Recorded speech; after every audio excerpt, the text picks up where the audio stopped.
Miser Farebrother. By B. L. Farjeon. Chapter 2. Miser Farebrother reconnoiters the ground and receives a shock.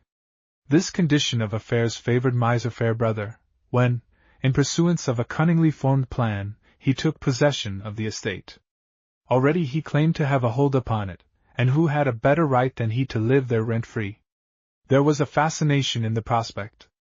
To live rent-free! To have a house and land all one's own! There would be a claim for Queen's taxes, perhaps, and rates. Well, he would pay a little as possible. The government receipts would go a long way to strengthen his hold upon the property. The rent of his house in London was ruinous. In so many years he would be so much money in pocket, a fortune. Then, he had heard and read that if a man lived in a house for a certain time without paying rent, it became legally and lawfully his own, to sell or do what he liked with. It was a bold step, but the prize was so valuable that he would risk it. He made 2 preliminary investigations of the property, and as everything depended upon secrecy, these visits were paid in the night when nobody was about. He knew nothing of the popular belief that the place was haunted. On the first of these visits he was undisturbed. He crept into the grounds within a few minutes of midnight, and made his way to a back door. It yielded to his touch. He lit a candle which he had brought with him, and entered. All was still and lonely, not a sound reached his ears. There was not a crumb in the mansion upon which even a rat or a mouse could live. Stealthily and warily he made a tour of the rooms, shading the light with his hand when he was near a window. There was small need for such a precaution, but he took it, nevertheless. "Safe and sure," he muttered. "Safe and sure." He was gratified and amazed to discover so many pieces of old furniture in the house, and he made out a list upon paper of what it would be necessary to bring with him when he actually took possession: his desk, containing his private papers and account books, in which were entered his precious transactions, a few pots and pans, and some sheets and blankets, the personal clothing his wife would attend to. These things could be put into a cart, and a single horse would be sufficient to convey them from London. He had ascertained the distance, between 15 and 16 miles. He and his wife and child could ride in the cart. So much saved. Determining to come again before the final step was taken, he left the house at 2 in the morning as secretly and quietly as he had entered it. His second visit was paid in the course of the following week, at about the same hour of the night. He entered the house, again without being disturbed, and lighting his candle, made another tour of the rooms. He stood in one which had been a principal bedroom, and he resolved to turn it to the same use. On this occasion he made a more careful examination of the furniture, which, in consequence of the craze for the antique, he knew to be worth a great deal of money, and he was rubbing his hands with glee, having placed the candle on a table, and was thinking, "All mine! All mine!"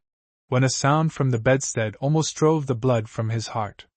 It was a sound of soft breathing. He stood for a few moments transfixed. His tongue clave to the roof of his mouth. His feet seemed fastened to the floor. The sound of soft, regular breathing continued, and presently, as nothing more alarming occurred, he began to recover himself. His feet became loosened, his limbs regained their power of action. Noiselessly he took from his pockets 2 articles, one a revolver, which he always carried about him, the other a bottle of water. He moistened his throat, and returned the bottle to his pocket, and then, holding the pistol, without any distinct idea of the use he might put it to, he tremblingly approached the bed. There, fully dressed, lay a lad of some 13 or 14 years of age. A common-looking lad, sleeping very peacefully and calmly. Miser Farebrother, seeing before him an enemy whom he could easily overcome, shook the lad roughly, and cried, "Now then, what are you doing here?" The lad jumped up, and slid from the bed to the floor. "Do you hear me?" cried Miser Farebrother. "What are you doing here, you vagabond?" That the lad was terribly frightened was clear by his movements. He shrank back and cowered at the sight of the pistol, but he managed to blurt out, "I ain't doing no harm, your honor. I'm only having a sleep." "How dare you sleep here?" demanded Miser Farebrother, in a tone of authority. "You have come to commit a robbery, to rob me."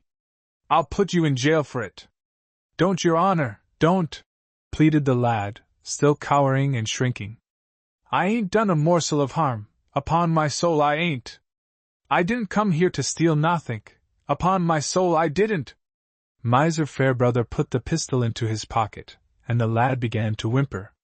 Do you know I could take your life, could lawfully take it, said Miser Farebrother, for breaking into my house as you have done, and sleeping upon my bed?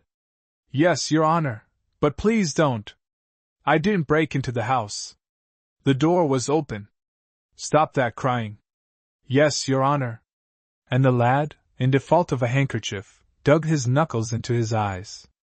A lad of resource and some decision of character, he cried no more. This fact was not lost upon Miser Farebrother. You did not break into the house, you say? No, your honor, upon my soul I didn't. And you found the door open? Yes, your honor. Which door? The kitchen door, your honor. How long have you been here?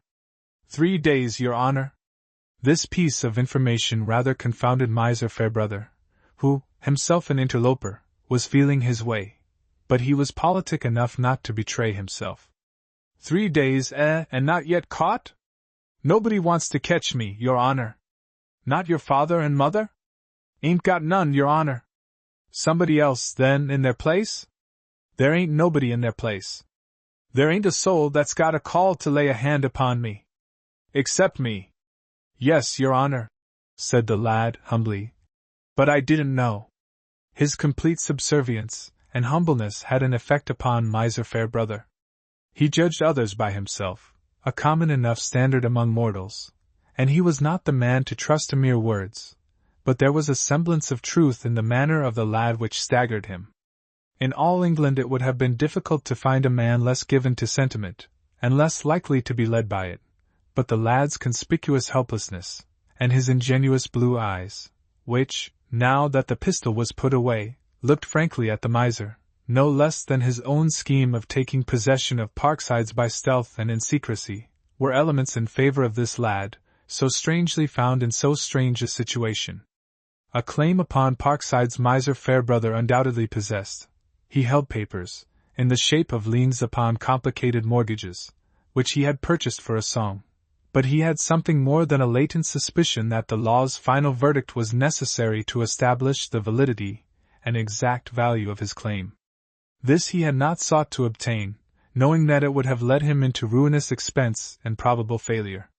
These circumstances were the breeders of an uneasy consciousness that he and the lad, in their right to occupy Parksides, were somewhat upon an equality. Hence it was necessary to be cautious, and to feel his way, as it were. Where are your people? He asked. The lad stared at him. My people? Your people, repeated Miser Farebrother. Where you live, you know. Ain't got no people, said the lad. Don't live nowhere. Listen to me, ye young scoundrel, said Miser Farebrother, shaking a menacing forefinger at him. If you're trying to impose upon me by a parcel of lies, you'll find yourself in the wrong box. As sure as I'm the master of this house, I'll have you locked up and fed upon stones and water for the rest of your life. I ain't trying to impose upon you, persisted the lad, speaking very earnestly. I ain't telling you a parcel of lies. Look here, your honor, have you got a book? What book? I don't care what book, any book.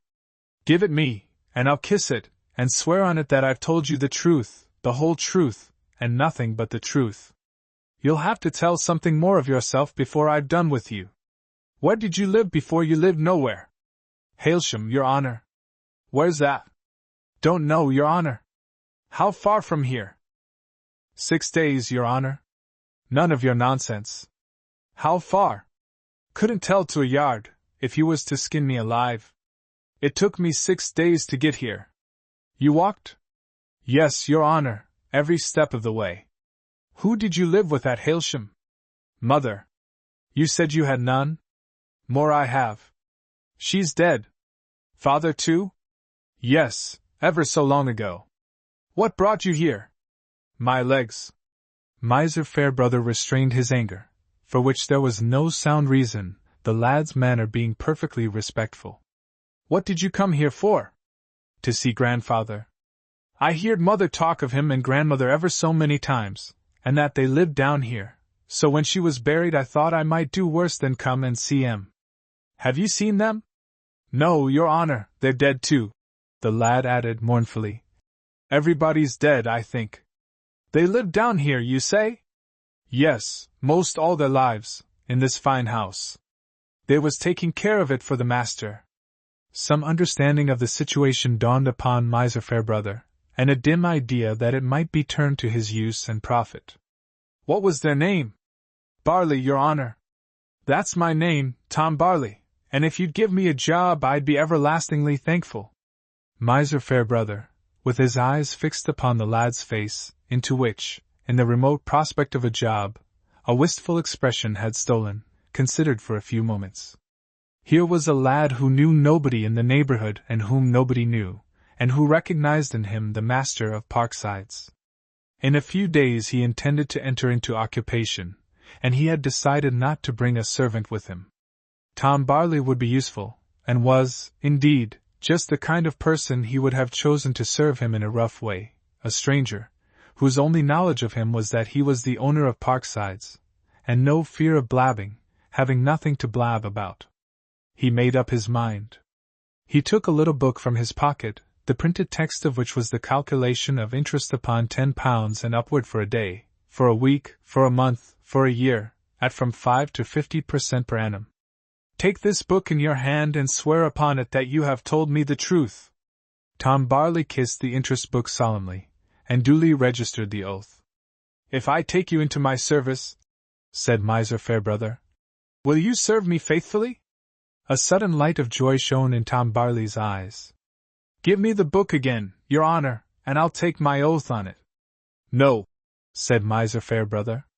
As a matter of fact, he had been glad to get the book back in his possession, not knowing yet whether Tom Barley could read, and being fearful that he might open it and discover its nature. I'll be satisfied with your promise. But you can't sleep in the house, you know. There's places outside, your honor. There's one where the horses was. That'll be good enough for me. Quite good enough. How much money have you got? I had a penny when I reached here, your honor, but it's gone. I spend it in bread. Is that all you've had to eat? No, your honor, I killed a rabbit. Very well. I take you into my service, Tom Barley. 2pence a week, and you sleep outside. When you're a man I'll make your fortune if you do as you're told. What's today? Monday, your honor, said Tom Barley, now completely happy. The church bells was ringing yesterday. On Thursday night, said Miser Farebrother. At between 12 and 1 o'clock, I shall be here with a cart. There will be a lady in it besides me, and a child. You understand? Yes, your honor, I'm awake. Be awake then, wide awake, or you will get in trouble.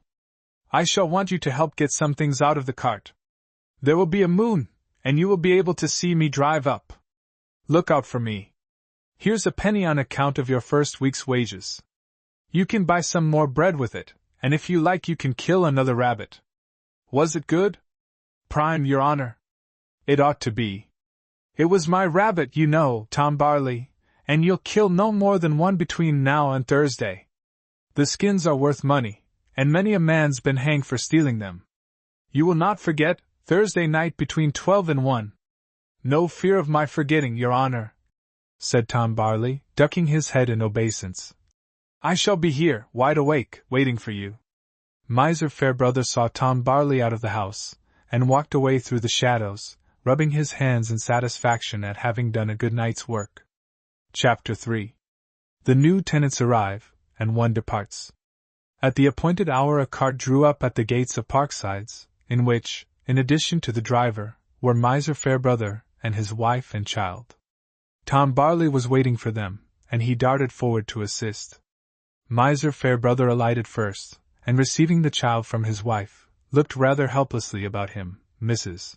Farebrother not being strong enough to alight without help. Can you hold a child? Asked Miser Farebrother of Tom Barley. Yes, your honor, replied Tom eagerly, and he took the child, a little girl scarcely 2 years old, and cuddled it close to him. The mother looked anxiously at the lad, and the moment her feet touched the ground she relieved him of the charge. The moonlight shone upon the group, and Tom Barley gazed in wonder at the lady's beautiful face and the pretty babe. Desiring Tom to assist the driver in the removal of the necessary household articles he had brought with him in the cart, Miser Farebrother led the way into the house, which they entered through the door at the back. As he was lighting a candle, Mrs. Farebrother sighed and shivered. "It is very lonely," she murmured. "It is very comfortable," he retorted. "A palace compared to the place we have left. You will get well and strong here." She shook her head, and said in a tone so low that the words did not reach her husband's ears, "I shall never get well." "What is that you say?" he cried sharply. She did not reply. "Instead of grumbling and trying not to make the best of things," he continued, "it would be more sensible of you to light the fire and make me a cup of tea. Here's plenty of wood, and here's a fireplace large enough to burn a ton of coals a day. I must see to that. Now bustle about a bit, it will do you good. I am always telling you that you ought to be more energetic and active. Is there no servant in the house?" she asked wearily. She had taken off her mantle, and having wrapped her child in it and laid her down, was endeavoring to obey her husband's orders. "You said you had one." "So I have, a manservant. I engaged him expressly for you." "The boy at the gate?" "Yes, and here he is loaded." "That's right, Tom, be sharp and willing, and you'll die a rich man." Tom Barley was sharp enough to perceive that Mrs. Farebrother was too weak for the work she was endeavoring to perform, and willing enough to step to her assistance. "May I light the fire?" he asked timidly. She nodded, and sinking into a chair, lifted her child from the floor and nursed her. Seeing her thus engaged, and Tom busy on his knees, Miser Farebrother ran out, and he and the driver between them carried in the rest of the things, the most important being the miser's desk, which he had conveyed at once to the bedroom above. His mind was easier when he saw that precious depository in a place of safety. Meanwhile Tom Barley was proving himself a most cheerful and capable servant. "When his honor told me," he whispered, "that he was coming here late at night with you and the baby, a little girl, ain't it, I thought it would be chilly without a fire, so I cleaned out the fireplace and the chimney, and got a lot of wood together. There's plenty of it, enough to last a lifetime. Don't you move, now, I can make tea. Used to make mother's. Where's the things? In the basket? Yes, here they are. Here's the kettle, and here's the tea in a blue paper, and here's the teapot, and here's 2 cups, and here's a bottle of milk and some sugar. It's a blazing fire, ain't it? That's the best of dry wood. The kettle'll bile in a minute, it's biling already." From time to time the delicate woman gave him a grateful look, which more than repaid him, and caused him to double his exertions to make her comfortable. By the time the tea was made, Miser Farebrother had completed the removal of the goods, and had settled with the driver, after a good deal of grumbling at the extortionate demand. "You can go, Tom," he said to the lad. "Be up early in the morning and make the fire." "Good night, your honor." "Did you hear me tell you to go?" exclaimed Miser Farebrother. Tom Barley received a kind look from Mrs. Farebrother as he left the room, and he went away perfectly happy. In another hour the house was quiet and the light extinguished. Miser Farebrother was in secure possession of Parksides, and he fell asleep in the midst of a calculation of how much money he would save in rent in the course of the next 20 years. Other calculations also ran through his head in the midst of his fitful slumbers, calculations of figures and money, and interest, and sharp bargains with needy men, clients he was bleeding to his own profit.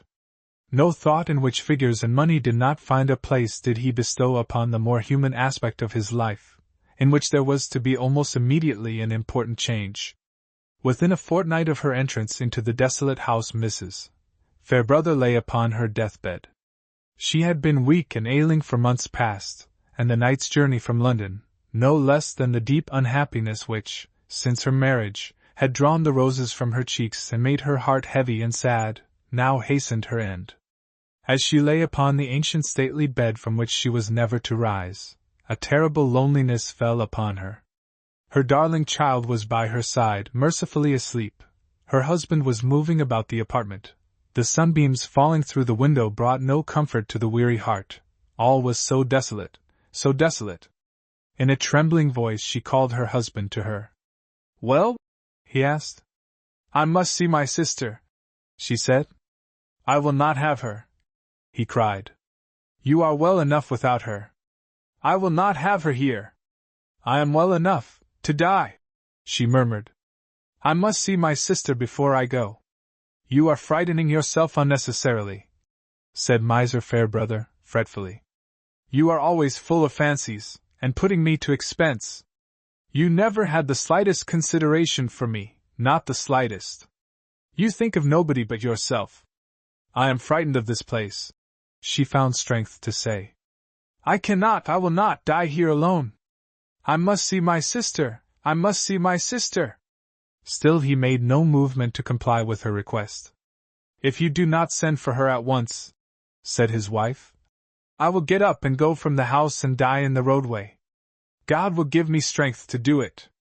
I must see my sister, I must see my sister." Awed, if not convinced, and fearful, too, lest any disturbance which it was in his power to avoid might bring him into unfavorable notice, and interfere with his cherished plans, he said, reluctantly, "I will send for her." "You are not deceiving me? You are not promising what you do not intend to perform?"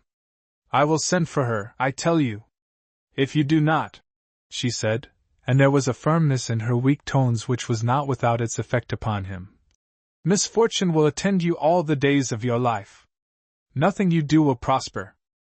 He was superstitious, and believed in omens, and this sounded like a prophecy, the warning of which he dared not neglect. His wife's eyes followed him as he stepped to his desk and sat down, and wrote. Presently he left the room, and went in search of Tom Barley, to whom he gave a letter, bidding him to post it in the village. Grumbling at what he had done, he returned to his wife. "Is my sister coming?" she asked. "I have written to her," he replied. "Go to sleep and rest. You will be better in the morning." "Yes," she sighed, as she pressed her child close to her bosom. "I shall be better in the morning. Oh, my sweet flower! My heart's treasure! Guard her, gracious Lord! Make her life bright and happy, as mine once promised to be. I could have given love for love, but it was denied to me. Not mine the fault, not mine, not mine!" The day waned, the evening shadows fell, and night came on. Upon a table at some distance from the bed was one thin tallow candle, the feeble flame of which flickered dismally. During the long weary hours Mrs. Farebrother did not sleep. She dozed occasionally, but the slightest sound aroused her. In her light slumbers she dreamt of incidents in her happy girlhood before she was married, incidents apparently trivial, but not really so because of the sweet evidences of affection which made them memorable: a song, a dance, a visit to the seaside, a ramble in fragrant woods, innocent enjoyments from which sprang fond imaginings never to be realized. Between whiles, when she was awake, the gloom of the room and the monstrous shadows thrown by the dim light upon portions of the walls and ceilings distressed her terribly, and she needed all her strength of mind to battle against them. In these transitions of sensation were expressed all the harmonies and discordances of mortal life.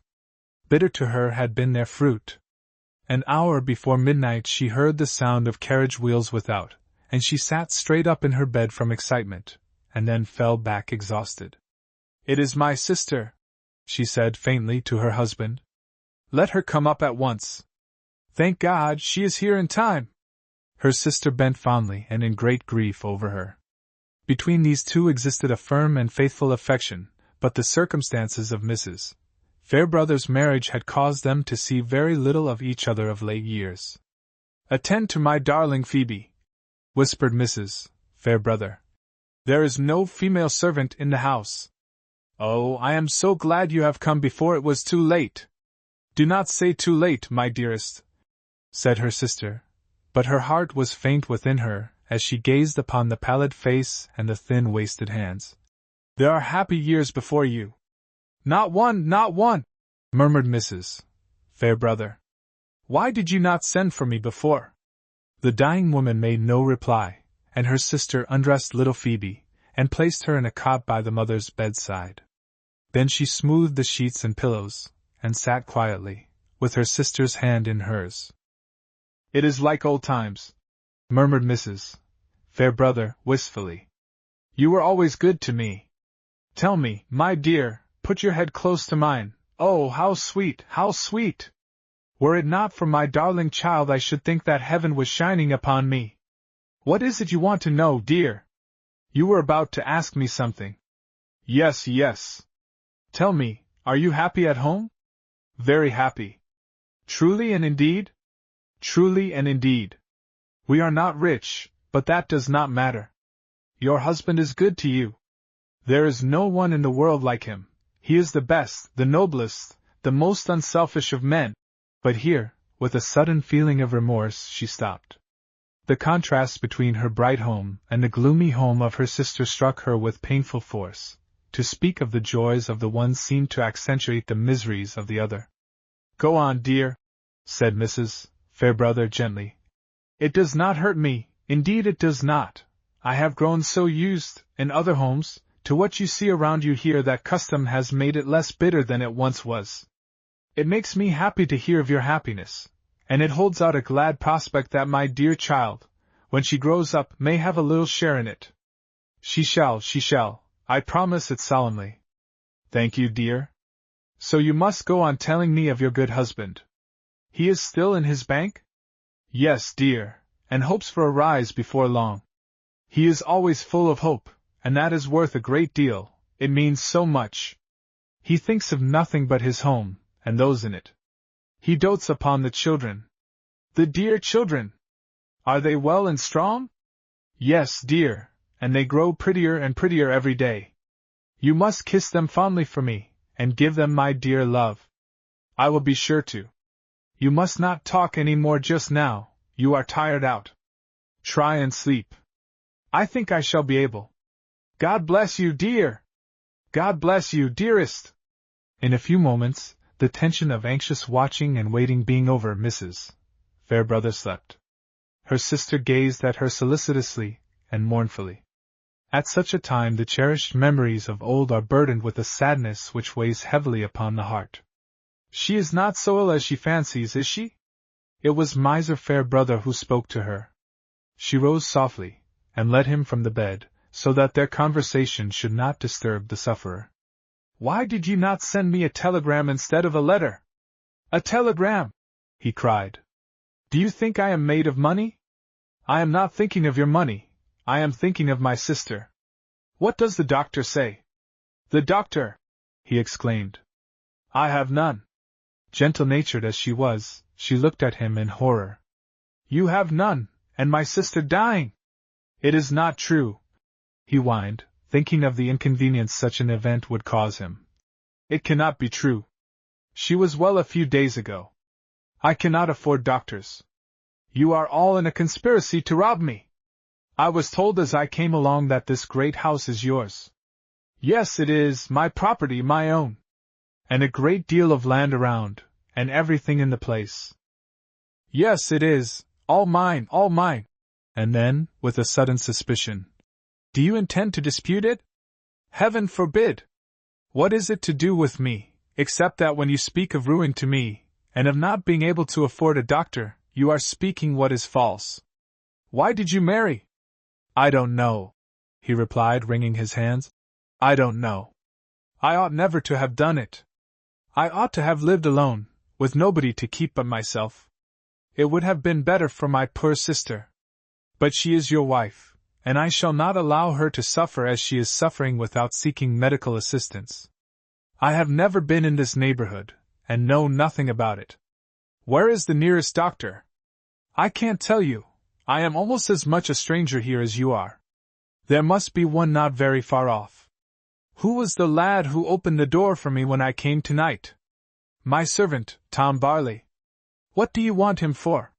"He is asleep by this time. He has work to do the first thing in the morning."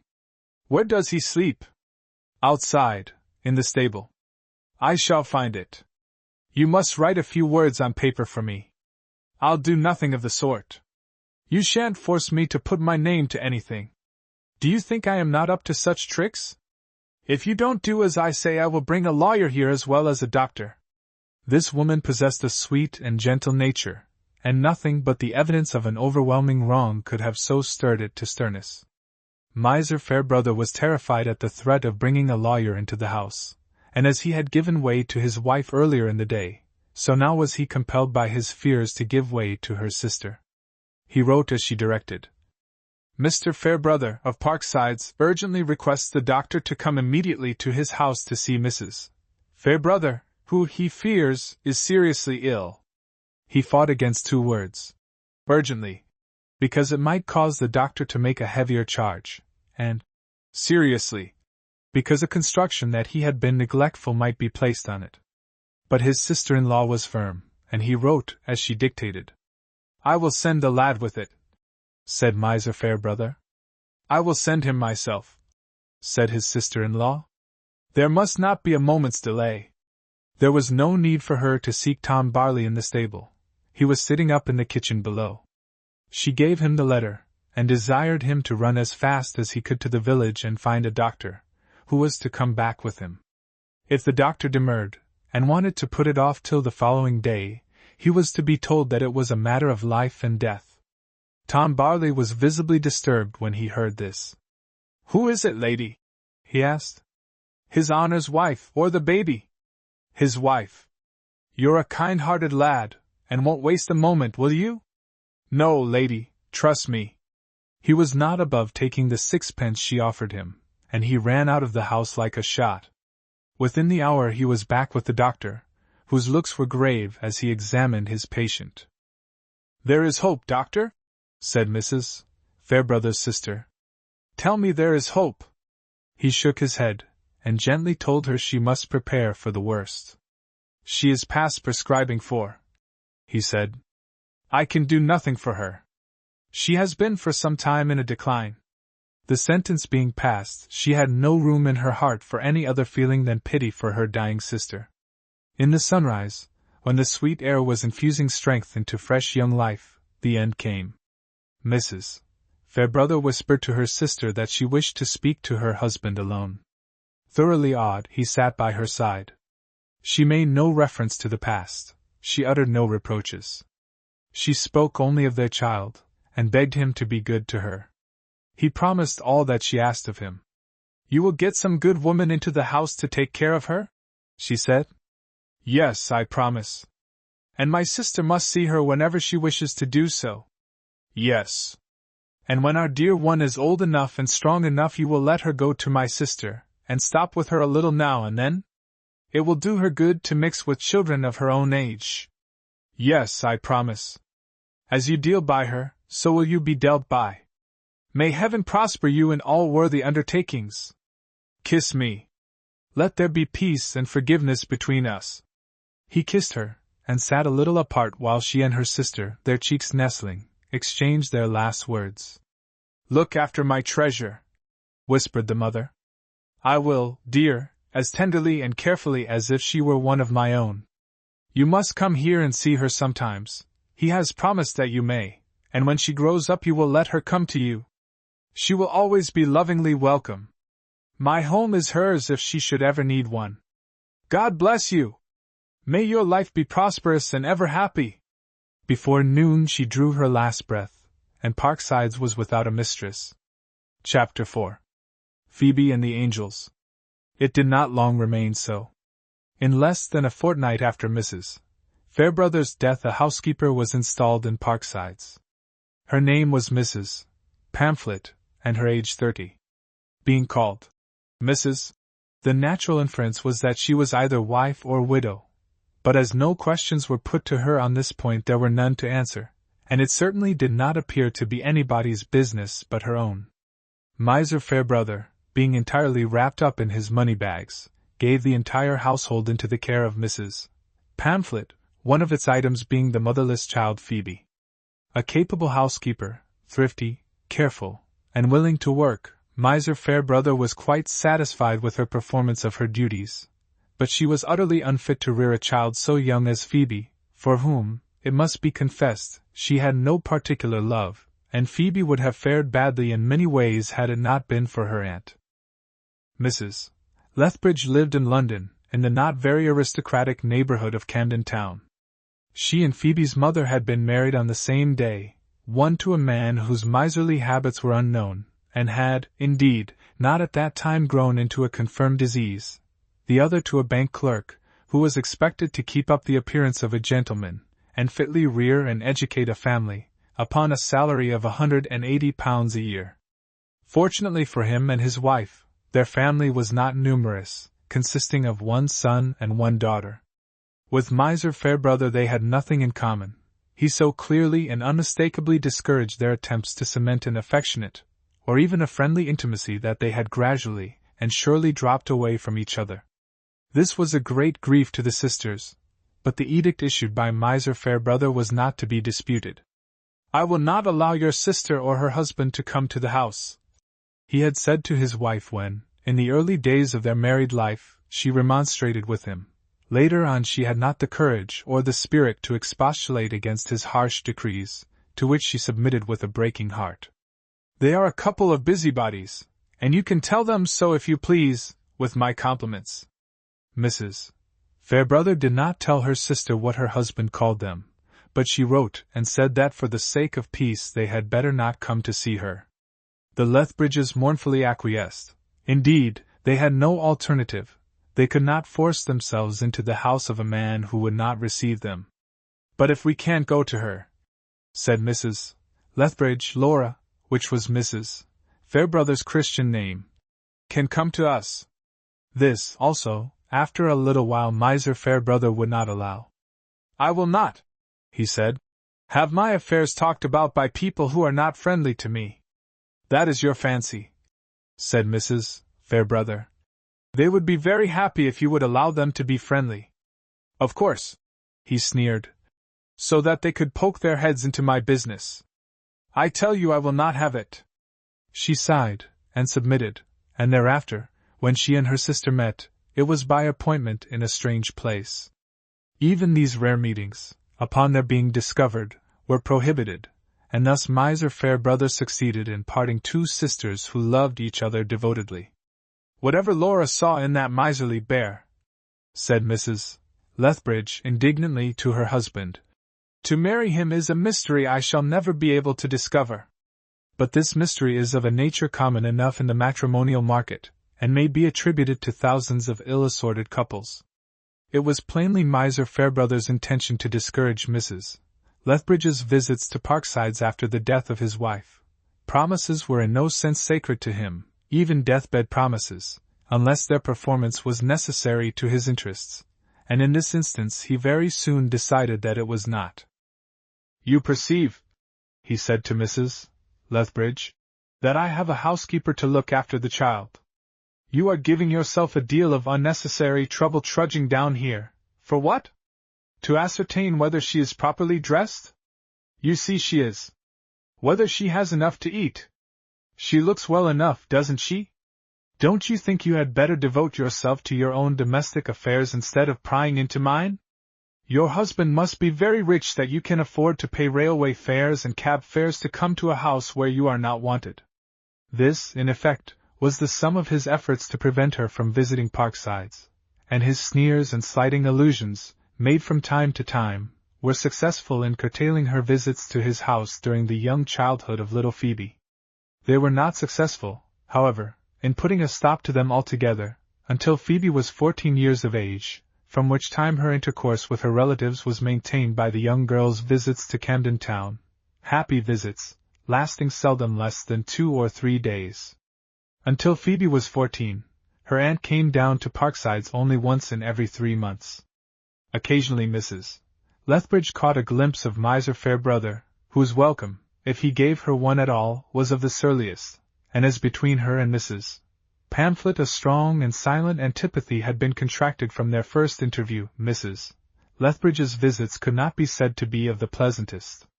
But for the sake of her dead sister, whom she had so fondly loved, and of the motherless child, whose sweet ways endeared her to the good aunt, she bore with all the slights that were put upon her, and although she spoke of them at home to her husband, she never mentioned them to her children. From 2 to 14 years of age, Phoebe may be said to have grown up almost in loneliness. Her father rarely noticed her, and Mrs. Pamphlet, a peculiar, strange, and silent woman, evinced no desire for her society.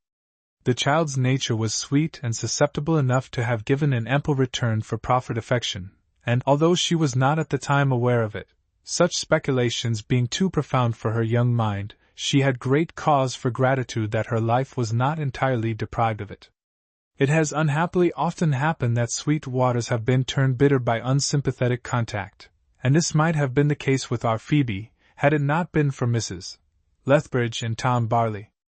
Mrs. Lethbridge had made herself so loved by her niece that her visits came to be eagerly looked forward to by the girl, and to be all the more enjoyed because they were rare. Her love for the child was manifested as much, if not more, in her absence than in her presence. When Phoebe could read or spell through written hand, Mrs. Lethbridge wrote letters to her, to which the child replied.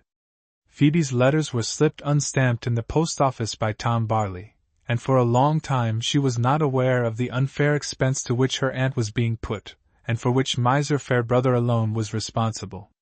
Mrs. Lethbridge never mentioned it to her niece. Then there were the books which Mrs. Lethbridge brought or sent, a source of so much delight and exquisite enjoyment that the remembrance of those youthful days was with Phoebe a sweet remembrance through all her life. Living in a certain sense alone in a great mansion, it is not to be wondered at that a current of romance was formed in the young girl's nature. Neglected and uncared for as she was by those immediately about her, there was no restriction upon her movements through the old house. Certain rooms were prohibited to her, Mrs. Pamphlet's room and her father's bedroom, which served also as an office. To this latter apartment, when she passed 14 years of age, Phoebe was sometimes called, otherwise she was forbidden to enter it. With these exceptions she was free to wander whither she would, and she would often pass hours together in a room never occupied by the household, and which had an irresistible fascination for her. It was of octagonal shape, and there were faded paintings on the walls and rotting tapestries. Originally it was most likely used as a library, for it contained bookcases and large pieces of furniture, a table, 2 secretaries, and a huge chair, so heavy that Phoebe could not even move it.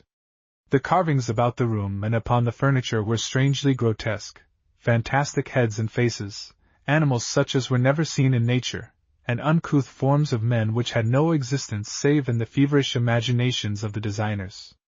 These contorted shapes and grotesque faces might have been supposed to be sufficiently repulsive to cause a sensitive child to avoid them, but in truth they were in themselves an attraction to Phoebe, who discovered no terrors in them to affright her. There was, however, in the room an attraction of a more congenial kind, in which grace, harmony, proportion, and a most exquisite beauty were conspicuous. High up in a corner, opposite a window which faced the west, was a carving of angels' heads, hanging over, as it were, and looking down upon the spectator.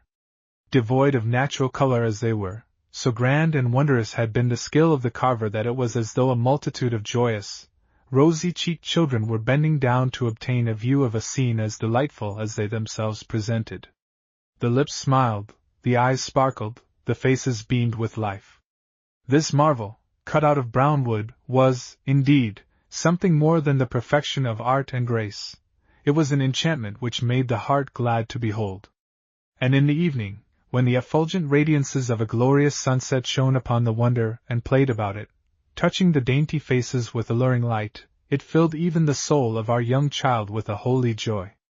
This was Phoebe's favorite room, and here she would sit and read, and sometimes stand, with folded hands, looking upward at the enchanting group, with the sunset's colors upon them, and in her eyes would dwell a rapture which made her as lovely as the fairest of the faces she gazed upon. Thus she grew up to a graceful and beautiful womanhood, encompassed by sweet and grand imaginings which purified her soul. Chapter 5. Mrs. Pamphlet recommends a new clerk to the miser. Long before this, Tom Barley had grown to manhood's estate, the only estate of which he was owner and was ever likely to possess. But although he had no landed property of his own to look after, he had an object in life. He conceived it to be his particular privilege to protect Phoebe, to run of her errands, and to be in a general way her willing and cheerful slave. Had he been able to intelligently and logically express himself upon the point in the early years of his connection with Miser Farebrother, it would have been ascertained that he founded his position upon the facts that he had held Phoebe in his arms upon her first introduction to Parksides, that he had been smiled upon by her mother, that he had attended the poor lady's funeral as an important and very genuine mourner, and that, besides, he was in the service of Miser Farebrother, who had promised to make his fortune. Later on, these unexpressed motives were merged into an absorbing devotion for the young girl, for whom he grew to entertain a kind of worship which removed her from his estimate of the ordinary mortal. A rough and ready knight he, ready to sacrifice himself at any moment for the queen of his idolatry. She, it must be confessed, received his homage very willingly, and as though it were rightly her due, and unconsciously to herself, she richly repaid him for his services, by allowing him to initiate her into woodland wonders with which he had made himself familiar, by constant smiles and bright looks, by accepting the assistance of his hands when she crossed tumble-down stiles, and in 100 other general ways of faith and belief in him which were a finer reward to Tom Barley than money could have been. Of this latter commodity he had little enough. The 2d a week which Miser Farebrother paid him was all he ever received from his employer, in addition to scraps of food from the kitchen upon which he managed to subsist. But, living in civilized society, clothing was a prescribed necessity, and was not to be obtained upon 8 a year. Tom dropped a hint or two, but Miser Farebrother was oblivious, and callous to the peeping of flesh through tatters. "You extravagant dog," he said. "I did not undertake to clothe you. Look at me, I can't afford fine new clothes. Go and hang about the village, when you've nothing to do here, and look for an odd job. That's the way to earn honest pennies. Many a millionaire began with less. And, Tom," he added, "when you've saved a few shillings, I dare say I can find an old pair of trousers that I'll sell you cheap." Tom profited by the suggestion, and in a little while found the way to earn a good many honest pennies. Miser Farebrother fished out of his scanty wardrobe some tattered garments, which he disposed of to Tom, and it was then that the lad exhibited himself in a new character, which drove the miser to desperation. He bargained with his master and beat him down to the last penny.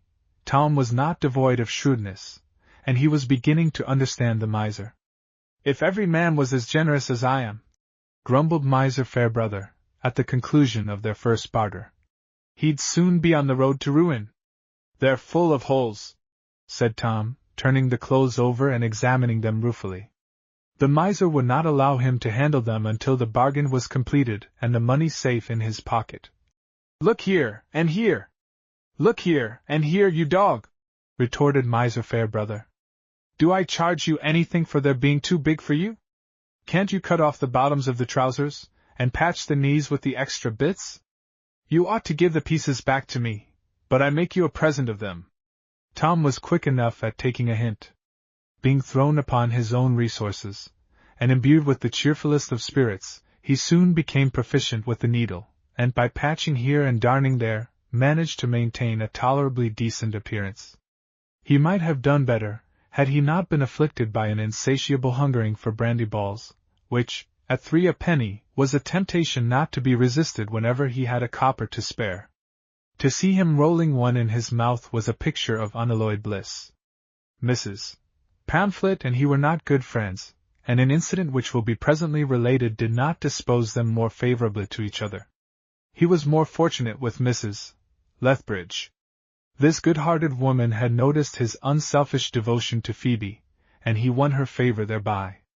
Many a small silver bit found its way from her pocket to his, and more than once she bore with her to Parksides a little parcel containing a waistcoat, or an undershirt, or a couple of pairs of socks, which had served their time at home, but which were not so utterly worn out as not to be useful to Tom.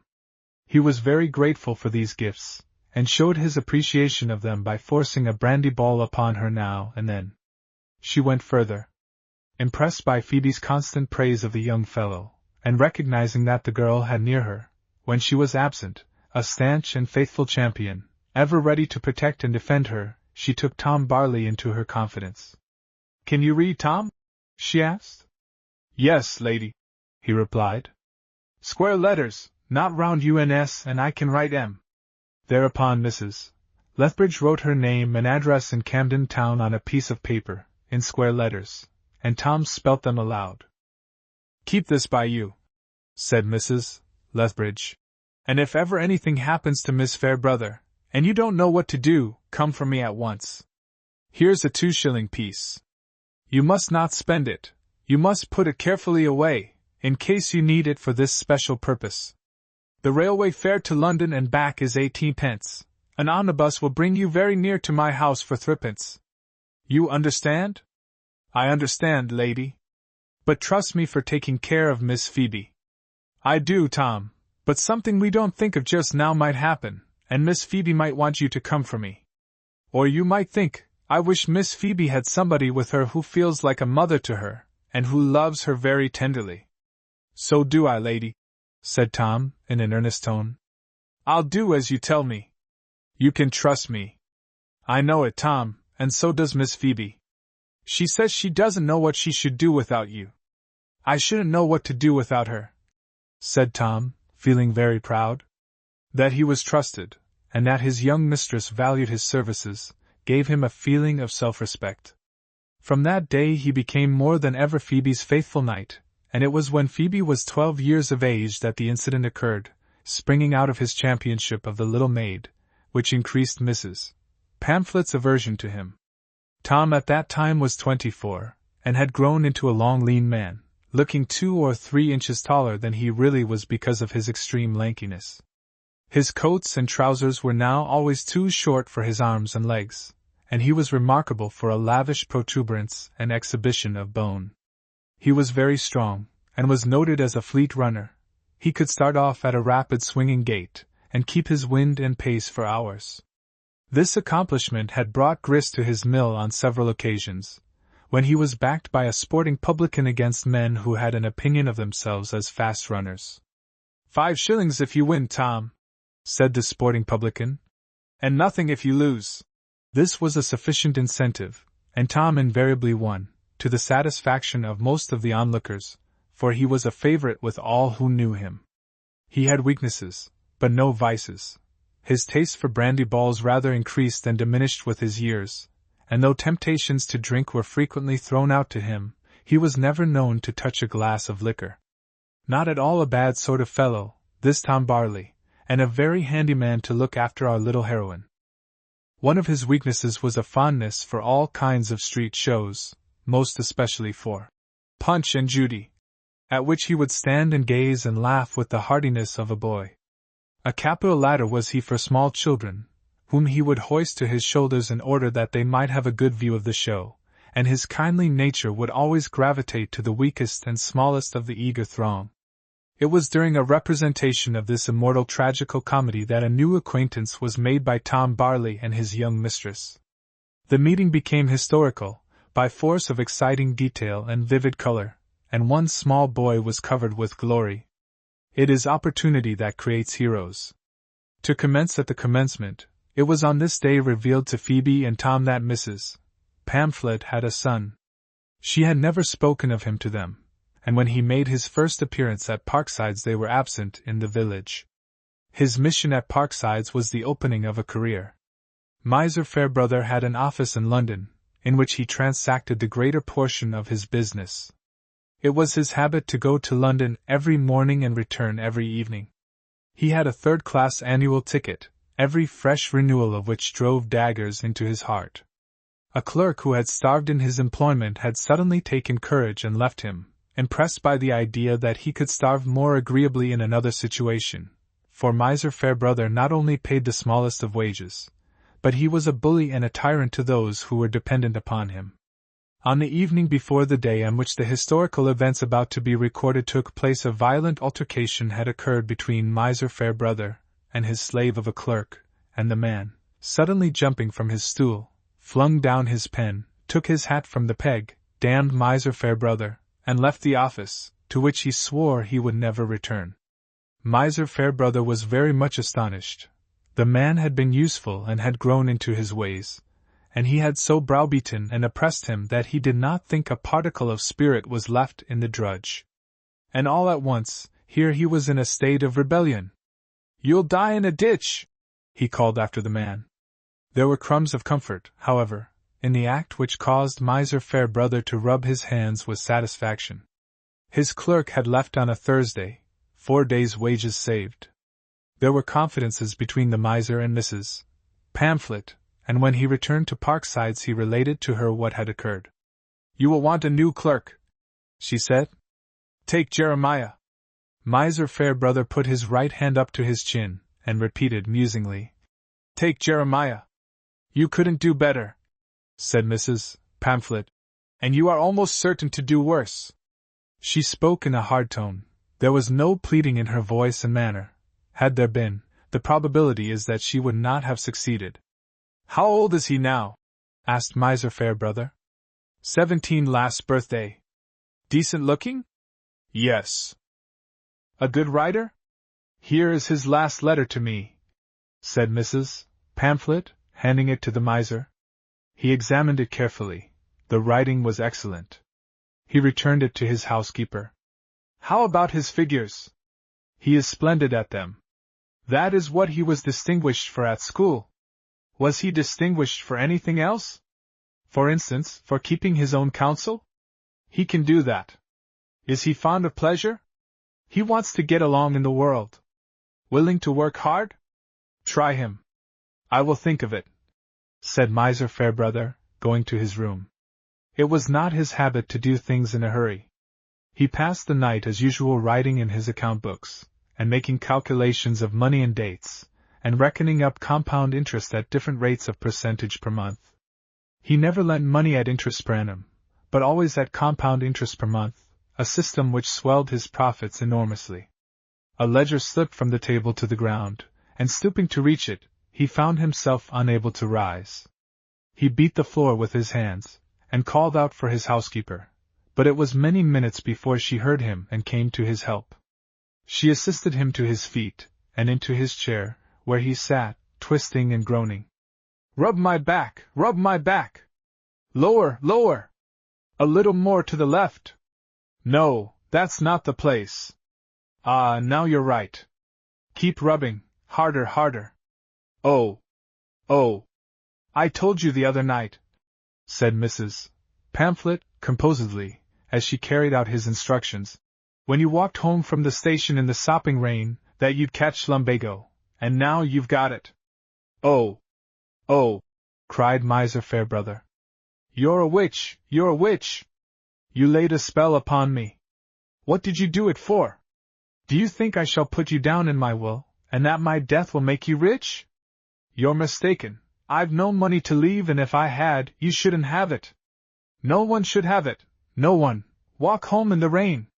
What else could I do? Can I afford carriages to ride in? You know I can't, you know it, you know it. Rub away, harder, harder. Have you got no life in you?" He lay back in his chair, gasping, his pains somewhat relieved. "You won't be able to move tomorrow," said Mrs. Pamphlet. "And now you've begun to have lumbago, it will never leave you." "What? You're putting more spells on me, are you? Witches ought to be burnt. It's a good job there's nothing particular to do at the office tomorrow, only it isn't safe to leave it alone day or night." "No, it isn't," said Mrs. Pamphlet. "Somebody ought to sleep there. I always thought that. Jeremiah could. You'd best get to bed now, I'll help you. Then I'll get some turpentine and flannel, it will do you good, perhaps. Yes, some person in whom you have confidence should sleep in the office." "There's no such person," he snarled. "Everybody tries to rob me, everybody, everybody." "How will it be?" said Mrs. Pamphlet, not in the slightest way ruffled. "When you're laid up a week at a time, and can't go to London to attend your customers? It will happen. I know what lumbago is. Once get it into your bones, there's no driving it out. It isn't in my bones, it's only a slight attack. I can walk now if I please. See, I can stand up straight, and oh! Oh!" Down he fell again, and when Mrs. Pamphlet attempted to assist him, he screamed out, "Let me be! Let me be! You're twisting me wrong! You want to kill me!" Presently, when there was less need for his comical physical contortions, which did not elicit from Mrs. Pamphlet either a smile or the slightest expression of sympathy, she returned to the attack. "Jeremiah is the very person you want. If you don't have him, I shall obtain another situation for him, and then you will lose a treasure." "A treasure!" he retorted scornfully. "Of course, every cock crows on its own dunghill. Jeremiah's a precious stone, eh? A very precious stone. He is. He's the brightest, cleverest lad you've ever come across." "Ah," he said, with a cunning cock of his head. "But we don't want him too clever, do we? He will do everything you want done in the way you wish," said Mrs. Pamphlet calmly, "and if that doesn't content you, nothing will. He writes well, as you have seen. He knows all about bookkeeping, and he's as sharp as a needle." "Takes after his mother?" observed Miser Farebrother, with a sardonic leer. "No, I was never very clever, I've missed things. He won't, being a man. I'm glad I didn't have a girl. As a rule, I hate them. How about Phoebe? She's well enough, but there's not much love lost between us.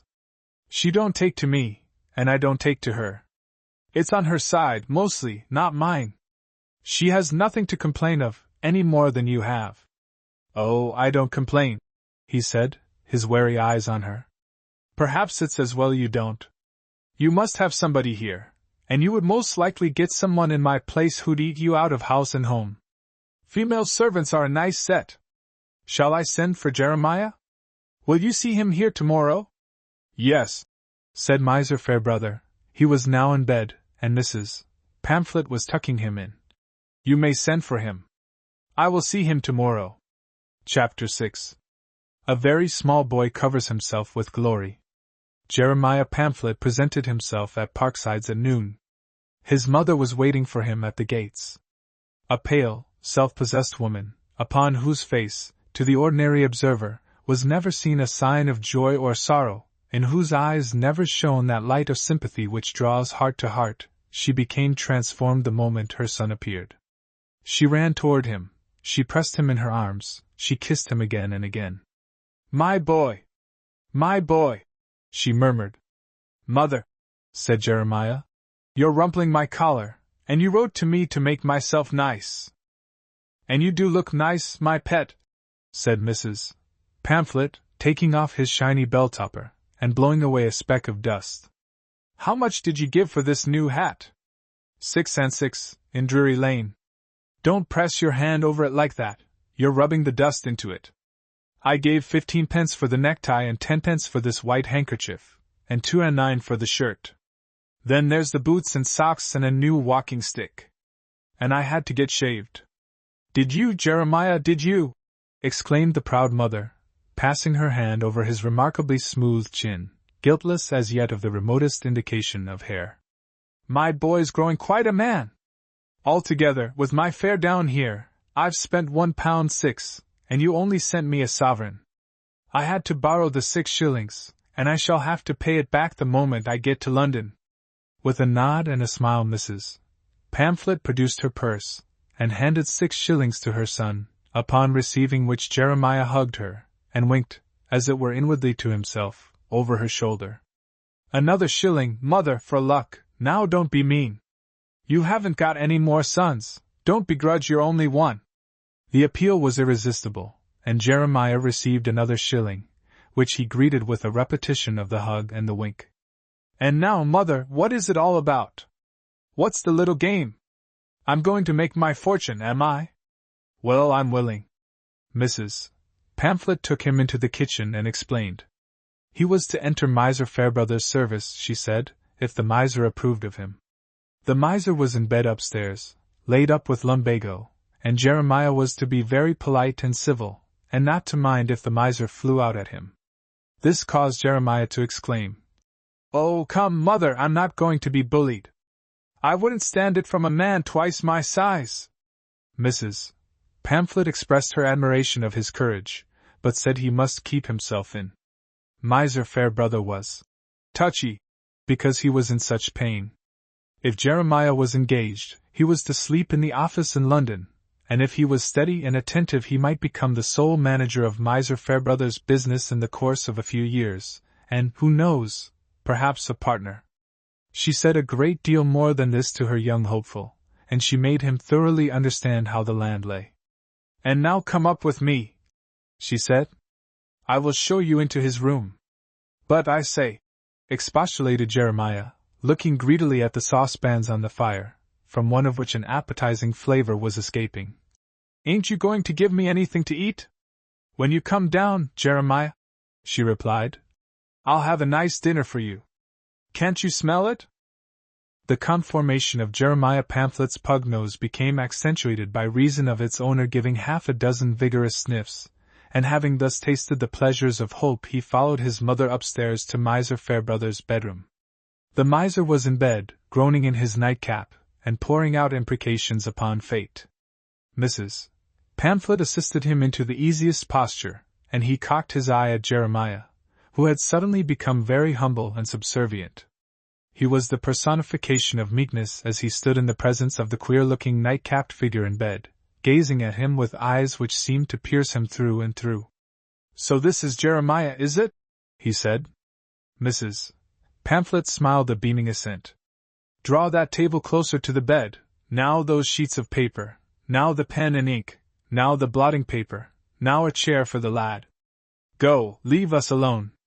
The interview lasted an hour, at the end of which Jeremiah presented himself before his anxious mother with a sly look of self-satisfaction. His first words were, "Oh, but ain't he a scorcher? Cayenne pepper ain't in it with him. Talk of sharpness! Well, I thought I wasn't bad, but he licks Blue Peter. He put me through, I can tell you." "Are you engaged, Jeremiah?" asked Mrs. Pamphlet, her fond hands about his clothes setting them right. "What questions did he ask you, and how did you answer them? Why don't you speak?" "Shan't say a blessed word," was the affectionate reply, "till I've had something to eat. Serve up, mother, I'm as empty as a drum." Mrs. Pamphlet obeyed, and set before him a dish of haricots sufficient for a young family.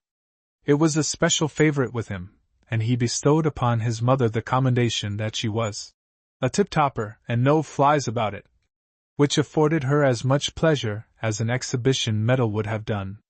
He washed down his copious meal with 2 glasses of ale, and throwing himself back in his chair, gave her an account of the interview. He had written no end of things at the miser's dictation, letters, threats of what would be done if certain sums of money were not forthcoming at stated times, and statements of conversations which he was supposed to be listening to without the client's being aware of it. Then he was set to calculate sums of great intricacy, to add up, to multiply, not only pounds, shillings and pence, but farthings and fractions of farthings. He performed these tasks to Miser Farebrother's satisfaction.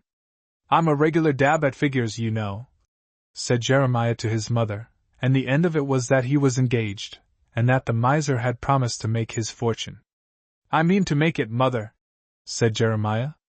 "I shall live to see you ride in your carriage," said she. "I'll be able to afford it one day, but," with a touch of shrewdness of which Miser Farebrother himself might have been proud, "it will be cheaper, don't you think, to ride in other people's?" This made Mrs. Pamphlet laugh, and she kissed him, and praised him for his cleverness. She wished him to remain with her the whole of the day, but he said he must get back to London, and after screwing 2 or 3 more shillings out of her, he bade her good-bye. She stood at the gates watching him till he was out of sight, sucking the knob of his new walking-stick, and flourishing it with an air. He was in the mood for enjoyment, and he was not at all in the hurry he expressed to get back to the metropolis. Meeting a small urchin in a lane, he bailed him up. "What's your name, you scoundrel?" he said, setting the boy before him. "Roger," said the trembling lad, whose age might have been 6, and was certainly not more. Jeremiah gave him a violent shaking. "Say, sir, say Roger, sir. Roger, sir. Say it louder. If you cry, I'll chop you into little bits. Roger, sir. What are you doing here?" "Nothing, sir." "How dare you do nothing? Bow to me." The frightened little chap bowed, whipping off his cap at Jeremiah's command. Bow 3 times. Lower, lower, lower! The little chap obeyed, bowing almost to the stones. Now say, I beg your pardon, sir, and I'll never do so again. I beg your pardon, sir, and I'll never do so again. Jeremiah slapped his face, and walked away, whistling. It was a good commencement. He was really enjoying himself. When he reached the village, another excitement greeted him. There was a Punch and Judy being shown, and a large crowd, chiefly composed of children, were gathered around the entertainment. Among the onlookers were Phoebe and Tom Barley. Jeremiah elbowed his way into the center of the crowd, and presently a girl cried, "Oh!" and looked round, rubbing her arm. She was a plain-looking girl, and somebody had given her a sharp pinch. Jeremiah Pamphlet looked away, with a successful effort at unconsciousness. Edging a little further on, he stationed himself behind another plain girl, who also the next minute cried, "Oh!" and looked round, without discovering her tormentor. This was one of Jeremiah's favorite pastimes, mixing in a crowd of children and pinching the ugly girls. Both Phoebe and Tom Barley were too deeply absorbed in the show to notice these mean diversions, and Jeremiah moved about, enjoying himself to his heart's content, till he found himself standing just behind Phoebe, having pushed between her and Tom. Eyeing her over, to select a nice place for his fingers, he was on the point of operating, when a slight turn on Phoebe's part gave him a view of her face. "She's too pretty to pinch," thought he. "I'll kiss her." Judging his opportunity and the favorable moment, he slyly planted a kiss upon her neck. The young girl started, and blushed all over. "Tom!" she screamed. At that precise moment a remarkable incident occurred. Jeremiah Pamphlet felt a strong hand on his collar and another strong hand at his waist, and presto! He was twisted off his legs and raised in the air. His next bewildering sensation was being run away with. It was Tom Barley now who was the principal actor. He had observed Jeremiah Pamphlet's proceeding, and he had acted on the excitement of the moment, with a vague idea of running away with the delinquent, and administering sound punishment to him by throwing him into a pond if he could find one, or into a prickly hedge, or something of the sort. There was instant confusion in the crowd. All the children looked after the flying figure of Tom Barley, holding the astonished Jeremiah aloft. The showmen were not entirely dissatisfied, the entertainment being very near its end, and a fair amount of coppers having been already gathered. Toby, an impulsive dog, and somewhat new to the business, could not resist his proclivities, and darted after Tom and Jeremiah. Phoebe in terror screamed, "Come back, Tom! Come back!" Her voice reached Tom's ears, and he instantly turned back, followed by Toby. Arrived at his starting point, he dropped Jeremiah to the ground, who slowly rose, in a woeful plight. His nice new clothes were disarranged, buttons were off, there was a rent here and there. He picked up his nice new hat, crushed and out of shape. "Why don't you hit one of your own size?" he cried, with his right elbow raised to protect his face. "I haven't hit you yet," said Tom. Phoebe was clinging to his arm. "And now I look at you, I am a little too big for you. But you've got to be hit by someone." "I'll have the law of you," gasped Jeremiah, gazing ruefully at his hat. "You shall pay for it, or my name ain't Jeremiah Pamphlet." "Oh, Jeremiah Pamphlet, is it?" said Tom, in no wise diverted from his intention by the intelligence. "Come away, Tom," said Phoebe imploringly. "Let us go home." If anything could have contributed to Jeremiah's escape, it was this. But Tom Barley's spirit was roused, also his sense of justice, and under such influences he could be firm. "In a minute or two," he said to her. "There's nothing to be frightened at. Look here," and he addressed the crowd. "This young London spark has insulted my mistress." "And he pinched me!" exclaimed a girl, light dawning upon her, and threw her upon other of Jeremiah's victims. "He pinched me! He pinched me!" came in a chorus from half a dozen indignant girls. "That settles it," said Tom. "Is there any one here of his own size, or less, that'll tackle him for tuppence and a brandy ball? Couldn't speak fairer." said one of the showmen. Now among the crowd was a very small boy, several inches below Jeremiah Pamphlet in height, but so renowned for his pluck that he had earned the cognomen of the Bantam. Forth stepped the Bantam. "I will," said he. "Hooray!" cried the other boys and girls. "Hooray for the Bantam!" "Bravio, little un," said the showman. "Here's your tuppence," said Tom Barley. "And your brandy ball. Fight him." "Make a ring," said the showman, delightedly arranging the children in a circle. "I'll see that it's fair play." Jeremiah and the Bantam were already in the center, the Bantam with his coat off and his shirt sleeves tucked up. Jeremiah, looking down upon him, inwardly congratulated himself. "Come on," he said, "and be made a jelly of." Nothing daunted, the Bantam squared up, and the battle commenced. It looked any odds on the long run, the showman declared, as he inwardly determined to protect the little fellow from too severe a punishment. But a wonder was in store. Despite his size, Jeremiah found it impossible to reach the Bantam, who skipped about in the liveliest fashion, springing up and planting one on Jeremiah's nose, and another on his right eye, and another on his mouth, which puffed up his lips and set all his teeth chattering. In a short time he did not know exactly where he was, and he hit out more wildly. The audience cheered the little champion, and encouraged him by crying, "Go it, Bantam! Go it! Give him another on the nose!" And every now and then, "Time!" was called by the showman, who declared that the Bantam was a chap after his own heart. At length, Jeremiah Pamphlet, completely bewildered, stepping back, tripped and fell flat. "Any more?" cried the Bantam. Jeremiah remained on the ground, and did not attempt to rise. The showman threw up his hat. "We gives in," he said. "3 cheers for the Bantam." They were given with a will, and then a collection was made, and the champion was presented with 4 halfpenny, and wiping his glory-covered brows, stalked off to the sweetstuff shop, accompanied by his admirers. Tom and Phoebe took their departure, and the showmen shouldered their Punch and Judy, and walked away with Toby. Jeremiah picked himself up, and crawled to the railway station, shorn of his pride. Chapter 7. Miser Farebrother and his Faust.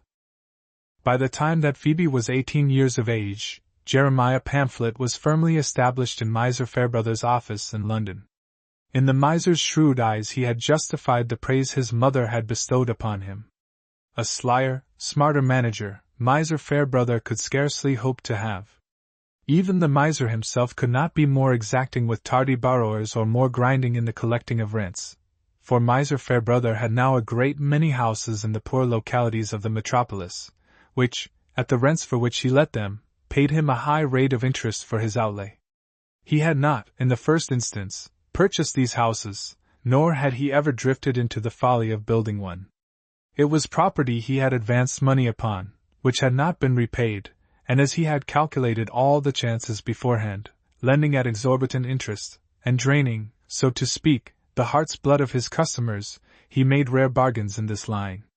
Had he followed his own inclination he would have trusted no man to manage his business, but rheumatism and neuralgic pains were firmly settled in his bones, and frequently for days together he was unable to move out of Parksides. Then Jeremiah Pamphlet would come down to him with papers and books, and they would remain closeted together for hours going over the accounts. He had his own private sets of books in Parksides, and he turned Phoebe to account in making them up and in writing for him.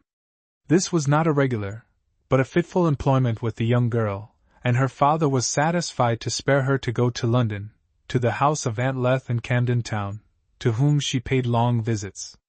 In that house it may be truly said that Phoebe enjoyed the sunshine of life. Aunt Leth, who taught her own children at home, not caring to send them to school, and not being rich enough to afford a private governess or a tutor for them, taught Phoebe also, and the firmest bonds of love were cemented between them. When Mrs. Lethbridge had married, her house was not at all badly furnished. Friends and relatives of her husband had made them many useful household presents, and Mr. Lethbridge had received from his father a special sum to be expended on house furniture. Although but little of a worldly man, Mr. Lethbridge had purchased furniture of a substantial description, and the care taken of it by his good wife made it quite respectable looking, even after long years of wear and tear. Perhaps the most acceptable of all the wedding presents was a famous piano from a generous uncle, which she cherished and preserved. It was, indeed, to her almost as a living member of her family, and she grew to have a strong affection for it. This will be understood by those who love music as Mrs. Lethbridge did. More and more endeared to them did this treasure become with age, and numberless were the pleasant evenings it afforded them, especially in the springtime of life, when the hearts of the young people were filled with sweet dreams. By its means they learned to sing and dance, and poor and struggling as the home of the Lethbridges actually was, evidences of which, mind you, were never seen by others than themselves, there were hours spent in it which richer people might have envied. Miser Farebrother was content. Phoebe was obtaining an education which did not cost him a shilling, and the meals she ate in her aunt's house were a saving to him. Aunt Leth also was quite a skilful dressmaker, and she made all Phoebe's dresses. A cunning milliner too. Phoebe's hats and bonnets, albeit inexpensive, were marvels of prettiness. All this was worth a deal to Miser Farebrother, who grudged every shilling it cost him to live. He gave nothing to the Lethbridges in return, nor was he asked to give anything. Since Phoebe was 14 years of age, Aunt Leth had not set foot inside the gates of Parksides. "Let it be well understood," said Miser Farebrother to his daughter, "I am nothing to them, and they are nothing to me. If they expect me to do anything for them, they will be disappointed, and they will have only themselves to blame for it." "They don't expect you to do anything for them," said Phoebe, with a flush of shame on her face. "They never so much as give it a thought." "How should they? How should they?" retorted Miser Farebrother. "It would be so unnatural, wouldn't it? So very unnatural, they being poor, as they say they are, and I being rich as they think I am. They do say they're poor now, don't they?" "No," said Phoebe, considering. "I never remember their saying so. But they have as much as ever they can do to get along nicely. I know that without being told. So have we all, more than ever we can do. I can't get along nicely. Everything goes wrong with me, everything, and everybody tries to cheat me. If I wasn't as sharp as a weasel we shouldn't have a roof over our heads. It's the cunning of your aunt and uncle that they don't complain. They say to themselves, that old miser, Farebrother, they do call me an old miser, don't they, eh?" he asked, suddenly, breaking off. "I never heard them, father. But they think it," said Miser Farebrother, looking at Phoebe slyly. "And that's worse, ever so much worse. With people who speak out, you know where you are, it's the quiet cunning ones you have to beware of. They say to themselves, that old Miser Farebrother will see through us if we complain to his daughter. He'll think we want him to give us some of his money, and that wouldn't please him, he's so fond of it. It will be by far the best to let Phoebe tell him of her own accord, and work upon his feelings in an accidental way, and then perhaps he'll send us £1 or 2. Oh, I know these clever people, I know them well, and can read them through and through. I should like to back them for cunning against some very sharp persons. You do them a great injustice, father. They are the dearest people in all the wide world." "Of course they are, said Miser Farebrother, with a dry laugh. "They have been successful in making you believe it, at all events. That proves their cunning, it's part of their plan." "It is not," said Phoebe warmly. "They have no plan of the kind, and as to saying that they have led me on to speak to you about their troubles, and work upon your feelings, you couldn't imagine anything farther from the truth. Their troubles, they let you know they have troubles? If you mean that they wish to get me to talk about them to you, no, father, they haven't let me know in that way. I can see them myself, without being told, and no one can help loving Aunt Leth for her patience and cleverness. Upon my word, it's perfectly wonderful how she manages upon the salary Uncle Leth gets from the bank. Now, father, you know that you yourself have led me on to speak of this." When Phoebe was excited she emphasized a great many words, so that there should be no possibility of her meaning being mistaken. "I didn't commence it, you did." "No, Phoebe, it was you that commenced it." "How could I, when I never said a word?" "I saw what was in your mind, Phoebe." You were going to ask me for something for them. It's no use your denying it.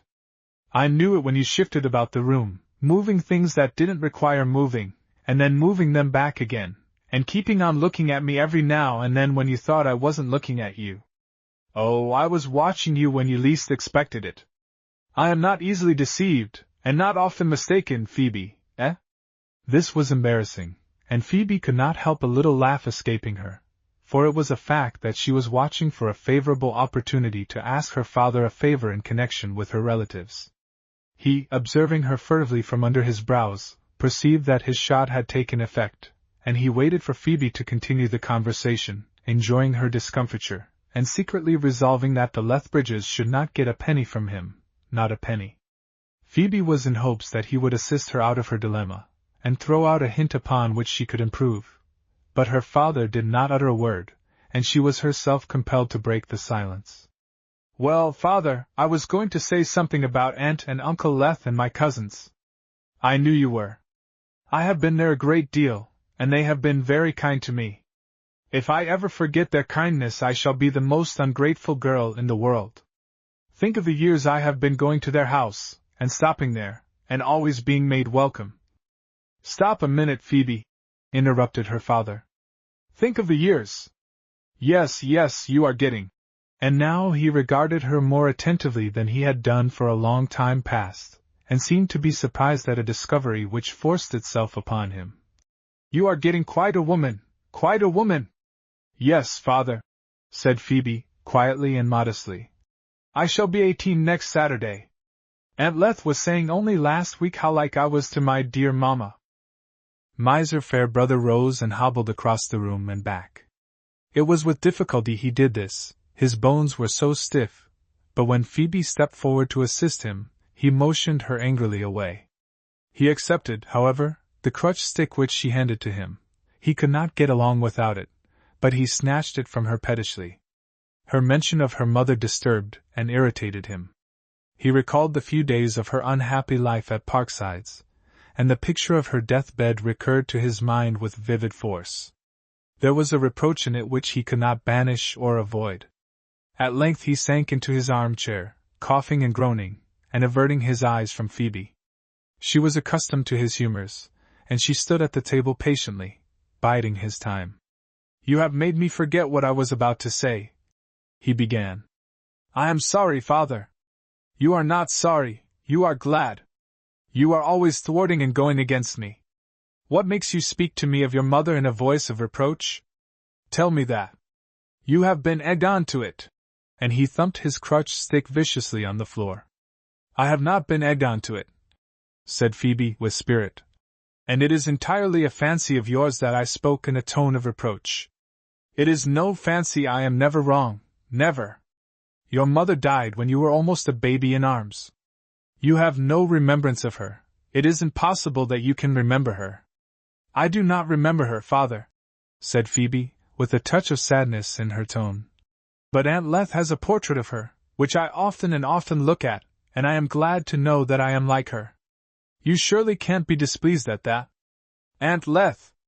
Aunt Leth! Aunt Leth! He exclaimed, fretfully, and then, with unreasonable vehemence. Why do you try to irritate me? I do not try, said Phoebe, and I do not thwart and go against you. You do, in everything.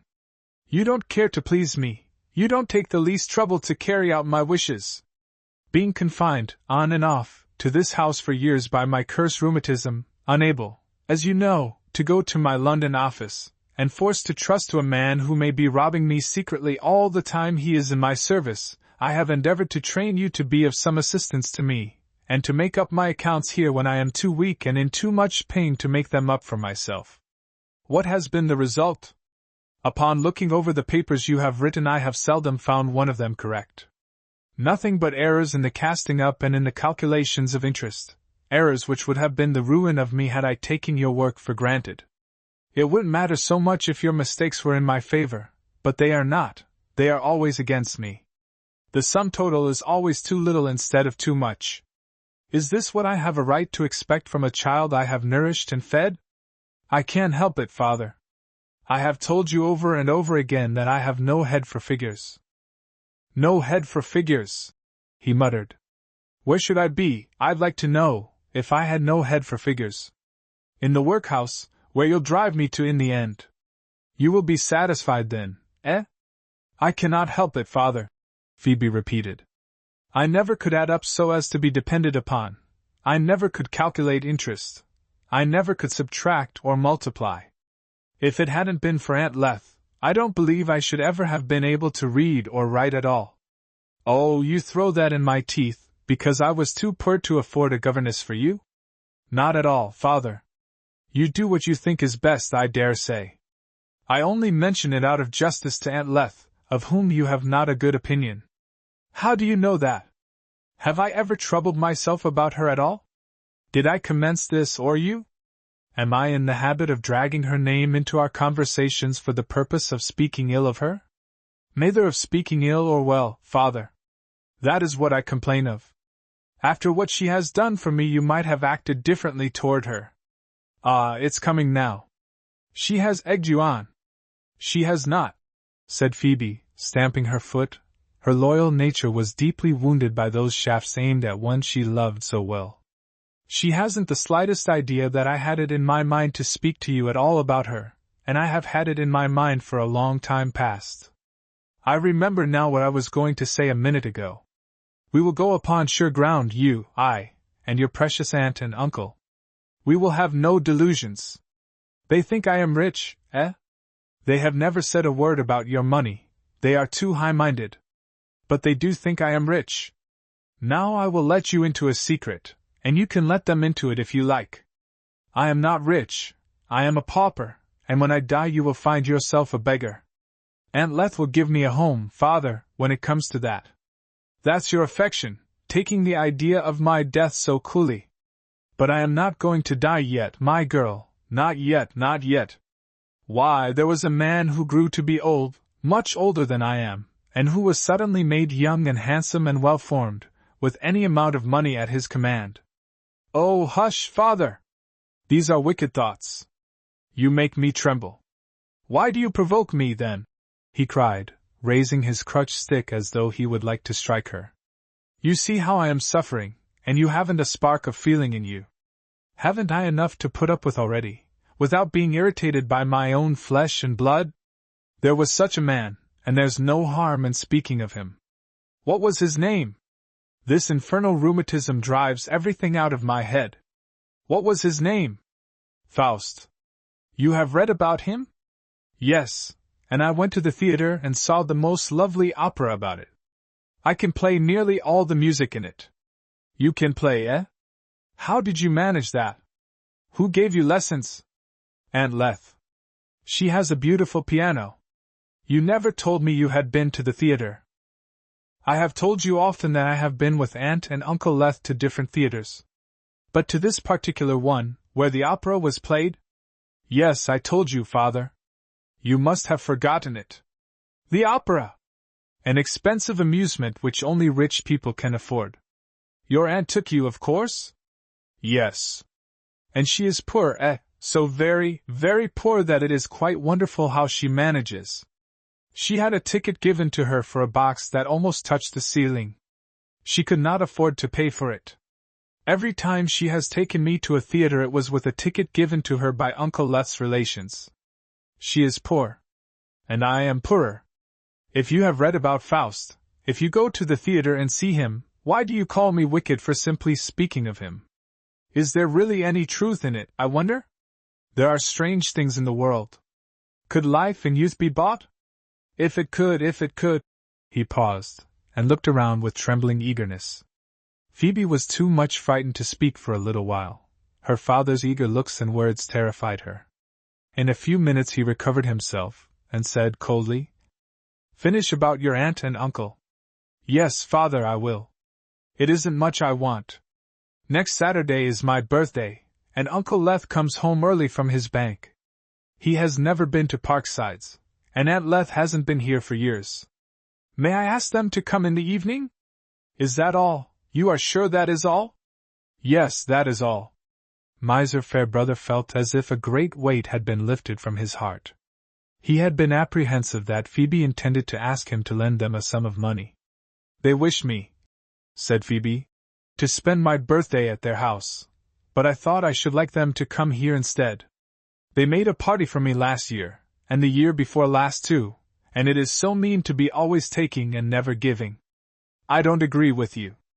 If people like to give, it shows they get a pleasure out of it, and it is folly to prevent them. But if you've set your heart upon it, Phoebe— Yes, I have, Father. Well, you can ask them, unless, he added with a sudden suspicion, you have already arranged everything. Nothing is arranged. Thank you, Father. They will come after tea, I suppose? No, said Phoebe, blushing for shame. They will come before tea. Will they bring it with them? Oh, Father! What do you mean by oh, Father? I can't afford to give parties. I can't afford to go to the theaters. If people have orders given to them, they have to pay for them somehow. I can give them a cup of tea, surely, Father?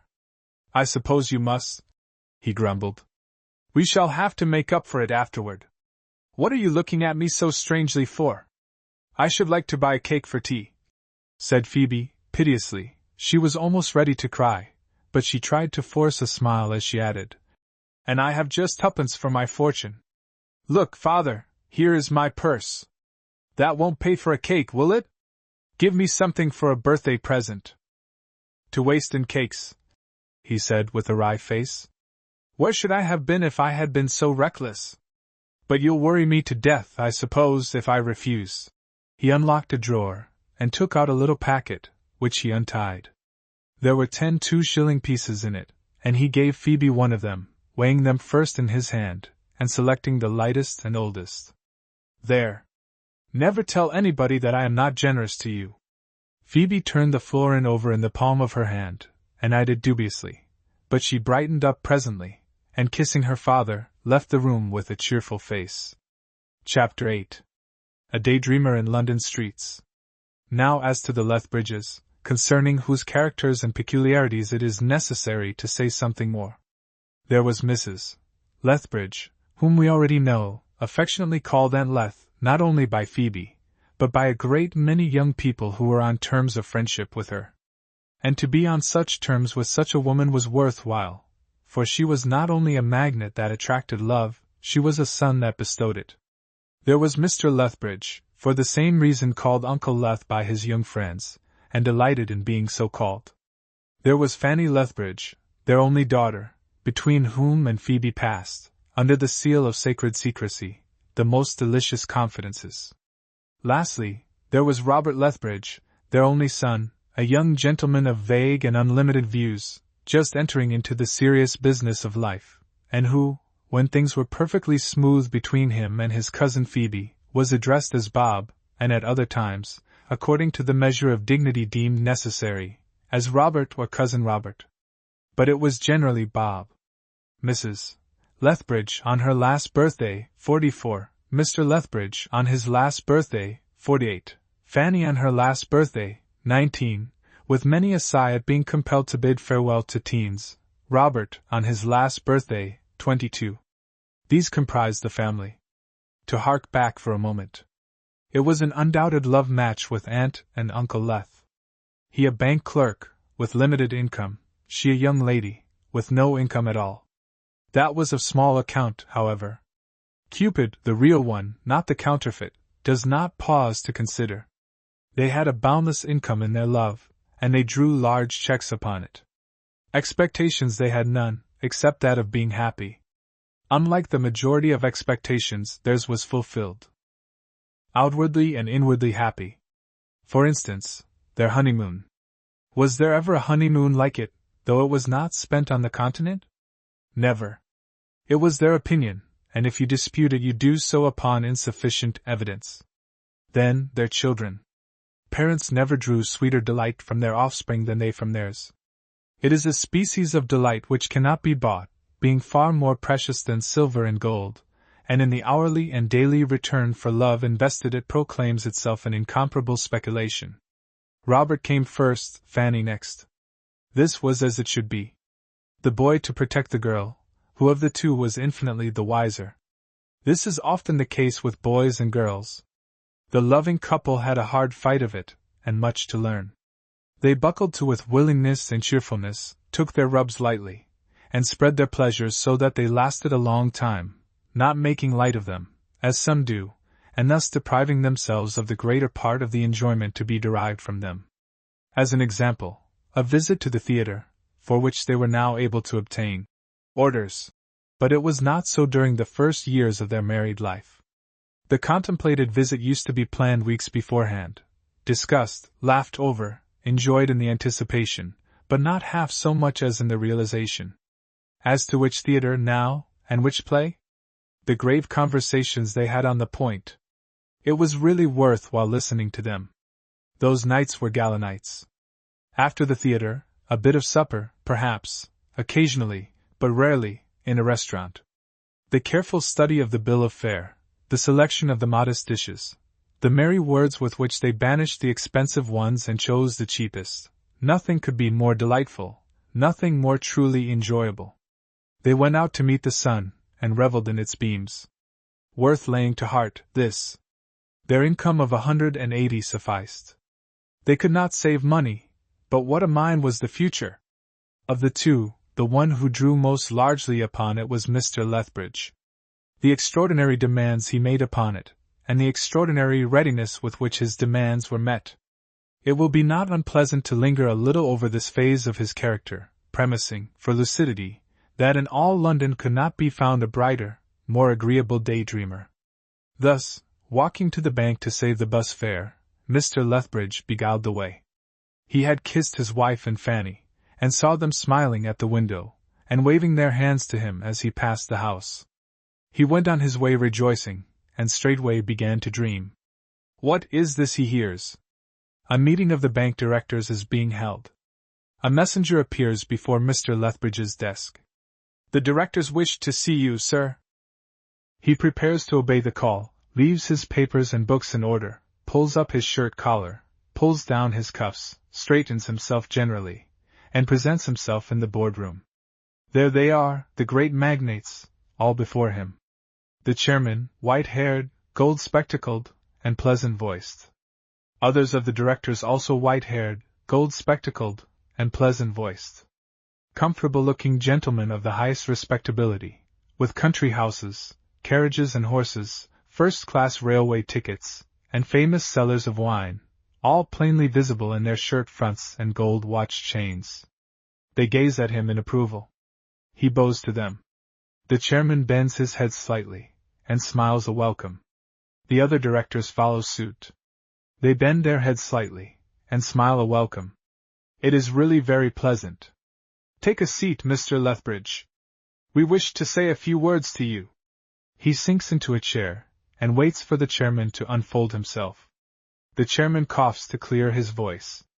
You have served the bank, Mr. Lethbridge, man and boy, for 20 years. We have observed you for many years, and are happy to express our approval of the manner in which you have performed your duties. What could be better than that? How delighted they will be at home when he tells them. Always punctual at your posts, Mr. Lethbridge. Never an error in your accounts. We have had no occasion to complain of the slightest irregularity. Positive facts, and although not mentioned till now, carefully noted by those in authority over him. Of that there could be no doubt, and how pleasant and agreeable it was to hear it.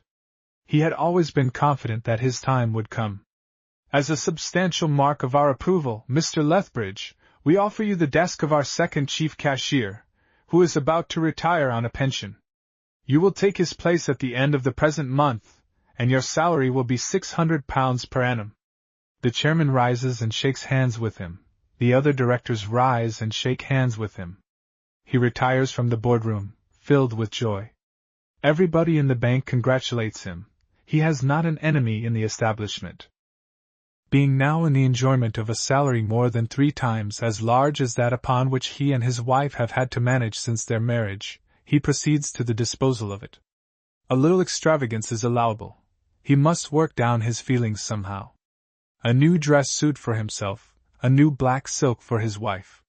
His dress suit had lasted him for heaven knows how long, and his wife's black silk has been made over and turned till it really could not be made over and turned again. Bob shall have the gold watch he has been promised since childhood, and which father's ship, which certainly has made one of the longest passages on record, has been bringing home for the last dozen years. Fanny shall be suitably provided for.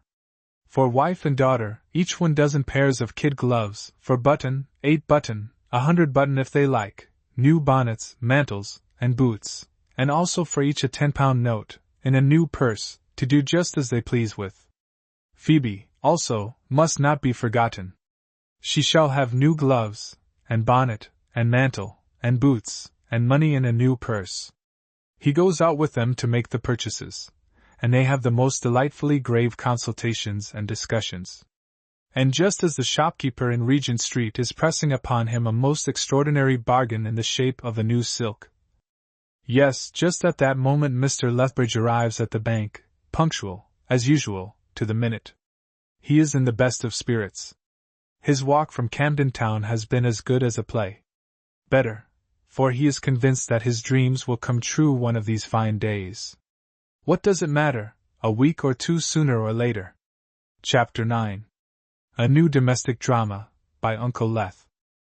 On the evening of the day on which Phoebe received from her father the gift of a florin, which munificent sum he deemed to be sufficient to provide for his daughter's birthday treat to her aunt and Uncle Leth and her cousins, Mr. Lethbridge wended his way homeward from the bank, indulging, as he walked, in a more than usually glowing daydream.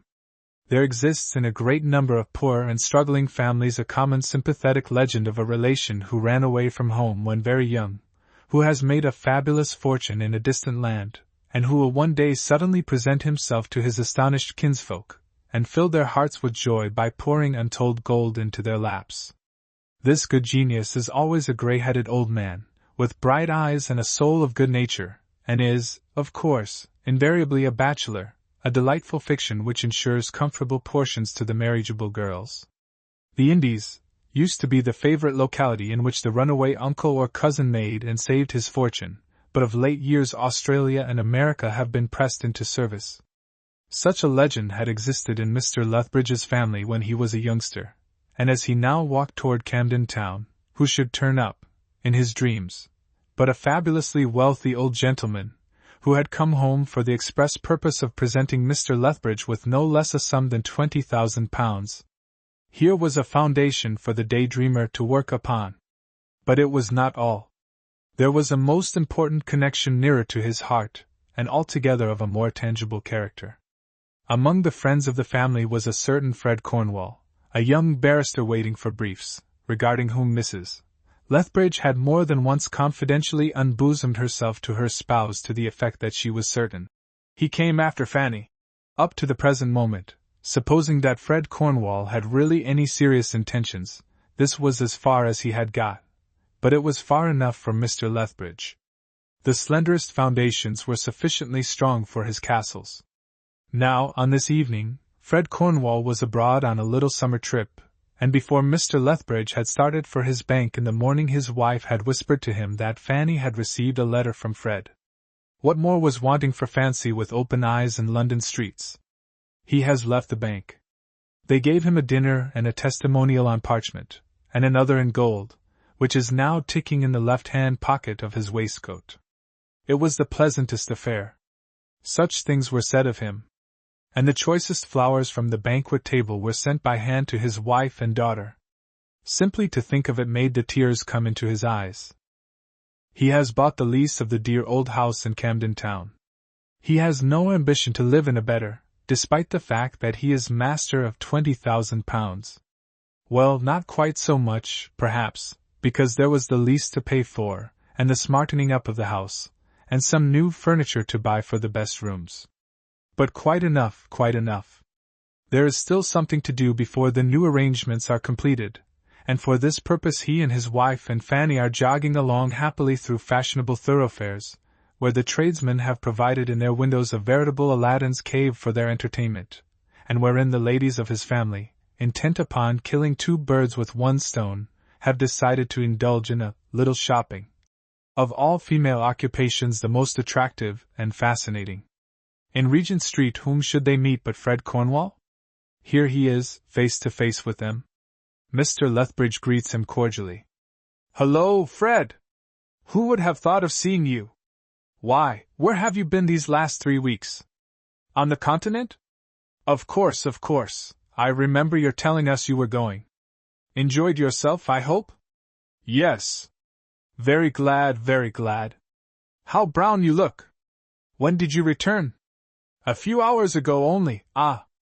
Come round and see us this evening. You intended to. That's right. You'll see an improvement.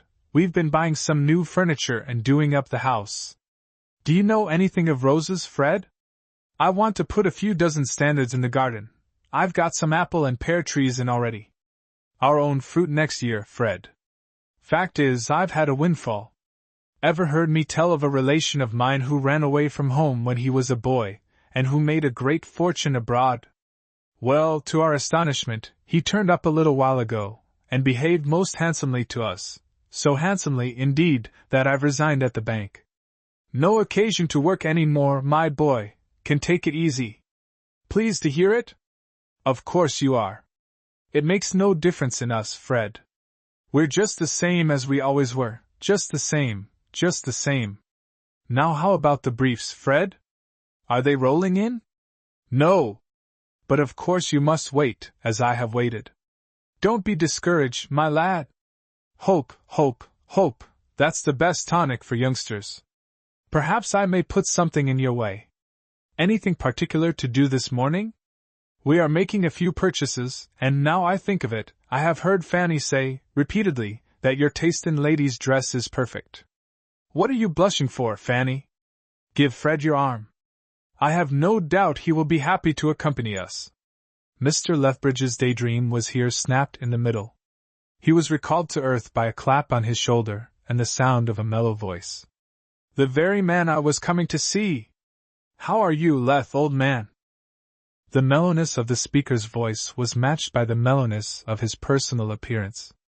Good spirits and good nature oozed out of him. His clean-shaven face was round and rubicund. His eyes had a cheery light in them. A jolly smile hovered about his mouth. He was a large man. His hands, his nose, his head, were massive. It is the only word that will describe them. But nothing in him was out of proportion, and the geniality and jollity of the man were in keeping with his physical gifts. As there is no occasion for mystery, he may at once be introduced. Mr. Kislingberry, the reader.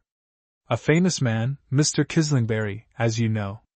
Has he not afforded you opportunities innumerable, of which, as a sensible man, you have taken full advantage, for it is not to be doubted that you are an enthusiastic playgoer, for hearty laughter? Has he not made your sides ache this many a time and oft, and have you not gone home the better for it? Is there not something so contagious in the merry notes of his rich voice that your mouth wreathes with smiles the moment it reaches your ears? Yes, everybody knows Kiss. Though his name be Kislingberry, he is never spoken of but as Kiss by his friends and the public, and everybody has a kindly feeling toward him. With reason. His humor is unctuous, but never coarse. He bubbles over with fun, but never descends to buffoonery, great in old comedies, to the manner born, and perhaps because of that, a little out of date. But Kiss, although fortune has not been over-lavish toward him, is contented with his lot. And he has, perhaps, a rarer virtue than all. He respects his author, and when he plays a new part and makes a hit in it, does not take all the credit to himself. This is the man who clapped Mr. Lethbridge on the shoulder in the midst of that gentleman's glowing daydream, and cried, "The very man I was coming to see! How are you, Leth, old man?" "Very well, I thank you," said Mr. Lethbridge, a little slowly, not immediately recognizing his friend. He was not in the habit of taking a harlequin leap out of his musings. It generally occupied him a few moments to get back to earth. "Very well, very well. Why, it's Kiss! Glad to see you, Kiss, glad to see you!" "Daydreaming, Leth?" inquired Kiss, merrily and kindly. Mr. Lethbridge's flights in this direction were well known to his friends. "Yes, Kiss, yes. Amusing myself as usual. Upon my word, I hardly know a better way of passing the time. Almost as good as a theater." Kiss and Mr. Lethbridge were related, second or third cousins, or something of that sort, one of those genealogical connections with mixed marriages which make the head ache, and it was from Kiss that Mr. Lethbridge obtained orders for the play. Kiss had other and nearer relations, some of whom were in the habit of visiting Mr. Lethbridge's house, where, it need scarcely be said, they were more than welcome, the younger members of Aunt Leth's family, and all her other young friends, looking up to these luminaries with a kind of awe. "Better than a theatre, I dare say," said Kiss heartily. "At all events, a great deal cheaper. So easy to get up your pieces, so easy to write 'em, so easy to get them played. No jealousies and heart-burnings, all plain sailing. And no rehearsals, my boy, no rehearsals," at which contemplation Kiss joyously rubbed his hands. "Everybody pleased and satisfied with his part. Lessee, stage manager, every soul in the place, down to the check-taker at the gallery, I should rather say up, shouldn't I, in a state of calm beatitude. Why? Because success is assured beforehand. No expense for dresses, none for scenery. Such a first-night audience! No blackguards paying their shillings in the hope of a chance of hooting and hissing. There are such nowadays, I regret to say. Then the critics! Not at all a bad lot, let me tell you, though they have given many a poor devil the heartache. I often pity them for the sorry stuff they have to listen to and write about. Not a bed of roses, theirs. And I'd sooner be Kiss, first low comedy, than dramatic critic of the best paper going. As you play your pieces, Leth, do you ever think of the fine notices written about 'em in the next morning's papers?" "I seldom get as far as that," replied Mr. Lethbridge, smiling. "Ah," said Kiss, "that's because you have no vanity." "I have a great deal," said Mr. Lethbridge, shaking his head. "You're no judge of yourself, none of us are of ourselves. But let your mind run on it a bit, it will make your nerves tingle with delight. Not for yourself, perhaps, for others, for Aunt Leth, now, and pretty Fanny, and Bob, the rascal." "Yes, for them, said Mr. Lethbridge eagerly. "I will, Kiss, I will, that is, if it comes to me to do it. For, do you know, what you call my pieces are really very curious things, not only in themselves, but in the way they happen. Quite unexpectedly, Kiss, quite unexpectedly. Now what do the critics say about the piece? Just by way of example, I've been playing in my walk home from the bank. But it's rather foolish of me to ask you such a question, as you are in complete ignorance of the kind of piece it is." "Wrong, Leth, wrong. I know a great deal about it, more than you are aware of." "Really?" "Really, and in very truth, my liege lord. Now this is interesting. It is quite a pleasure, meeting you in this way. Go on about my piece." "First and foremost," said Kiss, "to settle the style of it. I pronounce that it is not a tragedy." "Right, it is not. It is not a farce. Nothing like it, that is, broadly speaking. I am speaking broadly. It is not a bloodthirsty melodrama, with a murder in it, and a wedding, or, if not that, a pair of lovers, just about to be tied together, or, if not that, a husband and wife torn from each other's arms. It amounts to the same thing, because the main point is that the man is falsely accused of the murder." "Of course he is," said Mr. Lethbridge. "Or where should we be?" "Exactly," said Kiss, with a humorous imitation of Mr. Lethbridge's manner. "If that was not the case, where should we be? Worth considering. Perhaps worse off, perhaps better. I will not take it upon myself to judge. We are talking now of the regulation pattern, good old style, Leth, but old. Would stand a bad chance if it were not for the magnificent scenery and the wonderful dresses, mechanical changes, houses turned inside out, exteriors turned outside in, gas lowered to vanishing point to assist the delusion, splendid opportunity that for the lover and his lass, in the pit. Wish I was young again, and before the footlights, instead of behind them, so that I might take my imaginary little girl, whom I adore, from the crown of her pretty head to the tips of her little shoes, to the pit when such a melodrama, with the lights turned down, is being played. When I say regulation pattern, Leth, don't mistake me, I am not speaking against it. As for originality, well, perhaps the least said about it the better. We were rehearsing a new melodrama the other day, and the subject cropped up on the stage. The scene painter was there, and he took part in the discussion, though he spoke never a word. How could he do that without speaking? Well, he winked. I don't see much in that, observed Mr. Lethbridge, somewhat mystified. Of course you don't, the reason being, and good humor beamed in every feature of Kiss's merry face, that you are not, like myself, a cynic. Come, that's good, protested Mr. Lethbridge. You a cynic? I would not have my enemies say so, said Kiss. And don't you betray me at home. So it is settled that your piece is not a tragedy, nor a broad farce, nor a melodrama with a murder in it.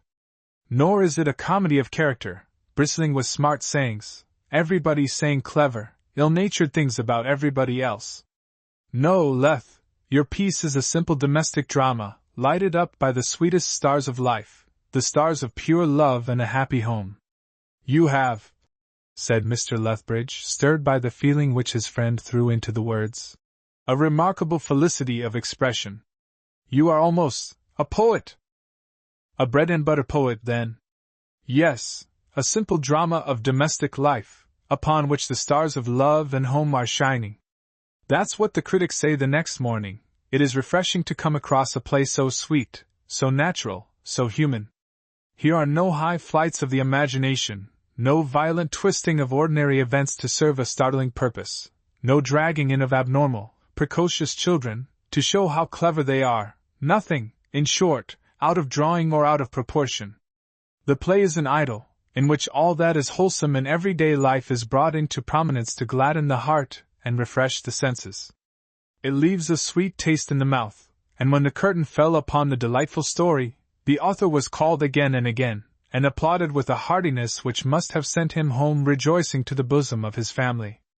We trust that the success he won and deserved will encourage him to further efforts in this direction, and that on many future occasions he will charm and beguile us as he did last night. His feet are firmly planted on the ladder of fame, and he has only to go on as he has begun, to make his name a household word. Upon my word, said Mr. Lethbridge, you almost take away my breath. But am I a true diviner? Asked Kiss. About the critics? About the piece, your piece? You are a wizard. I think if I were a dramatic author I should try to write precisely the kind of play you have described. You see, there is little else in my mind. But I am afraid you are wrong about the critics. Not at all, persisted Kiss. Critics are human, like other people, and search the whole world through, you will find no song more popular than Home, Sweet Home. Chapter 10. Melia Jane, Goddess of Pots and Pans. While this conversation was proceeding there stood at a little distance from the speakers a man who had been walking arm in arm with the actor when the friends met, and who fell apart from Kiss when he clapped Mr. Lethbridge upon the shoulder. He was an anxious-eyed man, nervous, fidgety, with a certain tremulousness of limb and feature, denoting a troubled nature. His age was some 35 or thereabouts. His clothes were respectable and shabby, and although he took no part in the conversation, and did not obtrude himself, he did not remove his eyes from Kiss and Mr. Lethbridge. Kiss, turning, beckoned to him, and he joined the friends. You heard what we've been talking about, said the actor. What do you think of it? I wish, said the man, that I could write such a piece. Ah, said Kiss, it is easy to preach as we've been preaching, but to do the thing is a different pair of shoes. It comes by nature or it comes not at all. But, said the man, I don't believe it would be a success. Wait a moment, said Kiss. I am forgetting my manners. Mr. Linton, Mr. Lethbridge. The two shook hands. Mr. Linton, said Kiss to Mr. Lethbridge, in explanation, is a dramatic author, and has written plays. Mr. Linton sighed, and fidgeted with his fingers. Has he? Exclaimed Mr. Lethbridge. And they have been played, of course? Mr. Linton sighed again, and inclined his head. I am really delighted, said Mr. Lethbridge. I have never in my life spoken to a dramatic author, and have never shaken hands with one. Will you allow me? They shook hands again, Mr. Lethbridge effusively, Mr. Linton with mingled bashfulness, pride, and awkwardness. Successful pieces, I am sure, observed Mr. Lethbridge. More or less so, said Kiss. We must take our rubs, my dear Leth. Of course, of course. We've got to take them. That's what I'm always telling Linton. We've got to take 'em. Why, you now, pointing his finger at Mr. Lethbridge. You're not a public man, and you have your rubs. I am not free from them, said Mr. Lethbridge, in a cheerful voice. There, now, Linton, said Kiss, with the manner of one who desired to point a moral. Our friend Lethbridge here is not a public man, and he has rubs. So you don't think his piece would be a success? Why, Sempronius, an author must follow the fashion, replied Mr. Linton. If he wants to live. He wants that, naturally.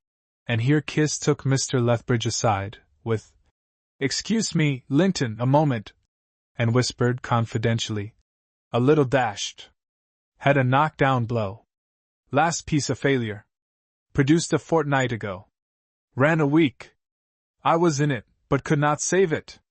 Consequence, out of an engagement, not serious to me, but to him, very. A man of genius, but not yet hit 'em quite. Will soon, or I'm the worst of actors. Which I am not, nor the best, but 'twill serve. Meanwhile, waiting for the spondulics to pour in, has wife and family to support. A modern triplet. Has play which will take the town by storm. The play that failed was of a domestic turn. Very pretty, but lacked incident. Too much dialogue, too little action. He feels it, badly. Here, touching his heart. And here, touching his stomach. They returned to Mr. Linton. Proceed, Linton. The public, said Mr. Linton, require red fire. Give it them. They want murders. Supply them.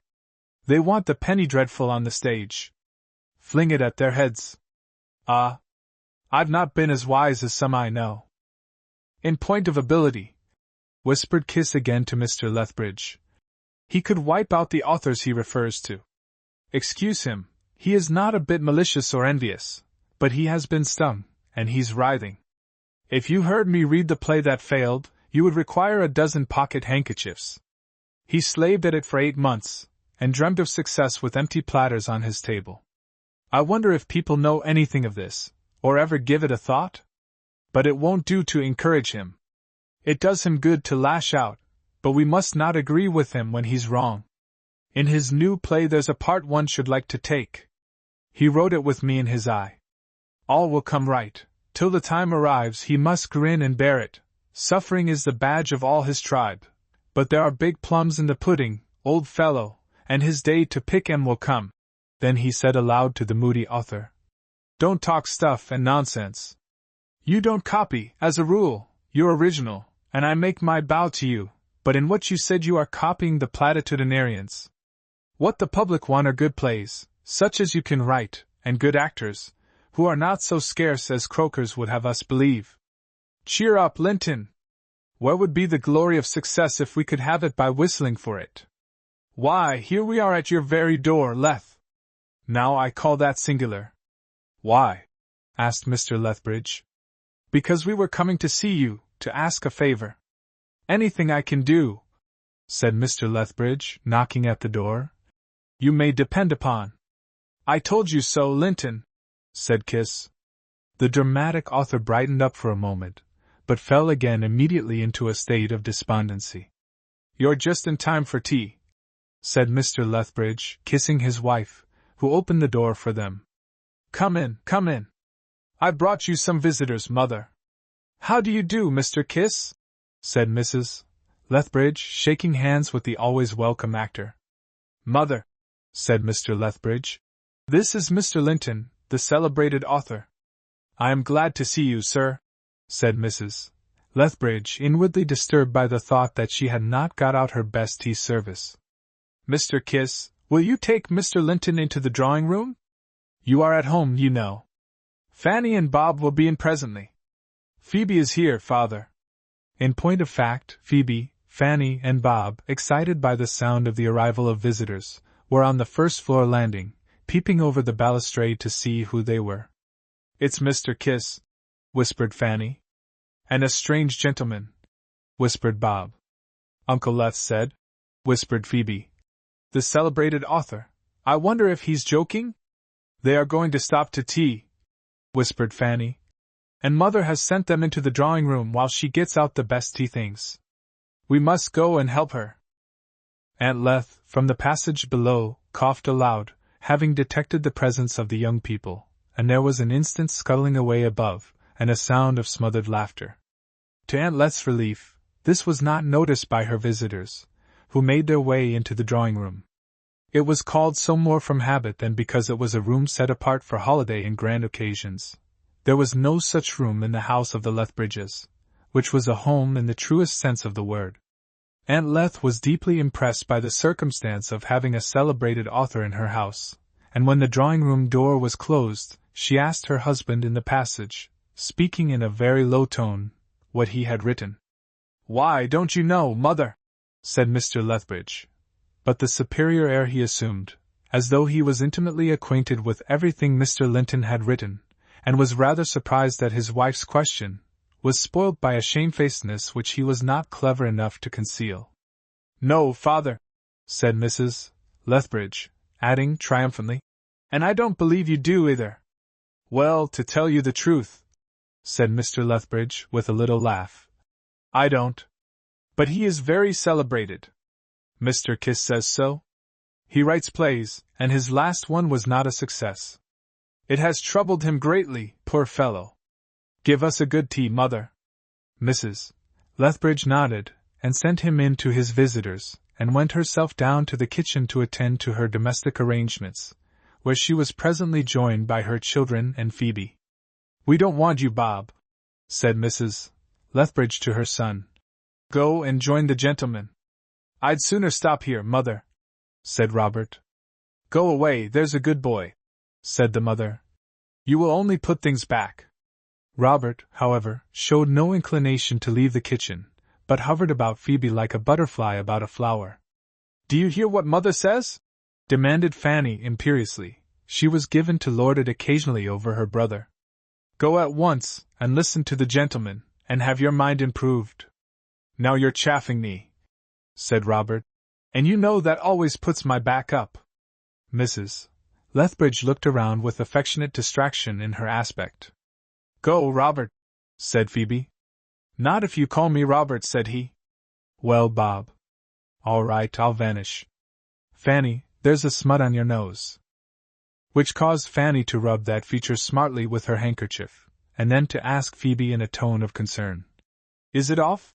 This sent Robert from the kitchen laughing, while Fanny called out to him that she would pay him for it. She laughed too, when he was gone, and declared that he was getting a greater tease every day. Presently all was bustle. The best cups and saucers were taken from the cupboard, and Phoebe, with her sleeves tucked up, was dusting them. Fanny was cutting the bread and buttering it. Aunt Leth was busy with eggs and rashers of bacon, and the frying pan was on the fire, while, attending to the frying pan and the kettle and the teapot, and working away generally with a will, was the most important person in the kitchen, the goddess, indeed, of that region, whose name, with a strange remissness, has not yet been mentioned, Melia Jane. In these days of fine lady servants, the mere mention of so inestimable a treasure is an agreeable thing, for if ever there was a devoted, untiring, unselfish, capable, cheerful slave of the broom and the pan, that being was Melia Jane. Up early in the morning, without ever being called, up late at night, without a murmur, no Sundays out, as a law, the violation of which was a graver matter than the separation of church and state, cooking, scrubbing, washing, with a light heart, and as happy as the day is long. Could I write an epic, I would set about it, and call it Melia Jane. Not a beauty, somewhat the reverse, indeed. But, lore, as she used to say, scratching her elbow, beauty's only skin deep. Nevertheless, she worshipped it in the persons of Fanny and Phoebe, to whom she was devotedly attached. Of the two, she leaned, perhaps, more closely and affectionately to Phoebe, for whom she entertained the profoundest admiration. "Weenus," she declared, "couldn't hold a candle to her." And had she been asked, in the way of disputation, under what circumstances and to what intelligible purpose that goddess could be expected to hold a candle to Phoebe, she would doubtless have been prepared with a reply which would have confounded the interrogator. She had a history, which can be briefly recorded. Like all careful housewives with limited incomes, Mrs. Lethbridge had her washing done at home, and Melia Jane's mother, in times gone by, was Aunt Leth's washerwoman. She died when Melia Jane was 10 years old, and the child, being friendless and penniless, was admitted into Mrs. Lethbridge's kitchen as a kind of juvenile help. She proved to be so clever and willing, and so teachable, as Mrs. Lethbridge said, that when the old servant left to get married, Melia Jane took her place, and from that day did the entire work of the house. For the present, this brief record is sufficient. More of Melia Jane anon. Robert burst into the kitchen in a state of great excitement. "Mother, you didn't tell me Mr. Linton was a dramatic author. Just think, Phoebe, he writes plays. Isn't it grand?" The girls opened their eyes very wide. There was indeed a luminary in the house, a star of the first magnitude. A dramatic author. It was enough to make them tremble. "But why have you left them, Bob?" asked Mrs. Lethbridge. "I was told to go," replied Robert. "They did not want me. They're talking business." "Business!" exclaimed Mrs. Lethbridge. "What business can they have with father?" "Perhaps," suggested Robert, "he is going to take a theatre, and Mr. Linton is going to write the plays, and Mr. Kiss is going to act in them." "What nonsense you talk!" said Mrs. Lethbridge. "Mother," said Robert solemnly, "my mind's made up." "A very small parcel," remarked Fanny, thus paying him off for the smut on her nose. "I'm serious," said Robert. "I'm fixed, yes, fixed as the polar star." "That sounds well. I shall go on the stage." "And off again, very quick," said Fanny. "What? Turn actor, Bob?" exclaimed Mrs. Lethbridge. "Yes," said Robert, folding his arms. "A second Irving." "Avaunt, and quit my sight!" cried Phoebe, seizing the rolling pin and striking an attitude. They all fell to laughing, and Melia Jane stared at the young people, with her eyes almost starting out of their sockets. Chapter 11. Kiss has something to say about theatrical managers. Meanwhile the gentlemen upstairs were discussing a serious subject. "I told you about our friend's play," said Kiss to Mr. Lethbridge. "His undeservedly unsuccessful play, produced a fortnight since at the Star Theatre. There are lines in it which would make the fortune of a poet, but these are not poetical days, on the stage.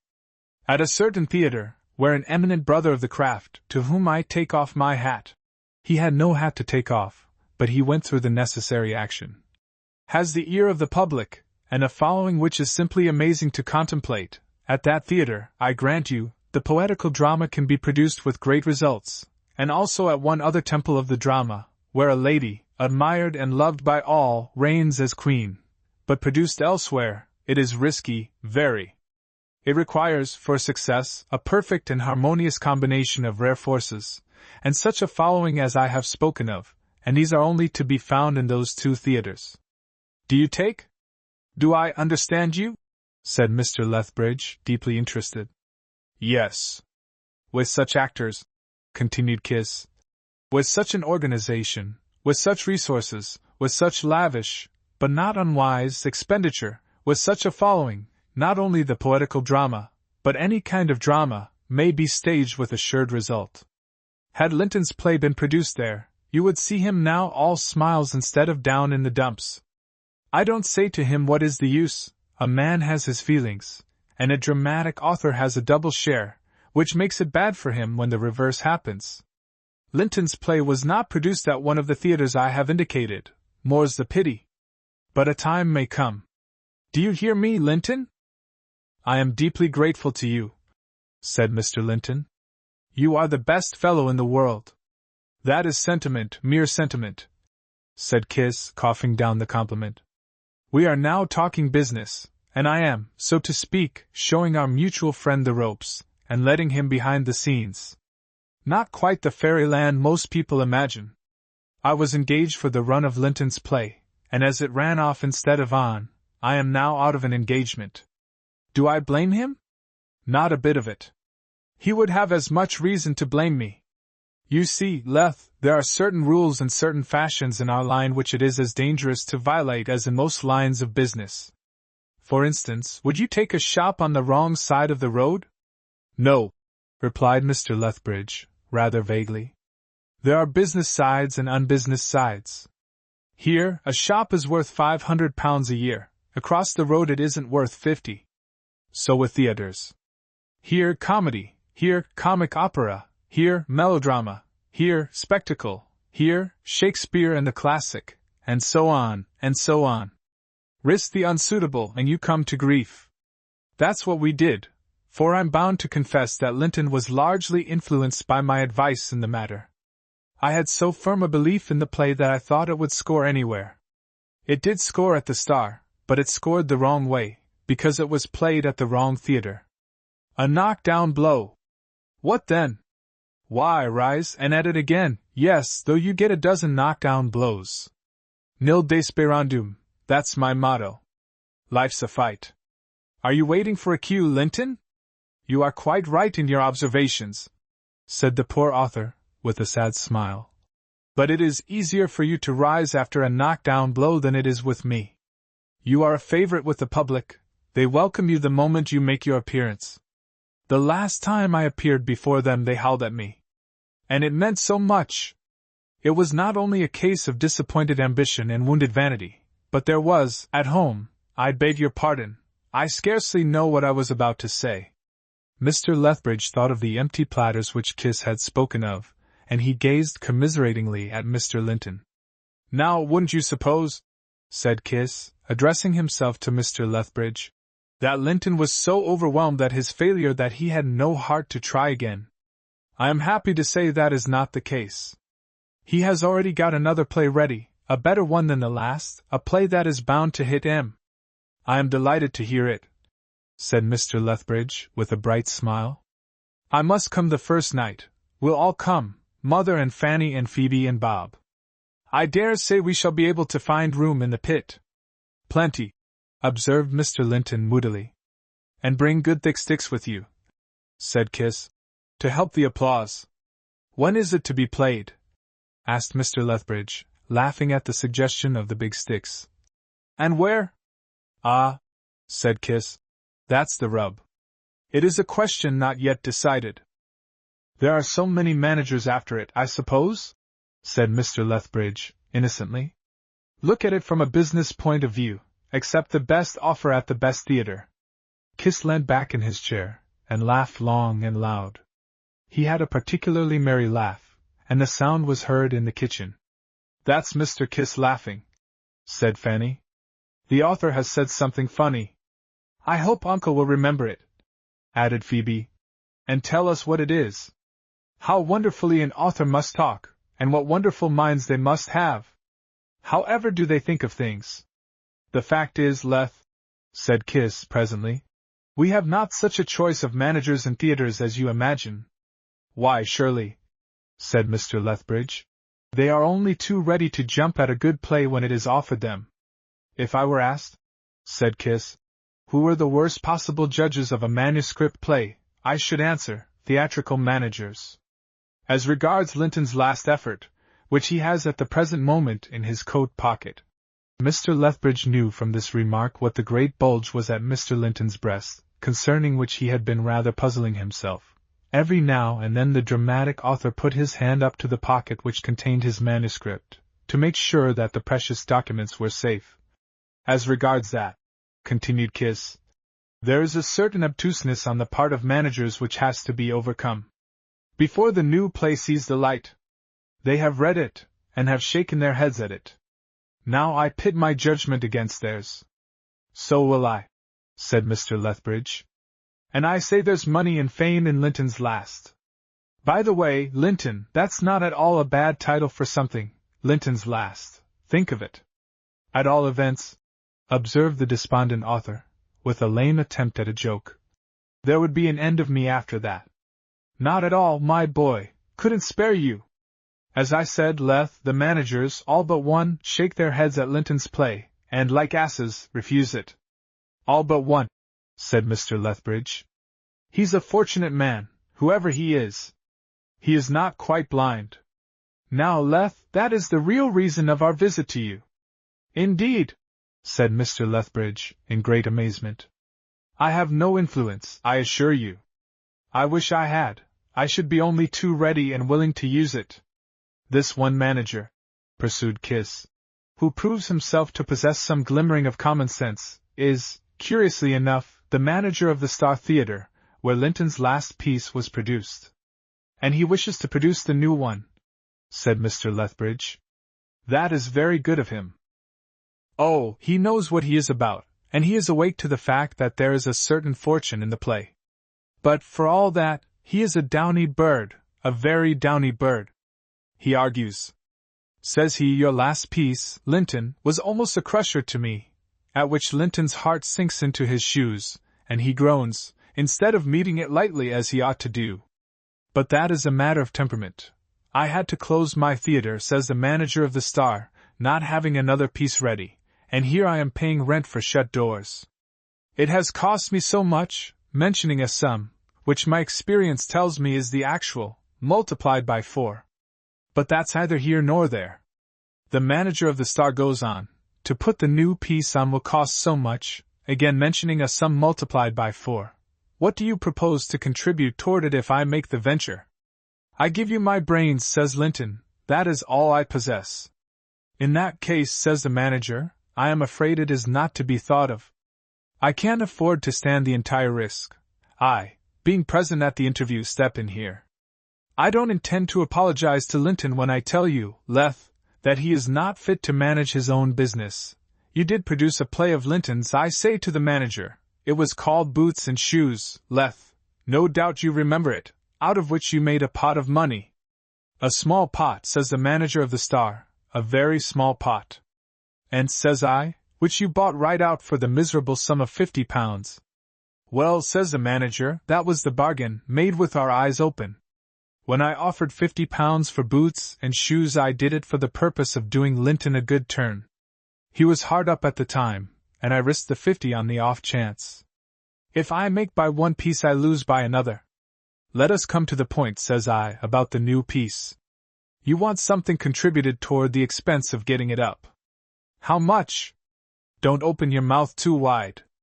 £200, says he, not a penny less. To tell you the truth, Leth, I thought he was going to ask for more. It isn't a very large sum, is it?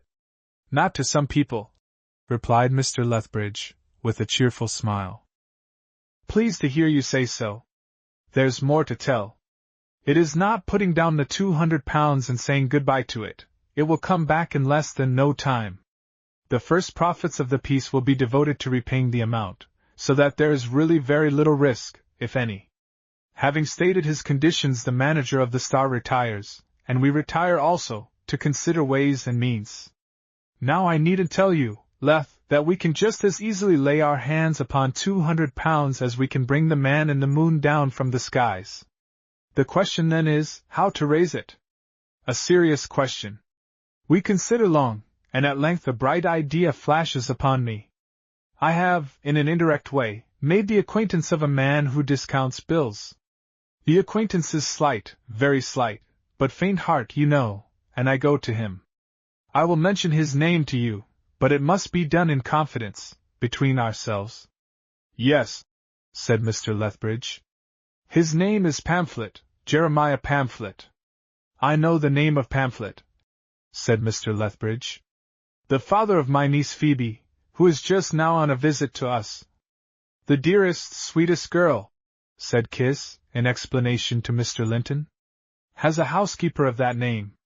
Can Mr. Jeremiah Pamphlet be a connection of hers?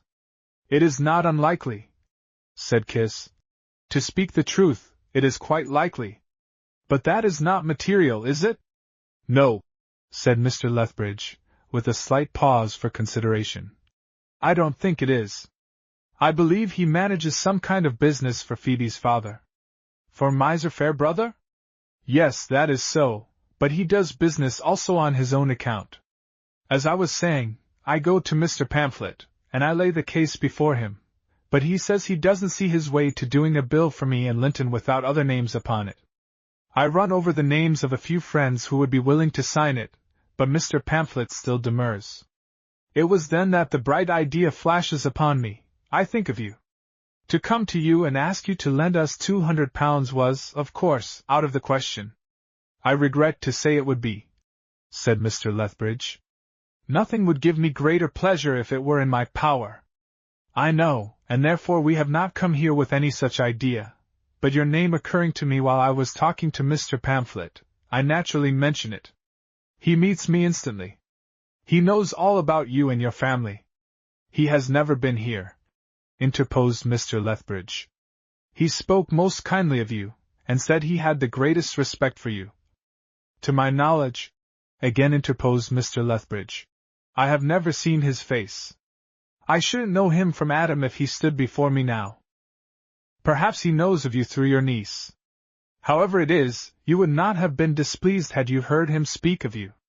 The upshot of the affair is that he makes a proposition by which we shall get the £200 required to produce Linton's new play. The proposition is, and bear in mind that Mr. Pamphlet made it out of pure kindness, and out of the respect in which he holds you, that Linton should draw a bill at 6 months' date for £300, and that you should accept it. Linton, of course, as drawer, will endorse it, and so will I. If I hand this bill to Mr. Pamphlet tomorrow, he will give Linton his cheque for £200, and our friend's fortune is made. The resources of civilization, my dear Leth, are wonderful. That a mere scratch of the pen can make a name famous, can make a worthy fellow happy, can bring joy to the hearts of a good woman and her children. You will love Mrs. Linton when you know her, can snatch a man from the depths of despair. Now, is it not wonderful to think of? They will bless you, they will remember you in their prayers, but I will say no more. It remains with you. In this speech the actor's art, unconsciously exercised, made itself felt, and it penetrated the very soul of good Uncle Leth. It does not enter my mind, said Mr. Lethbridge to Kiss, that you would deceive me. I would cut my right hand off first. And therefore you will forgive me when I ask you if there is really no risk? I give you my word and honor, Leth, said Kiss, very seriously, as a man, and what is more, as a judge of plays, that there is not the slightest risk. Is my opinion, as an actor and an honorable man, of any value? Of the highest value. There is not an atom of risk. Linton has his play in his pocket. He shall read it to you, or rather, I will read it to you, before we leave you tonight. Linton is an execrable reader of his own works. He is so nervous and fidgety and undramatic that he misses every point. If ever I feel inclined to punch his head, it is when he is reading his manuscript to the company in the green room. Many a good play has been rejected because of this incapacity. Many a bad play has been accepted because of the fervor and the magnetism of the author, who, carried away himself, frequently by inordinate vanity, has carried away a theatrical manager, and actors too sometimes, and warped their judgment. I will read Linton's play fairly, so that you will be able to form a proper estimate of it. Just consider, Leth, the bill is not due for 6 months. In 3 or 4 weeks at the furthest Linton's piece will be produced. The manager of the Star Theatre would like to rush it on sooner, but I shall insist upon a proper number of rehearsals. I shall stage manage it myself, and that should be a guarantee. 2 weeks after the production of the piece I shall have the pleasure, I beg Linton's pardon, he will have the pleasure, of handing you the sum of £300 in a new suit of clothes.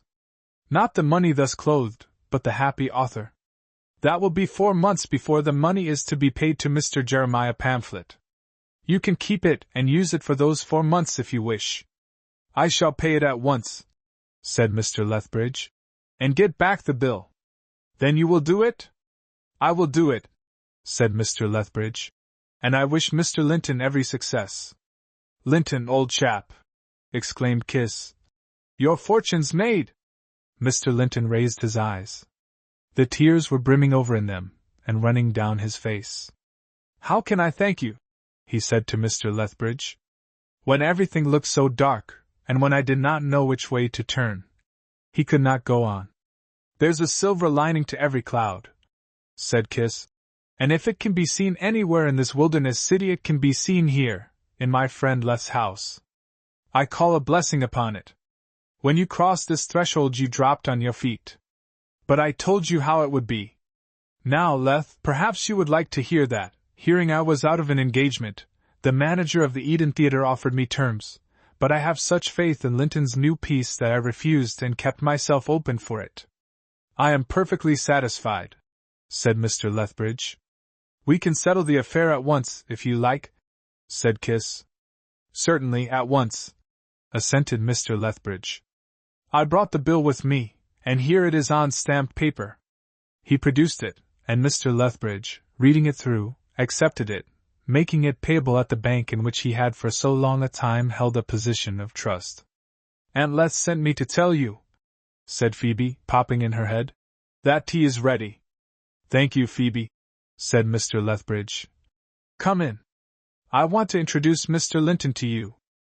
How little did the bright and beautiful girl suspect that within the last few moments an awful and tragic thread had been woven into her life. She entered the room, and looked timidly at the poor author. Not a word for me, said Kiss. Yes, Mr. Kiss, said Phoebe, giving him her hand. Mr. Linton, Phoebe, said her Uncle Leth, encircling her waist with his arm. This is my niece, Mr. Linton, whom I love as a daughter. Mr. Pamphlet was speaking of you yesterday, said Mr. Linton. Mr. Pamphlet, exclaimed Phoebe, shrinking at the name. Yes. He said you were the most lovely girl in all London, and that there was no service you could call upon him to render which he would not cheerfully perform. I scarcely know him, sir, murmured Phoebe. Let us go in to tea, said Mr. Lethbridge, or mother will be impatient. A terrible tyrant, Mr. Linton, a terrible tyrant. Chapter 12. The reading of the new play. It was the merriest tea party imaginable, and Aunt Leth's mind was at ease, in consequence of the time which had been afforded her to make suitable preparations for so eminent a guest as the dramatic author. In pouring out the tea, she helped him last, saying gaily, The first of the coffee, Mr. Linton, the last of the tea. A good homely saying, he observed. I used to hear it from my mother. Though, really, I do not deserve such attention. Don't believe him, Aunt Leth, said Kiss. Your dramatic author is as fond of the best as any common mortal. The idea of comparing a dramatic author to a common mortal was certainly not to be lightly accepted by the young folk round the tea-table, who regarded Mr. Linton as a being far above and removed from the general run of people. It was to them almost a surprise that he spoke and ate in exactly the same way as their other acquaintances, and out of the depths of their admiration, everything he did seemed to be invested with a certain superiority which raised him above his fellows. They cast timid and covert looks upon him, and noted his movements, so as to be able to give a faithful description of him, by and by, to their friends. It was fortunate for him that their observance was not too obtrusive, or it might have spoilt his appetite. As it was, he made an excellent tea, and tucked away the bread and butter and ham and eggs with a zest which delighted Aunt Leth. He declared that he had never tasted such tea, nor such eggs, nor such bacon, nor such bread and butter, nor such gooseberry jam, and if appearances were to be trusted, and there was any value in words, never did mortal enjoy himself more than this poor author, who had been lifted from despair by the generous kindness of Uncle Leth. Kiss had imparted, hastily and confidentially, to Aunt Leth some particulars of Mr. Linton's circumstances, and had found time to descant upon his friend's virtues as a domestic man, of his love for his wife and children, and of his brave struggles against fortune. Aunt Leth's heart went out to Mr. Linton, and she said how proud she would be if he would bring his wife and little ones to see them. He replied that the honor would be on his side, but that, with his hostess's permission, he would wait until his new piece was produced at the Star Theatre. This temporizing reply was dictated by his sensitive spirit. He and his wife lived in 2 rooms, in a not very distinguished neighborhood, and he was afraid of a return visit and its consequent humiliation. When his play was produced he would be able to remove to better quarters, and his wife would buy a new dress. Then the acquaintanceship with this charming family could commence, and he would be in a position to return their hospitality. "A new play!" exclaimed Aunt Leth. "Do you appear in it, Mr. Kiss?" "Yes," said Kiss. "We hope to see you in the theater on the first night. Uncle Leth has promised to supply each of you with a big stick, so that you may lead the applause. But there will be no getting in," said Aunt Leth. "Linton will reserve a private box for you," said Kiss. Eager heads turned to the poor author, eager eyes gazed at him. "Madam," said Mr. Linton, "I shall be honored if you will accept it. If you do not, I feel that my play will meet with failure." "You are very good," said Aunt Leth.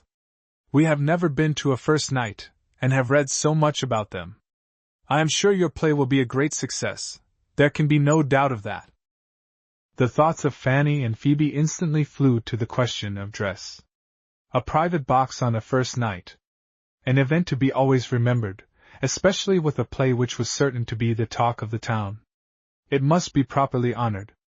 "Mr. Linton has the manuscript of the play with him," said Kiss, "and if you have nothing better to occupy your time tonight, I propose to read it to you, in order that you may form an opinion of it. What do you say?" What did they say? There was a question. If they had nothing better to occupy their time, what could be better? Why, the girls would be ready to throw over even a dance for such a treat. They glowed with excitement, and Mr. Lethbridge, looking round upon the happy faces, was glad to think that he had signed the bill which Kiss had in his pocket at that moment, and which tomorrow would be in the possession of Jeremiah Pamphlet. "There's an audience for you," said Kiss to the author, pointing to the young people. "A good augury," said the proud author. "I feel more hopeful than I have done for a long time past." The females of the party presently left in a body to prepare the drawing-room for the promised reading, and then it was that Phoebe said to Aunt Leth, "Oh, Aunt Leth, I have something to say, and I'm in that state of excitement that I'd better say it at once, before I forget it. Next Saturday is my birthday, you know." "Yes, dear, I know," said Aunt Leth, giving the young girl a tender caress. "And we shall keep it up by a little dance at home here. I intended to speak to you about it tonight before you went to bed. You are so good to me, dear aunt," said Phoebe, "that I don't know how ever I can repay you.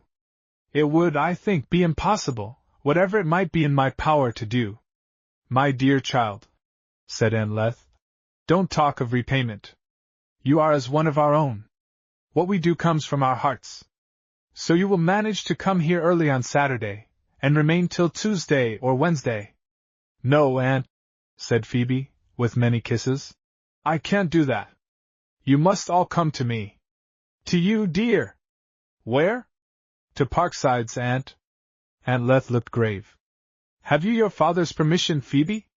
"Yes, aunt, he gave it willingly. I don't mean to say it was his idea, it was mine, and he consented at once when I asked him. I can only ask you to a poor little tea," said Phoebe, her lips slightly trembling. "But I hope you won't mind. I should so like it. Uncle Leth and Fanny and Bob have never been to Parkside's, and though I can't give them a grand entertainment, I don't think it will make any difference." "Nothing can make any difference in our love for you, my dear." "Then you will come, all of you?" "Yes, dear, we will come, because I see it will be a pleasure to you, and that will make it a pleasure to us." Aunt Leth pressed her hand fondly over the young girl's head, and just for one moment there were tears in both their eyes. But they were instantly dried, and with a smile and a kiss they busied themselves preparing for the reading of the play. These were soon completed, and the gentlemen were called in. "Capital! Capital!" exclaimed Kiss, as he contemplated the arrangements, the lights on the table, the chairs ranged round, the place of honor for himself so disposed that he could either sit or stand. "As good as a green room, Linton." "A great deal better," said the author, thinking of the various vain interests comprised in a company of actors, each listening to the lines of the character he was to play, and calling the piece good or bad according to the strength or weakness of that special part of it. He took his manuscript from his pocket and handed it to Kiss. The actor gazed with calm and impressive dignity at his audience. His movements were few and quiet and stately. He knew the value of repose. He was in his glory, master of the situation, and equal to the occasion. He opened the manuscript and was about to commence, when a diversion occurred. There was a sound at the door as of some person outside. Aunt Leth went to the door, opened it, glided into the passage, and returned. "It is our servant," she whispered to Kiss. "She has heard of the reading, and implores to be allowed to be present. She is a very good girl." "May she?" "By all means," said Kiss. "A theater is a packet of all sorts. Admit her." In came Melia Jane, who, with awe on her features, seated herself at the back of the room, and fixed her eyes upon Kiss, who was to her a greater than Jove. Then Kiss commenced in earnest, and quickly held his audience in thrall. He moved them to tears, he moved them to laughter. He so individualized each character, male and female, that there was no difficulty in following the course of the story. It contained tender and comic episodes, to which he gave full and distinctive weight. "Bringing down the house," as he afterwards said again and again. There was a song in the play, which he rendered amidst great applause, and as the author heard it, and saw the delighted appreciation of the little company, he hugged himself, as it were, and whispered inly, "It must be a success. It cannot fail." Although the reading occupied 2 hours, there was not the least sign of weariness, and when it was finished, author and actor were overwhelmed with congratulations. As for Melia Jane, she so laughed, and cried, and clapped her hands, and stamped her feet, that the happy author, poor as he was, slyly slipped a shilling into her hand. "It is," said Uncle Leth, "the very finest play that was ever written." Upon this they were all agreed, and everyone prophesied a glorious success. Incidentally, Aunt Leth remarked, "And how beautifully you sang that song, Mr. Kiss." "Did I?" said Kiss. "Shall I sing you another?" The proposal was received with clapping of hands, and Kiss sang Tom Bolin, with such tender effect that he was called upon for another. "No," he said. "Ask Linton. He knows a splendid song in another vein. Sing Little Billy Linton." In the joy of his heart Mr. Linton could not refuse, and he began to sing Thackeray's astonishing piece of nonsense. He had a thin, quavering voice which suited the air, but somehow or other the song was not a success with this particular audience. Upon Melia Jane the effect was alarming. When the singer came to the lines, "There's little Bill is young and tender. We're old and tough, so let's eat he," she slowly rose from her chair, with horror depicted on her face. The singer went on, "Oh Bill, we're going to kill and eat you. So undo the collar of your chemmy." When Bill received this information, he used his pocket handkerchief. "Oh, let me say my catechism, as my poor mammy taught to me." Here Melia Jane burst out blubbering so violently that she had to be conducted from the room. Mr. Linton concluded the song, however, but the applause which attended his effort was rather faint, and Kiss found it necessary to explain that the lines were really only nonsense lines. He himself soon restored the equilibrium by a sweet rendering of Sally in Our Alley, and then followed other songs, by Phoebe and Fanny, and an old-fashioned duet by Aunt and Uncle Leth. Then there was a little bit of supper, at which Uncle Leth proposed the toast of success to Mr. Linton's delightful play, to which the author responded in feeling terms, and spoke of the happy evening he had spent. After actor and author were gone, Phoebe and the Lethbridges stopped up for an hour talking over the incidents of this remarkable night, but Uncle Leth said nothing of the bill for £300 to which he had put his name. Chapter 13. Curl-Paper Confidences. When two young women are closeted in their bedchamber after a pleasant day, and preparing for repose, then is the time for the interchange of sacred confidences. The events of the last few hours are touched upon with significant emphasis, the gentlemen are discussed and judged, and their personal peculiarities and excellencies commented upon with approval, or otherwise. However quiet, demure, and comparatively unobservant the young ladies may have been, depend upon it not the smallest detail of the gentleman's dress and manners has escaped their penetrating eyes. Especially is this the case upon the occasion of the introduction of a new male acquaintance. Everything appertaining to him is recalled, from the parting of his hair to the tying of his shoestrings. It would much astonish him to hear the pretty girls, all girls are pretty in their springtime, who seem to scarcely have courage to glance at him, speak of the color of his eyes, of the cut of his clothes, of the quality of his mustache, of the size of his hands and feet, and the shape of his fingernails. No learned judge in his summing up was ever so precise and correct, and the beauty or the despair of it is that these gossiping damsels are not only judges but juries, from whose verdict there is absolutely no appeal. Of course, such sacred confidences are all the more interesting when the subjects for dissection are young unmarried men. Many such conversations had Phoebe and Fanny held, and now, according to their wont, they proceeded to discuss the incidents of the evening, as they made their preparations for bed. "I have often thought it a pity," said Phoebe, "that Mr. Kiss is not married." "It is a pity," assented Fanny. "He is so good-natured and jolly that he deserves a good wife." "And so clever," remarked Phoebe. "And so good-looking." "Phoebe, depend upon it, he has been crossed in love." Phoebe sighed, and Fanny echoed the sigh. To these young hearts the very idea of being crossed in love was terribly sad. "I do hope Mr. Linton's play will be a success," said Fanny after a little pause. "Isn't it wonderful how a person can think of it all?" "It is certain to be a success," said Phoebe, taking the last hairpin out of her beautiful hair, which fell in waves over her shoulders. Fanny gazed at her admiringly, and a charming picture indeed did the young girl present at that moment. "If I envy you anything, Phoebe," said Fanny, "it is your hair. No one would think you had half as much." "That's because it's so fine," said Phoebe, with a pleased smile. "It's as fine as the finest silk," said Fanny, lifting bunches of it, and giving her cousin a quick, affectionate kiss. "But you mustn't think I really envy you, Phoebe." "I don't. I would change with you if I could." "No, you wouldn't, no, you wouldn't," cried Fanny, with a merry laugh. "Any more than I would with you. I am sure your hair is lovely, Fanny." "It is altogether too coarse," said Fanny, with pretended pettishness. "But there, whoever gets me will have to make the best of it."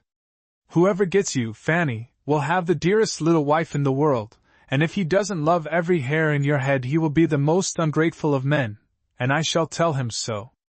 "I wonder who he will be," said Fanny, "and whether he knows that I've been growing up for him?" It was quite a natural remark for a light-hearted, innocent girl to make. Why, therefore, should it cause both the cousins to fall straightway into the mood ruminative, a mood which entails silence while it lasts?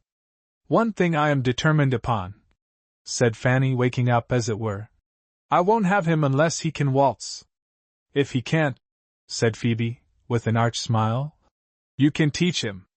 "Well, yes, that would be nice." And Fanny, brush in hand, commenced to hum a favorite waltz, and took a few turns to it, saying, when she was again before the glass, "What were we speaking of, Phoebe, before my young man popped in?" "About the play. We are all going on the first night, think of that. And in a private box, think of that. The observed of all observers, as Mr. Kiss would say. I shall feel so excited, almost as if I were the author, though such a thing is impossible." "Why impossible, Fanny? You wrote a story when you were 9 years old." "Yes, and it commenced. They were born in India without any father or mother. Was there anything ever so absurd? The success of Mr. Linton's play will mean a great deal to him. He is not rich, I am afraid." "If he isn't he ought to be," said Fanny, brushing with great care the tresses she pretended to despise. "Wearing his brains out in the way he does. He did look anxious, didn't he, while Mr. Kiss was reading it? And how beautifully he read! I felt like kissing him when he was going through the love scenes. They do kiss a good deal on the stage, don't they?" "Yes," said Phoebe, speaking with difficulty, her mouth being full of hairpins. "But then they don't mean it." Fanny made a face. "I shouldn't care for it that way," she said, and then she laughed, as though she had said something funny. "Do you think Bob meant it?" asked Phoebe. "When he said he was going to be an actor?"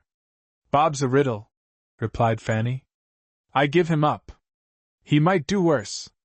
It's quite a fashionable profession." "It isn't a profession. Didn't Mr. Kiss tell us that an actor was a rogue and vagabond by Act of Parliament?" "That was only a joke. Mr. Kiss is a gentleman." "Of course he is. The Prince of Wales once shook hands with him, and he wouldn't shake hands with anyone but a gentleman. Do you wish you were a man, Phoebe?" "No." I do, said Fanny, with a decided nod of her head, the hair of which was by this time elaborately done up in curl papers. Phoebe had also completed her preparations for bed. And now, Phoebe, let us have a chat. She made this proposition with a feminine obliviousness of having spoken a single word since she had locked the bedroom door. What about, Fanny? Open your mouth and shut your eyes and see what God will send you, said Fanny. Nonsense, Fanny. Very well, nonsense. Then we won't have a chat. Only, and Fanny pursed up her lips and shook her paper-covered little head wisely. Only what? That you'll be sorry for it, that's all. What a tease you are! There! Phoebe opened her mouth and shut her eyes. Don't move, don't stir!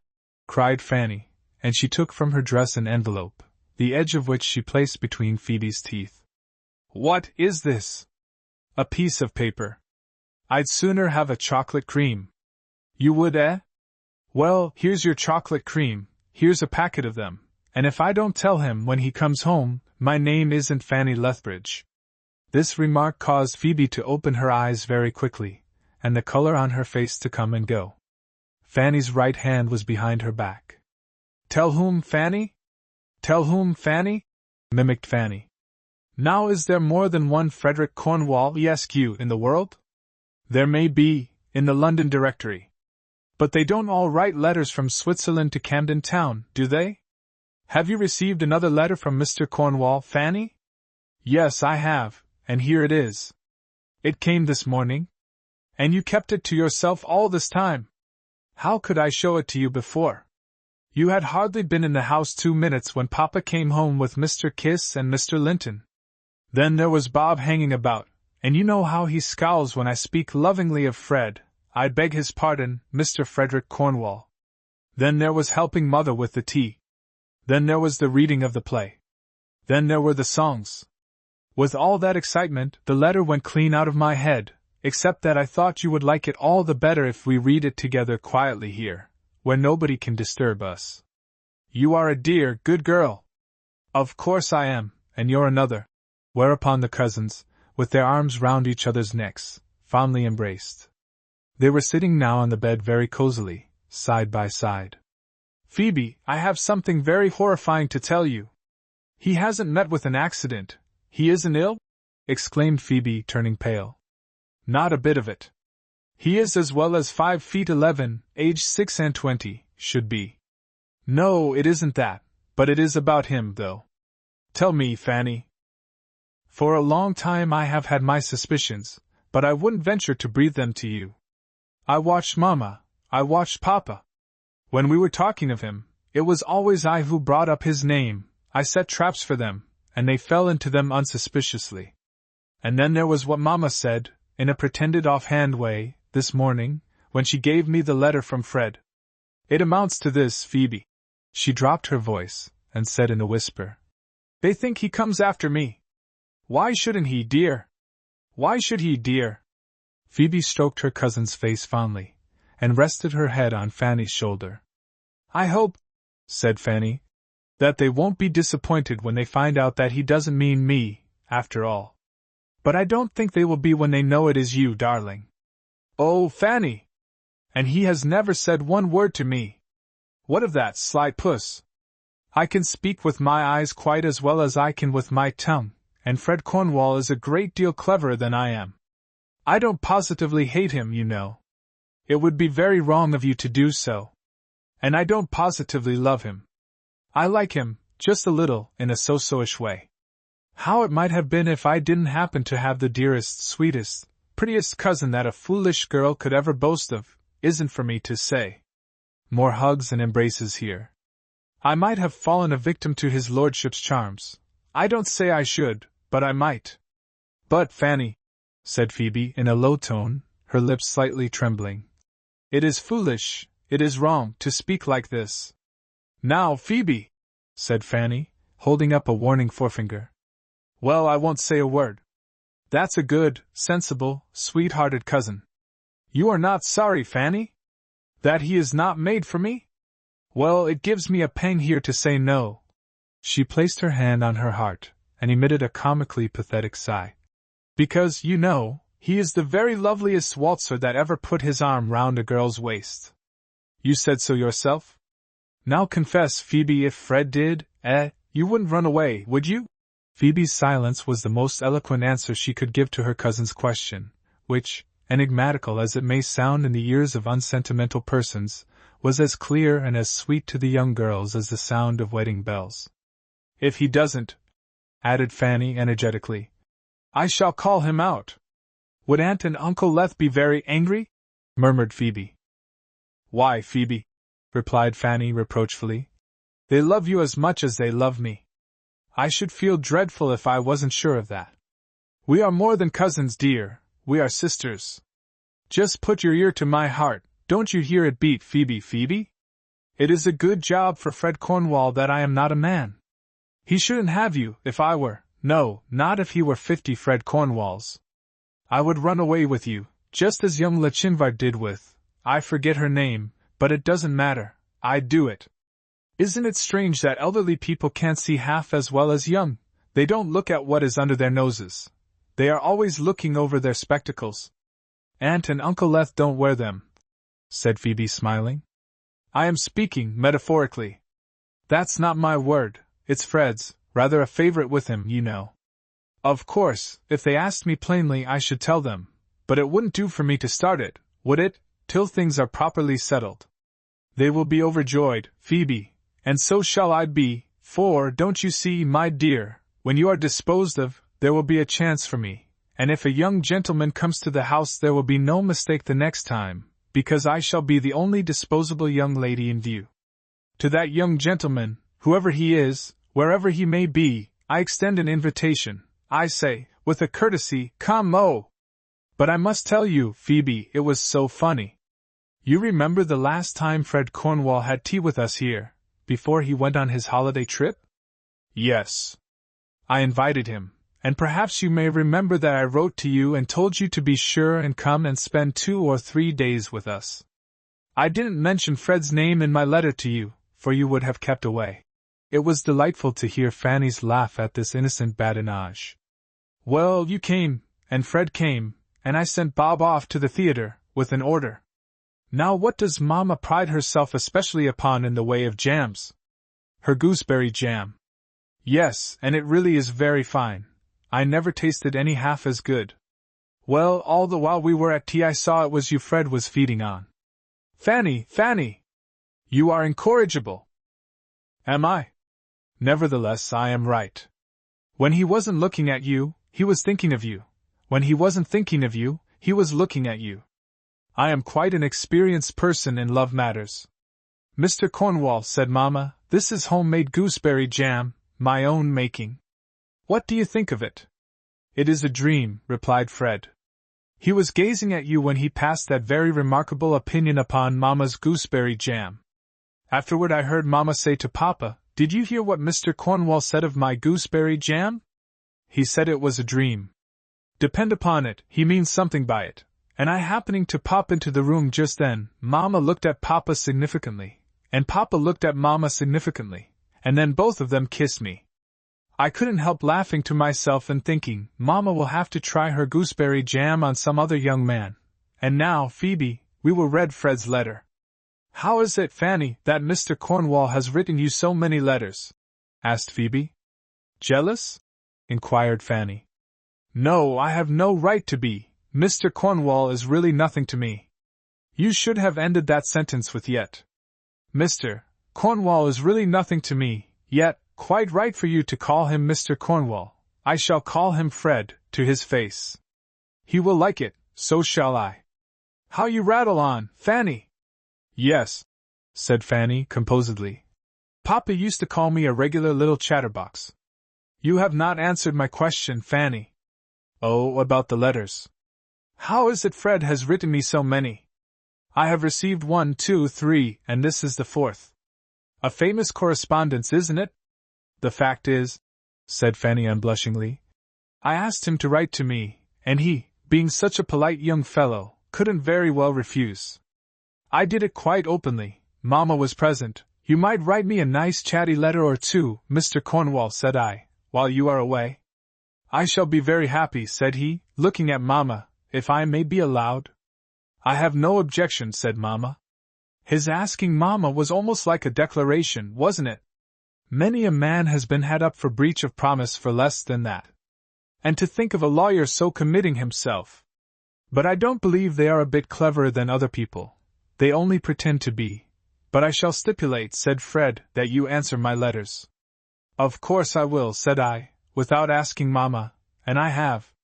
In the last one I wrote to him I said that you sent him your dearest love. I hope you did not say that, Fanny. If I didn't I meant it, so that it amounts to the same thing. Don't be ungrateful, Phoebe. I inveigled him into writing to me for your sake, not for mine, though I do wear his letters next to my heart. He is supposed to be addressing me in his correspondence, but he is really writing to you, and he knows that you read every word. Is there one of his letters without a lot about you in it? He is always thoughtful. A model young man. When he comes home we'll put him in a glass case. And now we must really get to sleep, or we shall have Mamma crying outside in the passage. Girls, put out the light, don't you feel tired, Phoebe? But the letter, Fanny! Oh, the letter! Well, if I wasn't almost forgetting it. I suppose it must be read. See, it is addressed from the Grimsel Hospice. That's where the monks are. What a splendid monk Fred would make! He really ought to become one. What do you think, Phoebe? Then Fanny kissed her cousin half a dozen times, and proceeded to read Fred Cornwall's letter. Chapter 14. A bit of Edelweiss. My dear Miss Lethbridge. That's altogether too formal, isn't it? Said Fanny, looking up from the letter. Why doesn't the stupid fellow commence with, my own dearest Fanny? It would be very much nicer, wouldn't it? My dear Miss Lethbridge, since my last we have had glorious weather, and I have been to no end of places, enjoying myself thoroughly. The only drawback is that I am without a companion, and that I sometimes feel rather lonely. If there ever was a young fellow, said Fanny, cut out for a family man, it is Fred. And that I sometimes feel rather lonely. But we cannot have everything we wish for in this world, and I shall soon be home. One satisfaction is that I am making myself well acquainted with the route I have taken, as delightful a track as can be imagined, and that it will be a great pleasure by and by to guide someone who has never been to the beauty land of Switzerland over the ground I have traversed. I wonder, said Fanny, if he has anybody in his eye, and whether he is thinking of a honeymoon over the ground I have traversed. I received your pleasant, chatty letter, telling me all the news, and I cannot thank you enough for it. You are a model of a correspondent.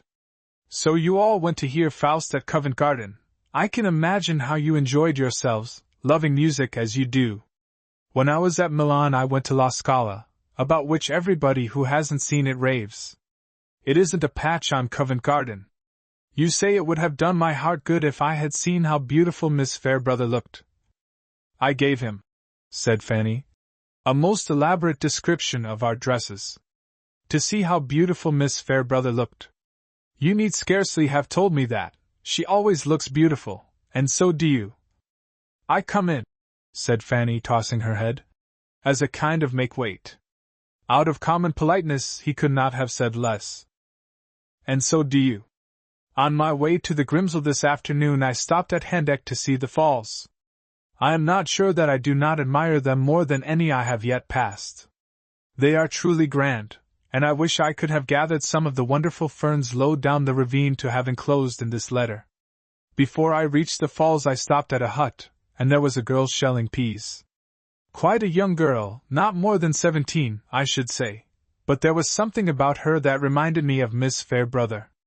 Nothing like so pretty and sweet, but her hair was the same color, and she was about the same height. She got me some milk, and I stopped a few minutes to rest, and helped her to pick her peas. It has been my opinion, said Fanny, ever since I had the pleasure of Fred's acquaintance, that he was little better than a flirt. He ought to be ashamed of himself. The least he could do was to keep these things to himself. Helped her to pick her peas. We had an agreeable chat, although she spoke a patois of which I did not understand a single word. It was very comical. Very, said Fanny, with a fine touch of sarcasm. Comical. Then I went on my way rejoicing, and it was quite dark when I reached the Grimsel. The monks are very hospitable. They gave me a good dinner and a good bottle of wine, for which they charged nothing. Only one is expected to put something in the box for the poor before he leaves the hospice. I am up here in the mountains, nearly 7,000 feet above the level of the sea. Outside there is a melancholy, somber sheet of water called the Totten Sea, or the Dead Lake. It is said to contain no living thing, only ghosts. Before I go to bed I shall go and see them. I am sorry to hear that the firm in which Bob was employed has failed, and that he is out of a situation.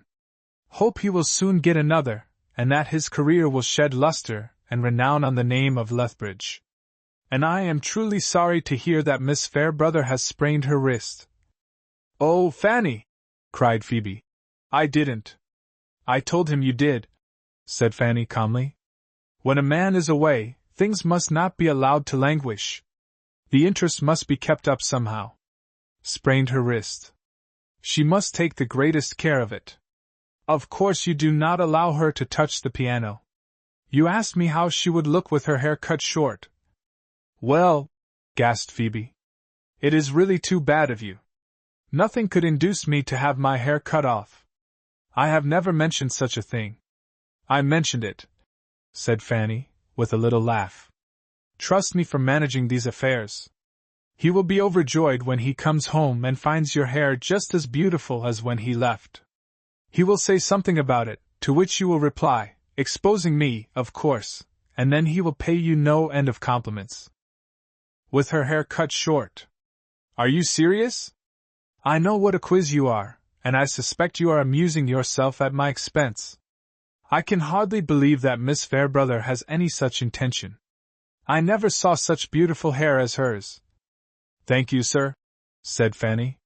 Such beautiful hair as hers, and she will be doing very wrong if she allows herself to be persuaded to adopt what I consider an odious fashion. You know my opinion about mannish women. I would banish them to some distant island if I had my way, where, as there would be no men among them, there might be a chance of their recovering their right senses. When I was in Milan I bought 3 lace handkerchiefs, one for Miss Farebrother, one for yourself, and one for your kind mother. I have something also for Uncle Leth and Bob. Please give them all my very kindest regards, and tell that Leth I am longing to have tea with her, and to taste her wonderful gooseberry jam again. Fanny had to stop here to laugh, and then she said, Look, Phoebe, here are a lot of dots. His recollection of the gooseberry jam overcame him, and he went out to the Dead Lake to see the ghosts. I threw down my pen, and went out for a stroll. It is a beautiful night. The Dead Lake does not sustain its reputation when the stars are shining on it. I tried to conjure up the ghosts, but they would not come. Instead of ghosts, all sorts of pleasant memories took shape, for the chief of which I have to thank your happy home. I thought of you all, and of the many acts of hospitality for which I am indebted to you. There is in such scenes as this a spirit of peace inexpressibly soothing, forming a reminiscence to be long remembered. The reflection of the stars in the still waters rendered it impossible to credit their evil reputation. The lake was a fairy lake, and as such I shall always think of it. Upon entering the hospice I heard the monks praying in low voices. Now I must to bed. Convey my kindest remembrances to Miss Farebrother, and receive the same yourself, from yours very sincerely, Frederick Cornwall. Frederick Cornwall. That is something like a letter, said Fanny. Fred is quite a poet. Don't you think so? He writes beautifully, replied Phoebe. Lace handkerchiefs, said Fanny. I wonder whose will be the prettiest. Mine, I should say. You deserve the best. There can be no doubt of that, but then men are so ungrateful. I must confess I can't quite get over that girl at Handeck. The idea of his helping her to shell peas. It was very kind of him. It was nothing of the sort. It was a downright shameless piece of flirtation, and I shall take him to task for it. I shouldn't so much have minded it if I had been the girl, would you? Oh, how foolish of me. There is a postscript to the letter. Just think of a young woman forgetting a P.S. As if you did not know it was there, said Phoebe, with a tender smile. What does it say? Well, I never. Just listen. P.S. My own dearest girl. Eh? Cried Phoebe. No, it is a mistake of mine. He has left that out. P.S. I have kept this letter by me 4 days, and it is time I posted it, or I shall be home before you receive it. I expect to reach London on Friday morning. What do you think of that, Phoebe? How many to the minute is your heart going? Friday morning? The day after tomorrow. I shan't be able to sleep a wink. But there is something more, Phoebe. That is not the end of the postscript. It goes on. Enclosed are 2 small packets, one with your name outside, one with Miss Farebrother's. I dare say you have not seen the flower they contain. It is the Edelweiss, a flower which, always worn, brings luck and good fortune. If you will give me the opportunity, when I come home, I shall regard it as a great favor if you will allow me to put a piece of Edelweiss in lockets for you both. With constant regards, Fred C. Here is your packet, Phoebe. Phoebe opened the paper, and gazed at the white flower, around which the traveler had arranged a few forget-me-nots. He calls it, said Fanny, a flower of luck and good fortune. I know the right name for it, if he doesn't. What is its right name? Asked Phoebe. It is a love flower, nothing less. I shall put mine under my pillow, and shall dream of my own. Not yours, mine. I am not a poacher. I will tell you what he is like in the morning. Good night, dear Phoebe. Good night, darling, said Phoebe. Both the girls put their flowers of love under their pillows, and had happy dreams. Chapter 15. Jeremiah Pamphlet's Opinions of Girls. No more chivalrous knight than Tom Barley ever drew breath, but notwithstanding his devotion to Phoebe, certain incontrovertible conclusions had for some time past forced themselves upon him. A number of men live to eat, a much larger number eat to live. Without reference to his inclinations, Tom Barley's circumstances did not enable him to do the former, and he found it exceedingly hard to do the latter. Between him and Mrs. Pamphlet existed an unconquerable antipathy. Being of an independent order of mind, he was barely civil to her, and, as she kept the key of the cupboard, she repaid him in full by either throwing food to him as she would to a dog, or giving him none at all. She tolerated him because he was useful to her in the way of chopping wood and doing various odd jobs of a rough nature, but for this, she would long ago have had him dismissed. Her son Jeremiah, who came regularly to Parksides on Miser Farebrother's business, never failed to put a spoke in Tom's wheel as he termed it, but his mother was successful in mollifying him by recounting the hardships to which Tom had to submit. He's little better than starved, she said to her son, and he hasn't a rag to his back. Serve him right, growled Jeremiah. I'd like to see him hang. He never forgot the beating he had received in the village, by the instigation of Tom Barley, on the occasion of his first visit to Parksides, and with him, never to forget was never to forgive. With prudent care of his bones he steered clear of a collision with Tom, who was strong enough to tackle 6 men such as he, but he would gladly have seized an opportunity to do Tom an ill turn. Tom, the least vindictive being that ever wore rags, had forgotten the incident years ago, and would have met with civility any advances which Jeremiah might have made to him. But as Miser Farebrother's managing clerk invariably scowled at him when they happened to meet, he took refuge in silence and avoidance. Jeremiah had made great strides since he first entered the miser's service. He had mastered the intricacies and the rogueries of the money-lending business, and was the sharpest of sharp knaves, without feeling, without a heart, intent only upon his own interests, and the gratification of his own pleasures. It has already been shown that he was lending money upon his own account, but this was done without the cognizance of the miser, who would have strongly resented such an encroachment upon his domain.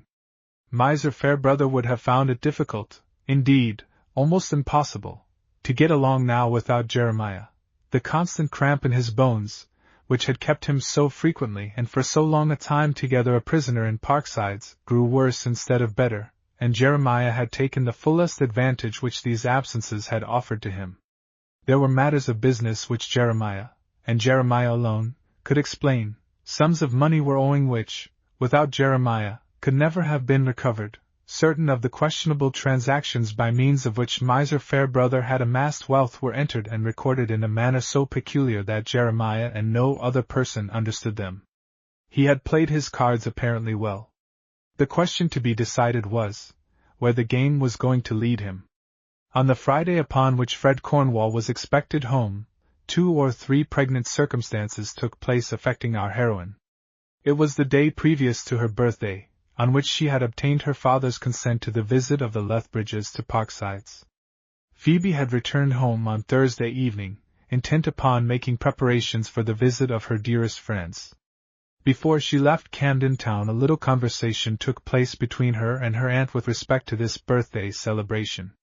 "You must not expect much," Phoebe said. "I cannot afford to do as I would wish." "Whatever it is," said Aunt Leth, "it will be as welcome as the best. I should say, a cup of tea and some nice thin bread and butter." "Yes," said poor Phoebe. "That will be all, I am afraid." "But even that," said Aunt Leth, "will entail a small expense. Let me see your purse." "No, Aunt, it is all right, and I must go at once." "There is no hurry, my dear, you have at least half an hour to spare. Fanny is going with you to the station, and she will not be ready for the next 20 minutes. Show me your purse, Phoebe. And dear.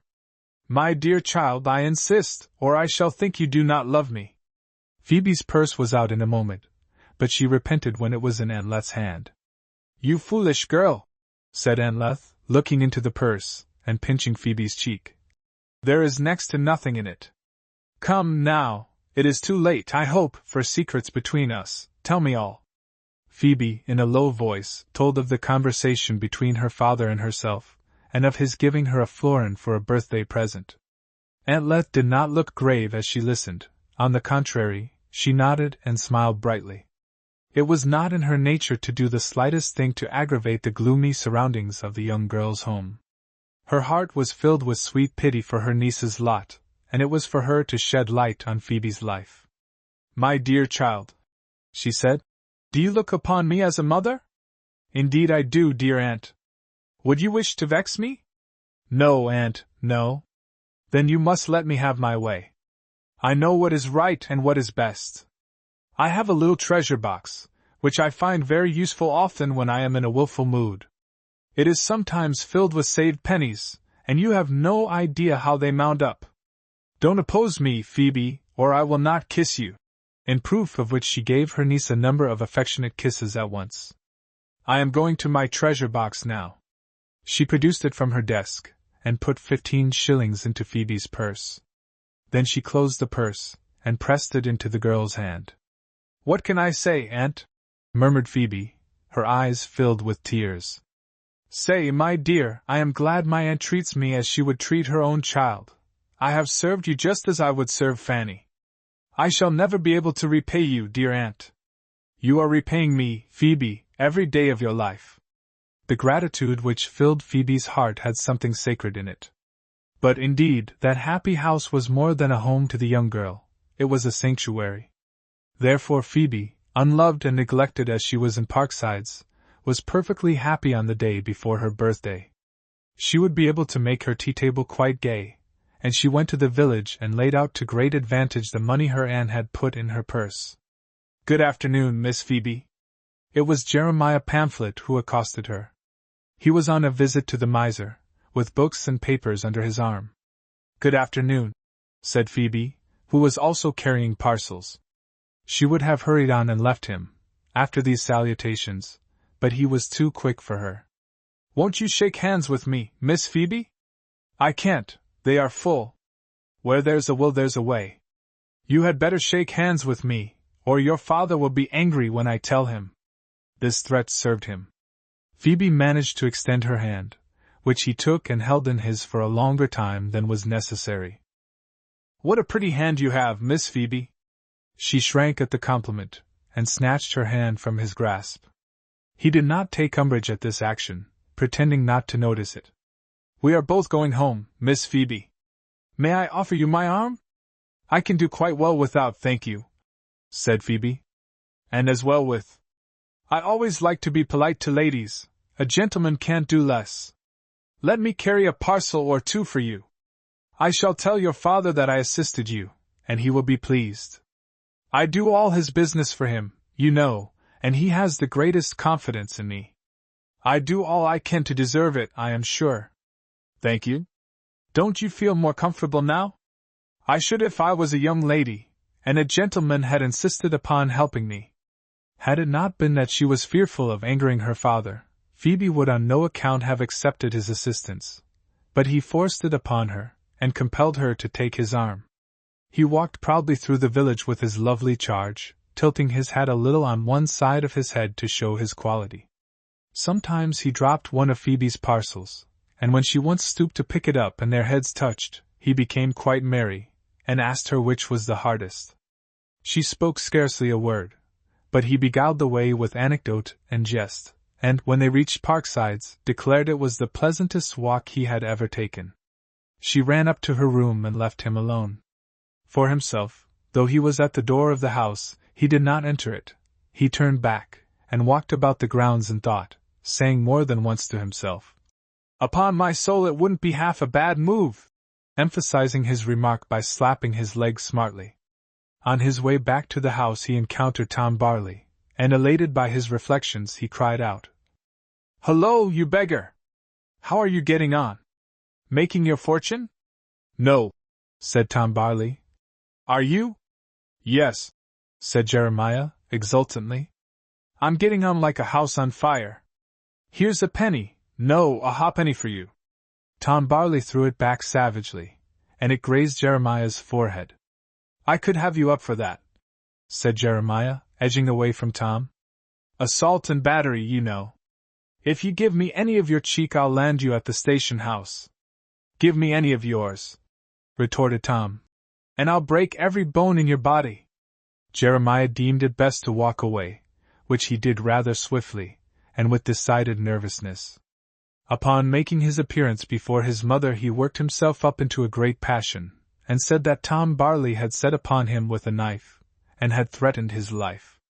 She soothed him, and advised him to inform Miser Farebrother, which he promised to do, and being further mollified by a draught of ale and a plate of cold meat and pickles, he condescended to be in a better humor. "You haven't kissed me, Jeremiah," said Mrs. Pamphlet. "Oh, bother!" he said, brushing her cheek with his lips. "I like to kiss girls. I say, Mother, how pretty Phoebe's grown." "Miss Farebrother?" asked his mother, somewhat startled. "I said Phoebe, didn't I? She's about as pretty as they make 'em. I met her in the village, and she took my arm. A little stuck up at first, but I soon brought her to her senses. Mother, what do you think of me?" "You are the best son in the world," she replied readily, "and the cleverest man in England. Yes, I think I can show them a trick or two. Are you proud of me, Mother?" "Indeed I am, Jeremiah." "Am I a handsome man, Mother?" "A handsomer couldn't be found, Jeremiah." "Am I good enough for any girl?" "Indeed you are. She'll be a lucky girl you set your heart on, my boy." "Oh, come now! I don't know so much about hearts. I know which side I want my bread buttered, Mother." "Certainly, Jeremiah."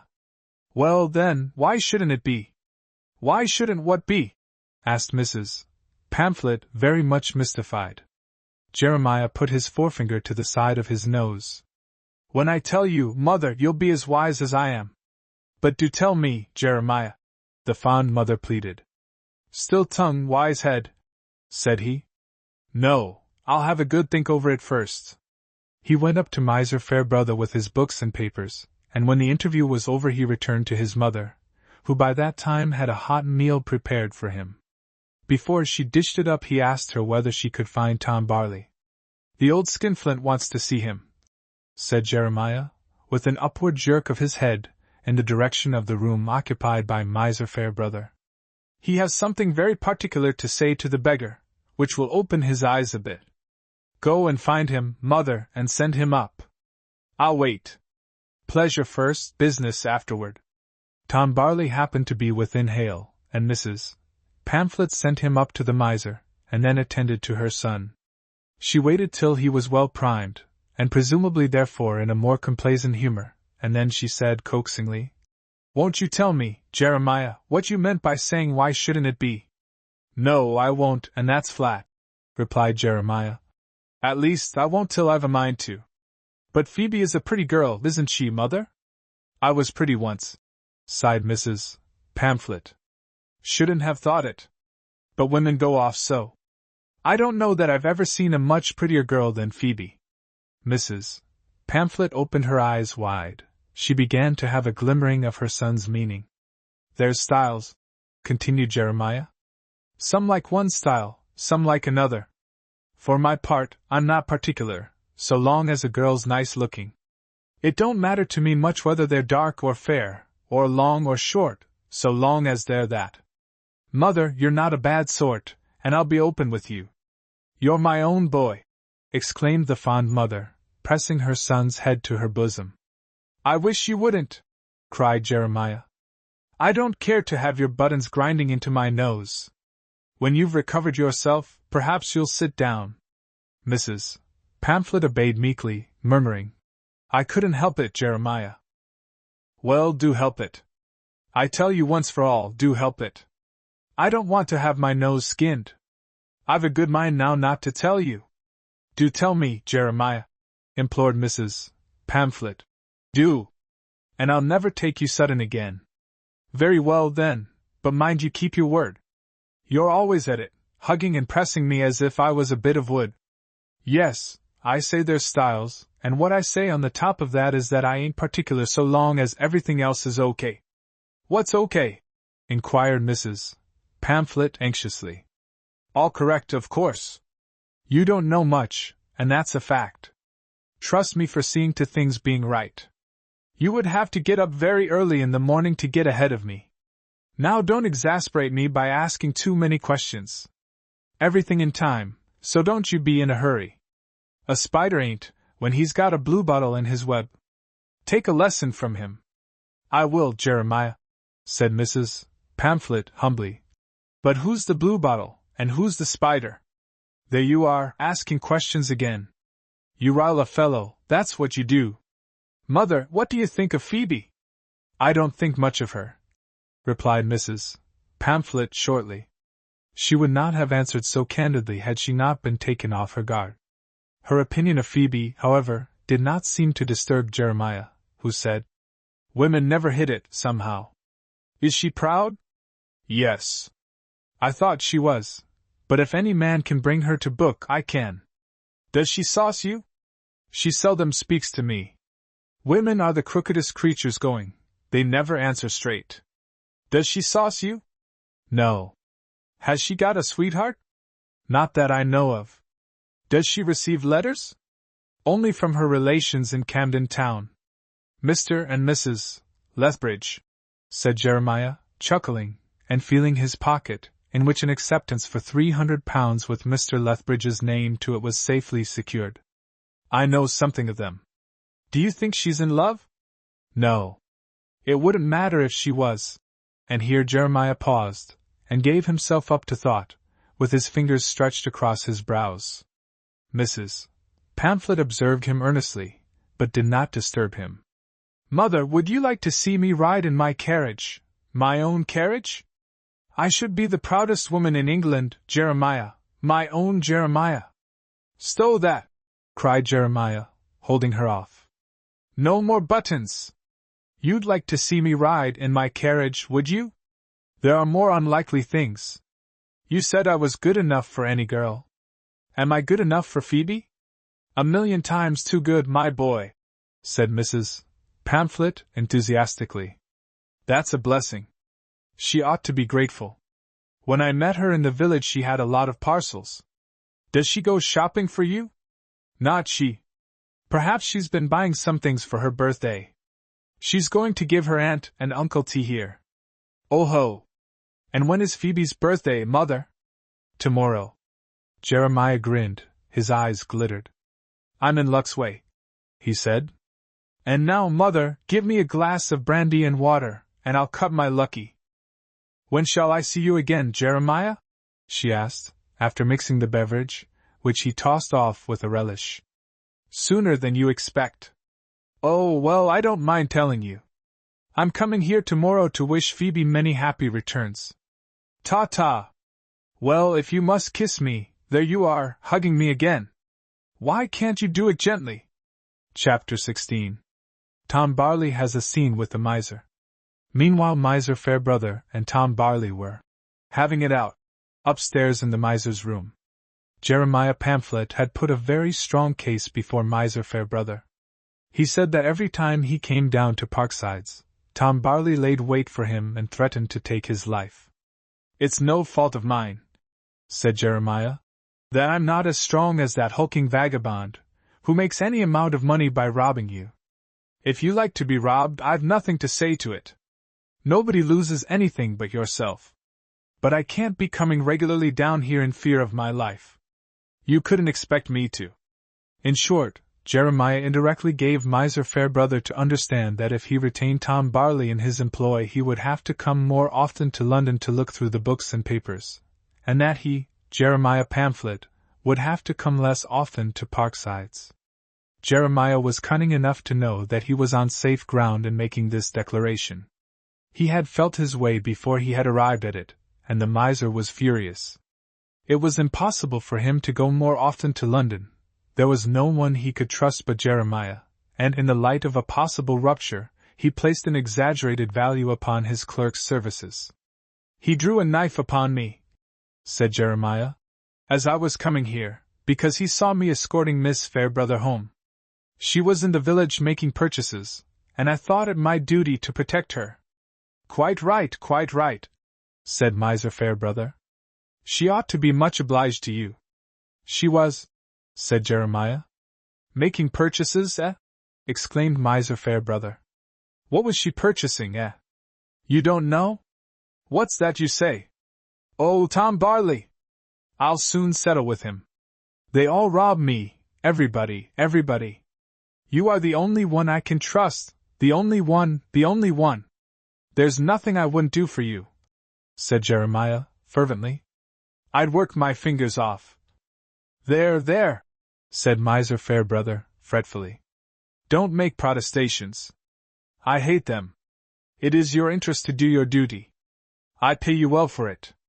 You do, and I am grateful, said Jeremiah, feeling in his heart as if he would like to strangle his master. But you don't care for that sort of thing, and I'll not say anything more. No, don't, groaned the miser. Go, and send Tom Barley up to me. Jeremiah nodded, and went out of the room. Miser Farebrother's eyes followed him, and when the door was closed, he groaned. He's as bad as the rest, I believe, but I've not been able to find him out. Is he cunninger and cleverer than I am? Curse my bones! Why can't I buy a new set? There isn't an honest man in the whole world. If Phoebe had been a boy instead of a girl, I might have had a little peace of mind, but as it is, I'm robbed right and left. Who's that at the door? Come in, can't you? Oh, it's you, Tom Barley? Yes, it's me, said Tom. What do you want of me? Speak respectfully, screamed the miser. I am, though I've got no particular call to, said Tom. Truth to tell, he was not in an amiable temper, what with his hunger, and his rags, and his meeting with Jeremiah. You sent for me. What do you want? And mind this, I don't stir hand or foot till I get something to eat. Miser Farebrother became suddenly quite cool. It was generally the case when an antagonist he had in his power was before him. Something to eat, eh? You scoundrel! You have the stomach of an ostrich. I wish I had, said Tom. Then I could fill it with stones and rusty nails. As it is, I can't get those things down. I give you warning. What? Cried Miser Farebrother. You give me warning? Yes, not to call hard names, or mayhap I'll throw them back at you. Do you dare to speak to me in that manner? Said the miser. After all I've done for you? Tom Barley looked ruefully at his rags of clothes, and said, with unconscious humor, Yes, you have done for me. There's no mistake about that. I remember you promised to make my fortune. I look as if it was made. And whose fault is it? Said Miser Farebrother. That you're a pauper, whose fault but your own? That is, if what you say is true. But it isn't. You've got money rolled up in bundles somewhere, my money, that you've robbed me of. Tom Barley burst out laughing. Who has told you that, cock and bull? He asked. I'd like to give him half to prove it. I'm thinking of buying Buckingham Palace, I am. I've got money enough to pay for it rolled up in bundles. Hold your tongue, said the miser, and listen to me. Go ahead, said Tom Barley. When I first took you into my service, the miser commenced. At twopence a week, interposed Tom. The Bank of England's breaking down with my savings. It was my intention to make a man of you, continued the miser, and again Tom Barley interrupted him.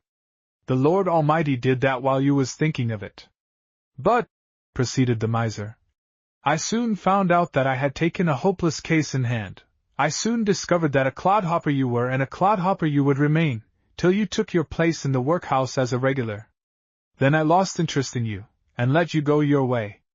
In a minute or two, said Tom Barley, I've got a couple of words to say to you that I don't go out of this room without saying. I allowed you to remain on my estate, and gave you your meals, and paid you so much a week. Why not say so little, instead of so much? Asked Tom, who, driven by necessity and despair, was coming out in a new light. The work you did I could have had done for a song. The Lord forbid, said Tom, that I should have heard you sing it. It would have given me the gripes. I've got 'em now. But I kept you on out of charity, and I told you that you were at liberty to earn money elsewhere whenever you could pick up an odd job. My experience is, he said, that there's about 5 million evens to 1 odd. The result of my kindness and liberality is that you are as you are, an idle, skulking, thieving vagabond. Have you done? Asked Tom. Not yet. I have had a serious complaint made against you, and I intend to take notice of it in a practical way. You have threatened the life of my clerk, Mr. Jeremiah Pamphlet, a most estimable young man, in whom I place implicit confidence. You lie in ambush for him, and he goes in terror of you. That's the best thing I've heard yet, said Tom Barley, rubbing his hands gleefully. Such a state of things is no longer to be endured, and I shall put an end to it. Tom Barley, I discharge you from my service. Is that all? That is all. I wash my hands of you. As to your conduct toward my clerk, I warn you to be very careful.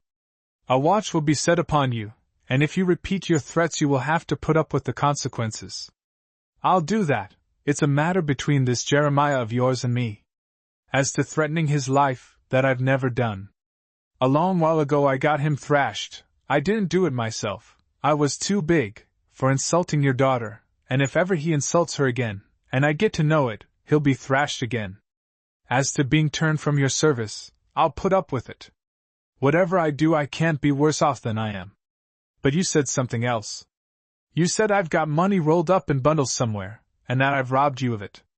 Now out with it like a man, you did say it. Yes, I did, snarled Miser Farebrother. What I've got to say to that is, that you're a liar. I ain't given to hard words, but when I'm drove to it I use 'em, and my answer to your charge is, you're a liar. Straight from the shoulder, master, you're a liar. Upon that Tom marched out of the room, with erect head and angry eye. But when he got halfway down the staircase his looks softened and his head drooped, for Phoebe stood before him. While he was in the presence of Miser Farebrother, asserting his manhood, he had not thought of her. She had heard the angry voices of her father and Tom, and she had waited to learn the cause. She beckoned Tom to follow her, and they were presently in the little room which she could call her own. "Oh, Tom," she said, "what is it?" "Well, miss," he replied, "I hardly like to say, but you'd get to know it if I didn't tell you. Your father and me's had a difference, all along of that clerk of his, Jeremiah Mrs. Pamphlet's white-livered son. He's been telling your father stories about me which ain't true. Don't believe 'em when you hear 'em, don't." "I won't, Tom." "Thank you, miss." "I'm going to leave Parksides, miss." "Oh, Tom!" "Your father's discharged me. If he hadn't, I don't know what I should have done, because, look at me, miss, I ain't fit to be seen." "Oh, Tom, I am so sorry." How I shall miss you! I feel that bad over it, because of you, that I can't express, but it ain't my fault. I am sure it is not, Tom. Have you thought what you shall do? Well, miss, I'm going to London, to be a policeman, if they'll take me on. It ain't my idea, it's somebody else's. And perhaps if I get to be a policeman, I'll be put on somewhere near Camden Town. I don't ask for anything better, miss, for then I shall be near where you will be sometimes, and I can look after you. Don't speak to me, miss, don't look at me, for I feel like breaking down. Goodbye, Miss Phoebe, goodbye, and God bless you. And choking with tears, the honest fellow rushed away. Chapter 17. Fanny confides a secret to her mother. The visit of the Lethbridges to Parksides was an event of great importance. Neither Uncle Leth, Fanny nor Bob had ever been there, and it was 5 or 6 years since Aunt Leth had set foot in it. Of all the family she was the only one who would have been able to recognize Miser Farebrother, and to say, "That is Phoebe's father." Nearly 20 years had elapsed since Uncle Leth had seen the miser, and he was rather doubtful as to how he would be received, their last meeting not having been a pleasant one. Fanny was very curious and very nervous. Phoebe's father was a solemn, mysterious personage, a being apart, whose acquaintance she was now for the first time to make. What kind of looking gentleman was he? Their albums contained the portraits of all their friends and relations, near and distant, some from infancy upward, but the portrait of Miser Farebrother found no place therein. It is doubtful, indeed, whether he had ever had his portrait taken. Certainly there was none extant. Even Phoebe did not possess one. It had been a tacit arrangement among the Lethbridges not to refer in general conversation to Phoebe's father, and to Bob and Fanny he was an utter stranger in fact and sentiment. But now that they were to be brought into contact with him, he became an object of immediate interest to them. "What shall we call him?" said Fanny to Bob. "Of course he is our uncle, and we ought to call him Uncle Farebrother." Bob professed not to care, in which he was not ingenuous. "All that I've heard about him," he said, "is that he is known as Miser Farebrother." "It won't do to call him that," said Fanny. "He would be offended, and might fly out at us. Ought I to kiss him?" "Wait till you're asked," replied Bob. "He must be immensely rich." "More shame for him," said Fanny indignantly, "to keep Phoebe as short as he does. What does he do with all his money? Wraps it up in old stockings, buries it, hides it in the chimneys, carries it in bags round his waist, stuffs his mattress with it. There was a miser found dead in a garret in Lambeth the other day, and though there wasn't a crust of bread in the room, they found £4,000 hidden away in teapots, mouse-traps, nightcaps, old boots, and all sorts of rum places. He used to go about begging, and would snatch a bone from a dog." "Miserable wretch!" cried Fanny. "I hope Uncle Farebrother isn't like that." "Not exactly, I should say, but quite bad enough. He hasn't treated us very handsomely." "Well, never mind," said Fanny. "We don't go to see him, we are going for Phoebe's sake." Their anticipations of their uncle were not very glowing, but as they had been warned by their mother, what passed between them respecting him was regarded as confidential. To Phoebe they said not a word. On the Saturday morning Mr. Lethbridge, on his way to the bank, had a little daydream. He and his wife and children had arrived at the railway station which led to Parksides, and had beguiled the journey by discussing how they should get to Miser Farebrother's house. Should they ride? Should they walk? Would Phoebe meet them? The question was settled for them immediately they alighted from the train. There was Phoebe, all smiles, and dressed most beautifully, even elegantly. And who should be by her side but her father, all smiles also, and elegantly dressed. He came forward in the pleasantest manner, and shook hands with every one of them, and Phoebe whispered to Uncle Leth, "It is all nonsense about father being a miser. It was only fun on his part. He has been saving up for me, and you, and Aunt Leth, and all of us. You have no idea how good and kind he is." There was actually a carriage waiting for them, and they all got into it, and rode in jubilant spirits to Parksides, a mansion fit for a nobleman. Gables, turrets, mullioned windows, walls covered with old ivy, grounds and gardens most tastefully laid out, everything perfect. Footmen about, and pretty maids neatly dressed, music playing somewhere. There was a sumptuous dinner provided for them, wonderful dishes, the best of wine. The daydreamer made a speech, in which he dilated upon the happiness which Miser Farebrother had shed upon them, and how it was all the greater because of the delightful surprise which Phoebe's father had been for so many years preparing for them. Mr. Lethbridge's mental speeches were always marvels of oratory, not a word out of place, the turns most felicitous, and this speech at Miser Farebrother's dinner table was even happier than usual. Then Miser Farebrother responded, and came out in a light so unexpected and agreeable that the place rang with cheers, and the music struck up. For he's a jolly good fellow, in which they all joined at the top of their voices. When the feast was ended, Miser Farebrother asked him to step into his private room, and there, over a bottle of rare old port, he produced his will, which he read to the dreamer, and in which every member of the dreamer's family was handsomely provided for. He would not listen to the dreamer's expressions of gratitude. Not a word, he said. It has been a whim of mine to allow you to suppose I was mean and miserly and cruel, when all the time I have been overflowing with the milk of human kindness. Now we are all going to live happily together. Then they joined the young people in the grounds, where there was a marquee erected for the guests to dance in. There was quite a gathering, numbers of ladies and gentlemen had been invited, and among them Fred Cornwall, who had returned from his holiday trip. The young lawyer was dancing now with Fanny, and Miser Farebrother said, "I shouldn't wonder if that was to be a match. When it is arranged, look out for a splendid wedding present from me." And Fanny coming up, the miser pinched her cheek, and said something which made her blush. It was altogether a most exhilarating entertainment, and the union of the relations most harmonious. Of course it was a lovely night, and as the dreamer arrived at the bank, he said to himself, "I have passed the pleasantest day in my remembrance." While he was at his desk, a conversation took place at home between Fanny and her mother respecting Fred Cornwall. He had called upon the Lethbridges on the previous evening, and although he was full of agreeable chat, he seemed disappointed at not finding Phoebe at her aunt's house. As he had said in his last letter to Fanny, he had brought presents home for all of them, and when Fanny twitted him privately with having nothing for Phoebe, he answered, "Oh, yes, I have, but I must give them to her personally." "Tomorrow will be a capital time to give her a present," said Fanny. "Is she coming here tomorrow?" asked Fred eagerly. "No," replied Fanny. "We are all going to her at Parksides. It is her birthday."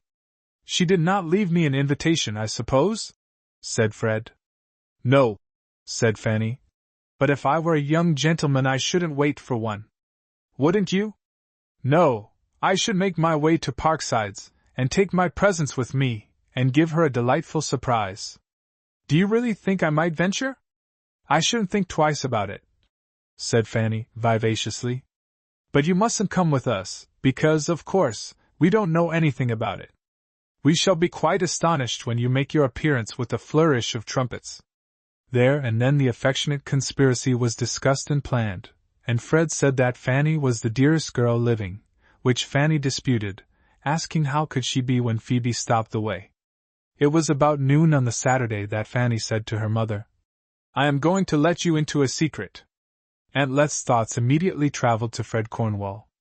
She had observed the whispered conference which had taken place on the previous night between the young man and her daughter, with their heads very close together, and she had formed her own conclusions, and now the secret was about to be revealed. Fred had been making serious love to Fanny. There could not be a doubt that this was Fanny's secret. "Yes, my dear," said Mrs. Lethbridge tenderly. "It is about Mr. Cornwall," said Fanny. "Yes, Fanny." Despite her joy, a pang went right through her heart. It is always so with affectionate parents when the bolt really falls, and the contemplation of a beloved daughter leaving the happy home becomes a certainty. "And Phoebe?" said Fanny. Mrs. Lethbridge's face underwent a change. In matters of the heart a woman's instincts are lightning-tipped. "I have an idea," said Fanny, "that they are fond of each other." Mrs.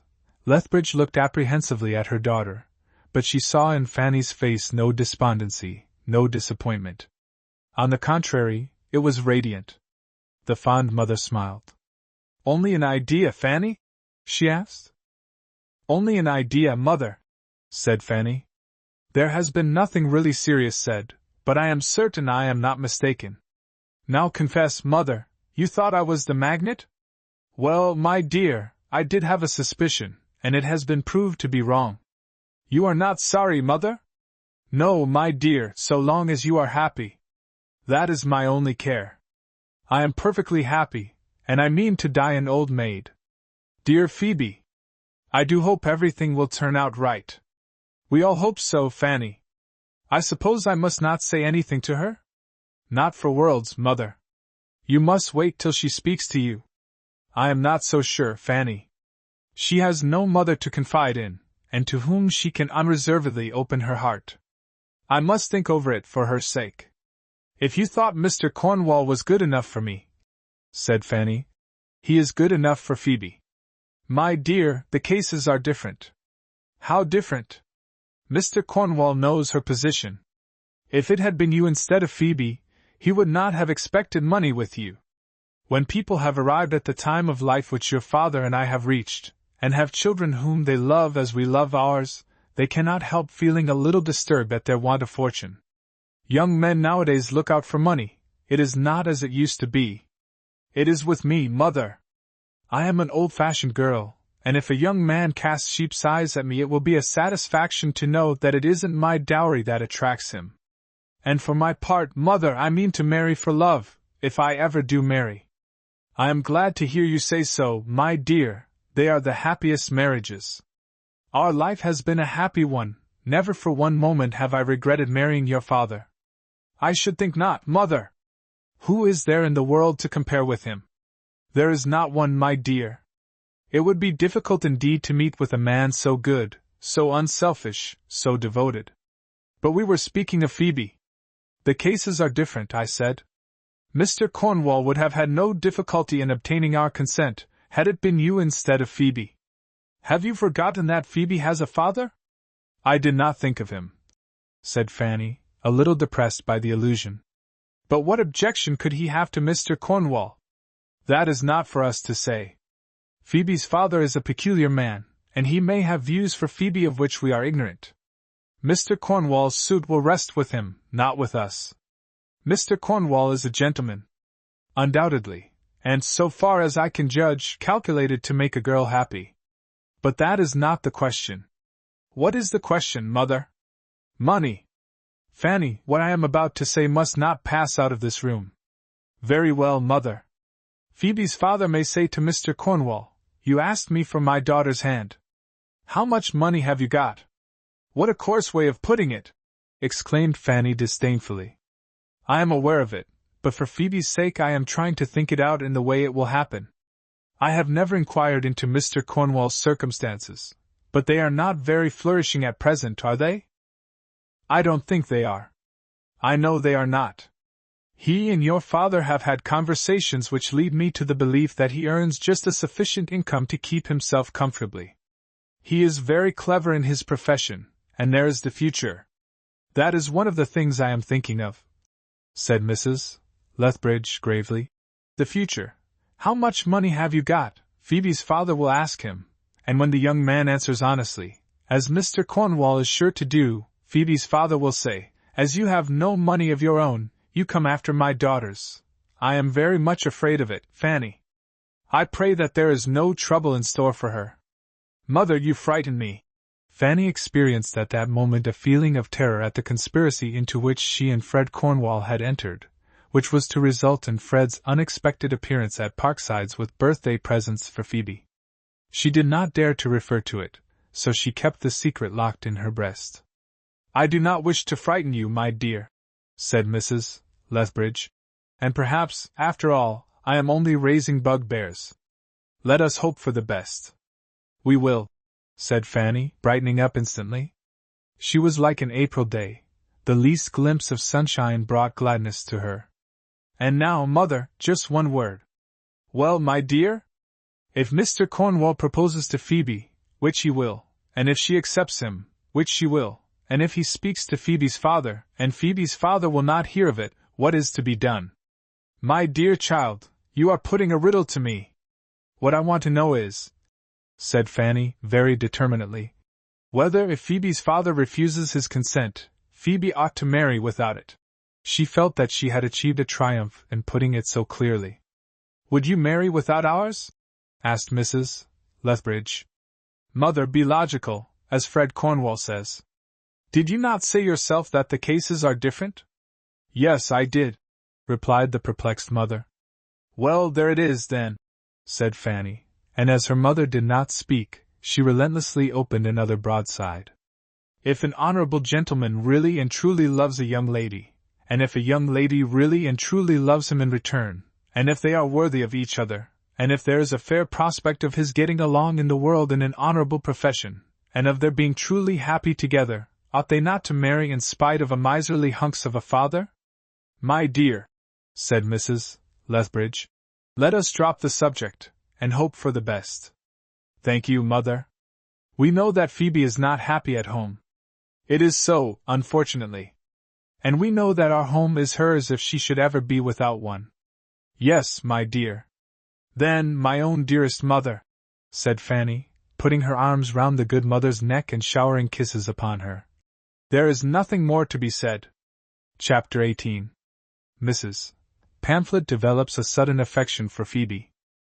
Uncle Leth's daydream was not realized, but then his daydreams never were. When he and his family, traveling third class, reached the station for Parksides, there was no miser Farebrother to receive them with open arms and a carriage. Phoebe was there, and that was quite as good, almost more than they expected. She was a favorite with the station master and ticket takers, who always admitted her to the platform, whether the gates were closed or not, and the Lethbridges, looking out of the window, saw her waving her handkerchief to them, and running along the platform, the moment they were in sight. Then there was such a kissing and hugging as made the hearts of the unenvious ones glad to witness, and the mouths of the envious ones to water, wishing they had a free ticket to participate in an entertainment so delightful. It is good of you to come and meet us, said Fanny. I was wondering all the way whether you would. I did not know whether I should be able, said Phoebe, in a flutter of excitement. But Mrs.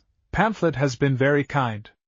I hardly liked to ask her to help me with the tea, but she came and offered of her own accord, and said perhaps I would like to go and meet my friends.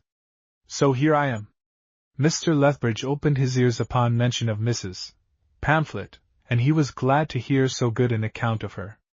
An act of thoughtfulness and good nature from her was a guarantee for her son, who had discounted his acceptance for £300 for the dramatic author and Kiss. They had all brought modest birthday presents for Phoebe, which they handed to her at once, with flowers and kisses and the best of affectionate wishes. Bob was in the seventh heaven in consequence of being allowed a share in the kissing business. I did not have time to write to you last night, whispered Fanny to Phoebe. He has come home, and had tea with us. He is looking so well. Brown, and handsomer than ever. What a perfectly lovely day! They walked to Parksides, expressing pleasure at everything, at the weather, at the scenery, at the pretty village, at the children, at the cottages, at the church, all of which, it seemed to the little party, had put on a holiday garb in honor of Phoebe. The flowers were brighter, the sunlight clearer, the birds sang more sweetly, as they walked and talked, each of the Lethbridges claiming a share in Phoebe's society, and each obtaining it. Now with Bob, now with Fanny, now with Aunt Leth, now with Uncle, she ran from one to another, chatting gaily, and bursting out into snatches of song. It was her day, her very own, a day of sunshine without and within. Mrs. Pamphlet's amiability needs a word of explanation. The conversation she had had with her son Jeremiah had opened her eyes as to his intentions, and both to please him and to win Phoebe's favor she had offered to assist the young girl. But for Jeremiah's sake she would not have dreamt of such a thing.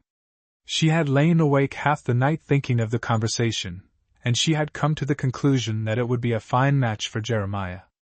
Much as she had disliked Phoebe, she admired her son for his ambition. Miser Farebrother's, aching of bones, was growing worse every week, every day. Suffering as he did, it would soon be impossible for him to give any personal attention to his business in London. No one understood it, no one could attend to it, but Jeremiah. What, then, was more feasible than Jeremiah's scheme of becoming Miser Farebrother's son-in-law? To think, she mused in the night, that it never entered my mind.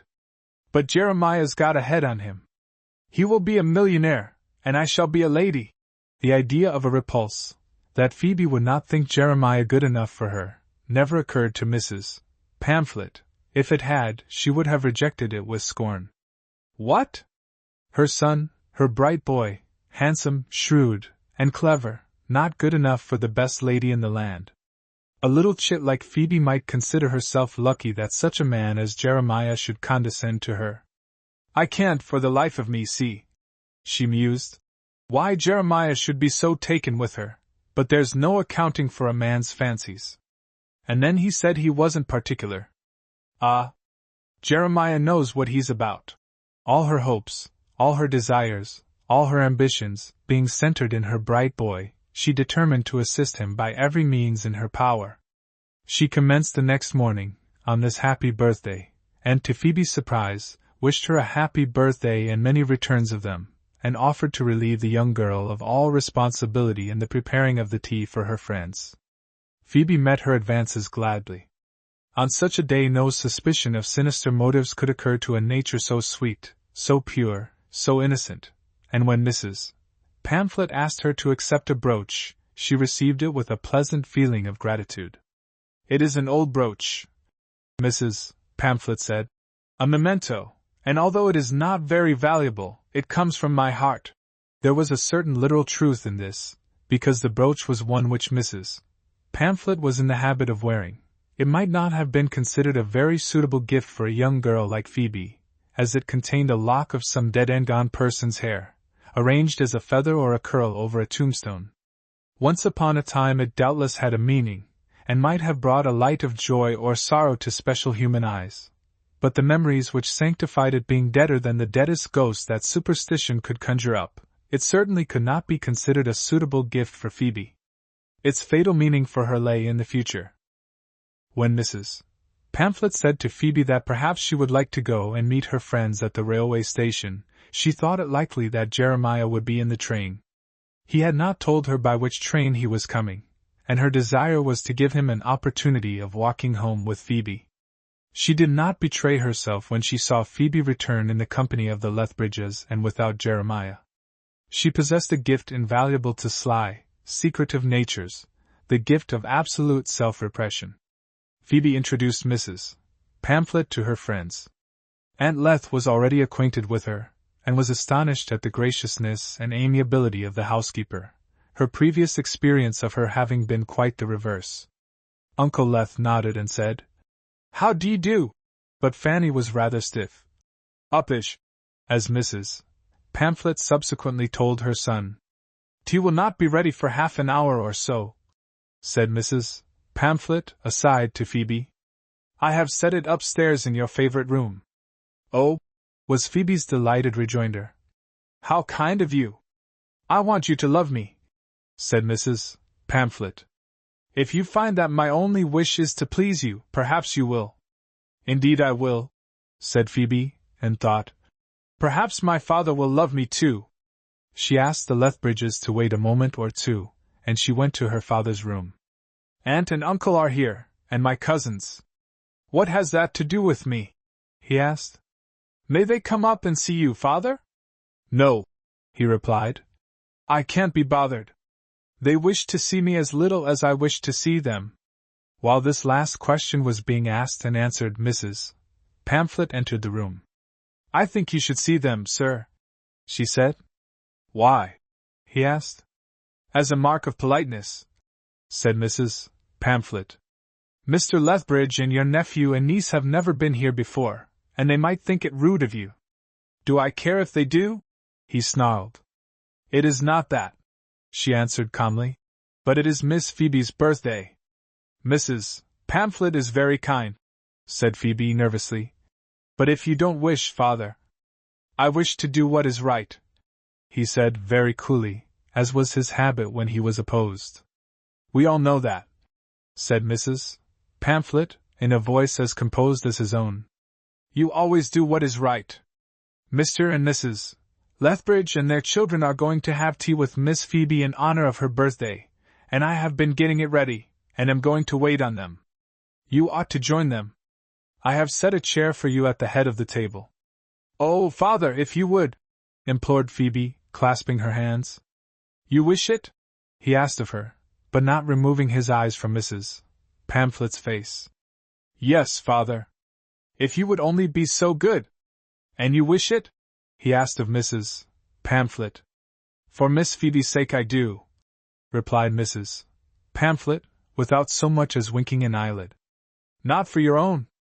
I have told you what I think. Let it be so, said Miser Farebrother. Phoebe, I will take tea with you and your friends. Oh, Papa!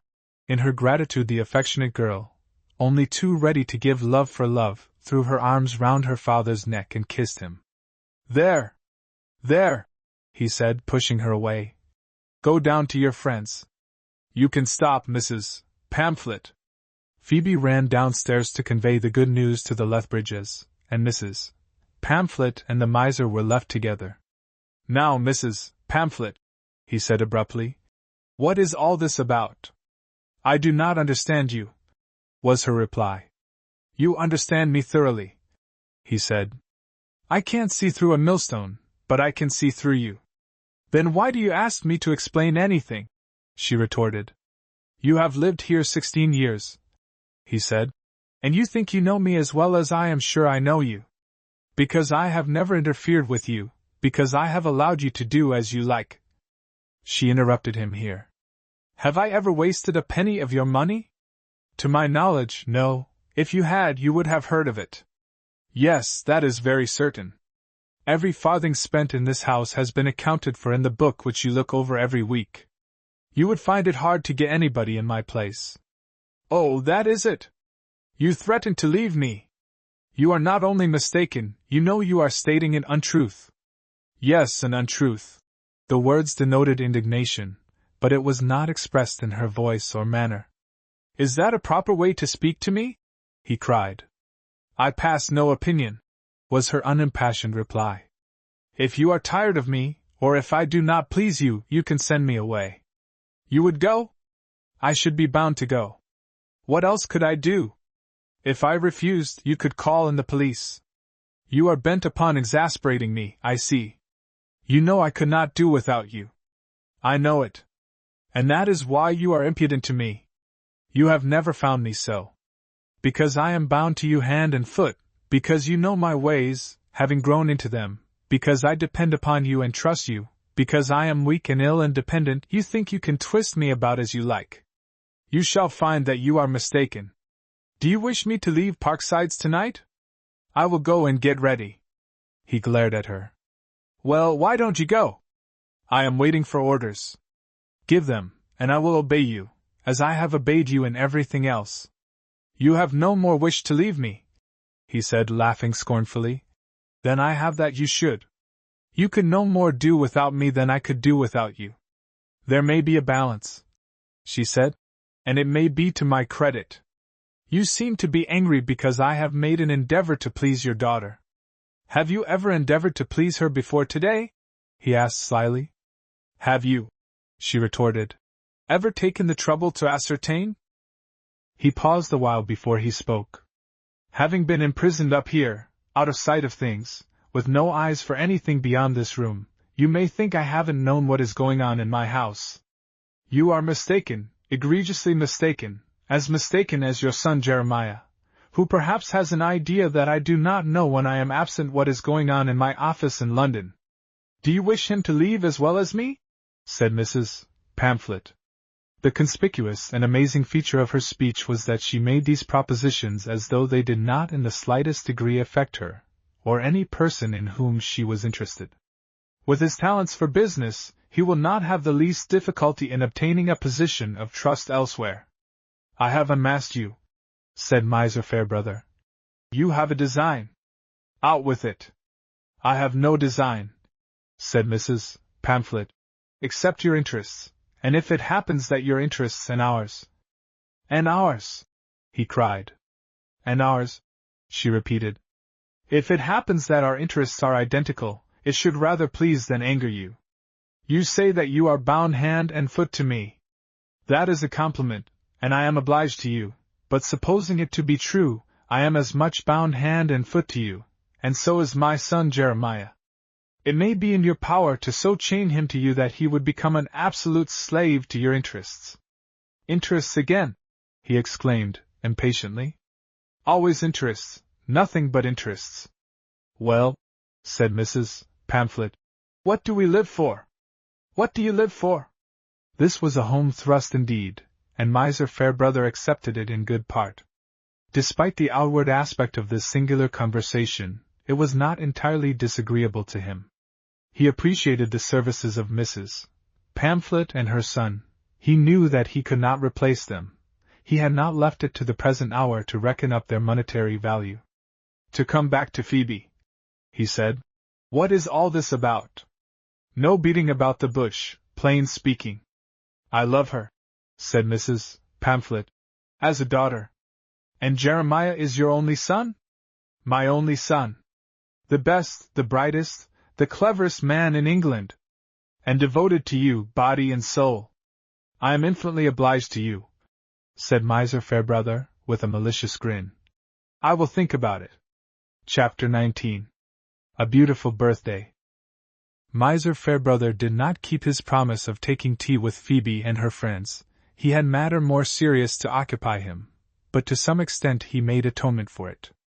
He sent for Phoebe, and told her that he did not feel equal to the excitement, but that, before the evening was over, he would welcome Mr. and Mrs. Lethbridge and her cousins to Parksides. This, to Phoebe, was almost as good as the keeping of his promise. He spoke in a feeble voice, as though he was ill, and his unexpected kindness and consideration touched her. She put her hand timidly upon his shoulder, moved thereto by sweet pity for his condition, and he did not repulse her. She was even bold enough to lower her face to his and kiss him more than once, and he bore it contentedly. A new feeling stirred her heart, new hopes were born within her. That this unexpected change in her father's bearing toward her should take place on her birthday was a happy omen, and she was deeply grateful for it. From this time forth her home life would bring her joy instead of sorrow. She went from her father's room with a light step, ready to burst forth into song. The feeble voice in which Miser Farebrother had spoken to Phoebe was assumed. His weakness was assumed. All the time she was with him he was watching her keenly and warily. He had never thought of her but as a child. The idea of her marrying had never entered his head. But now that it was presented to him he seized upon it and turned it about to the light. The only friends his daughter had were the Lethbridges. They had a son, who doubtless would be only too ready to snap at such a bait as Phoebe. For her sake? Because he loved her? Not at all.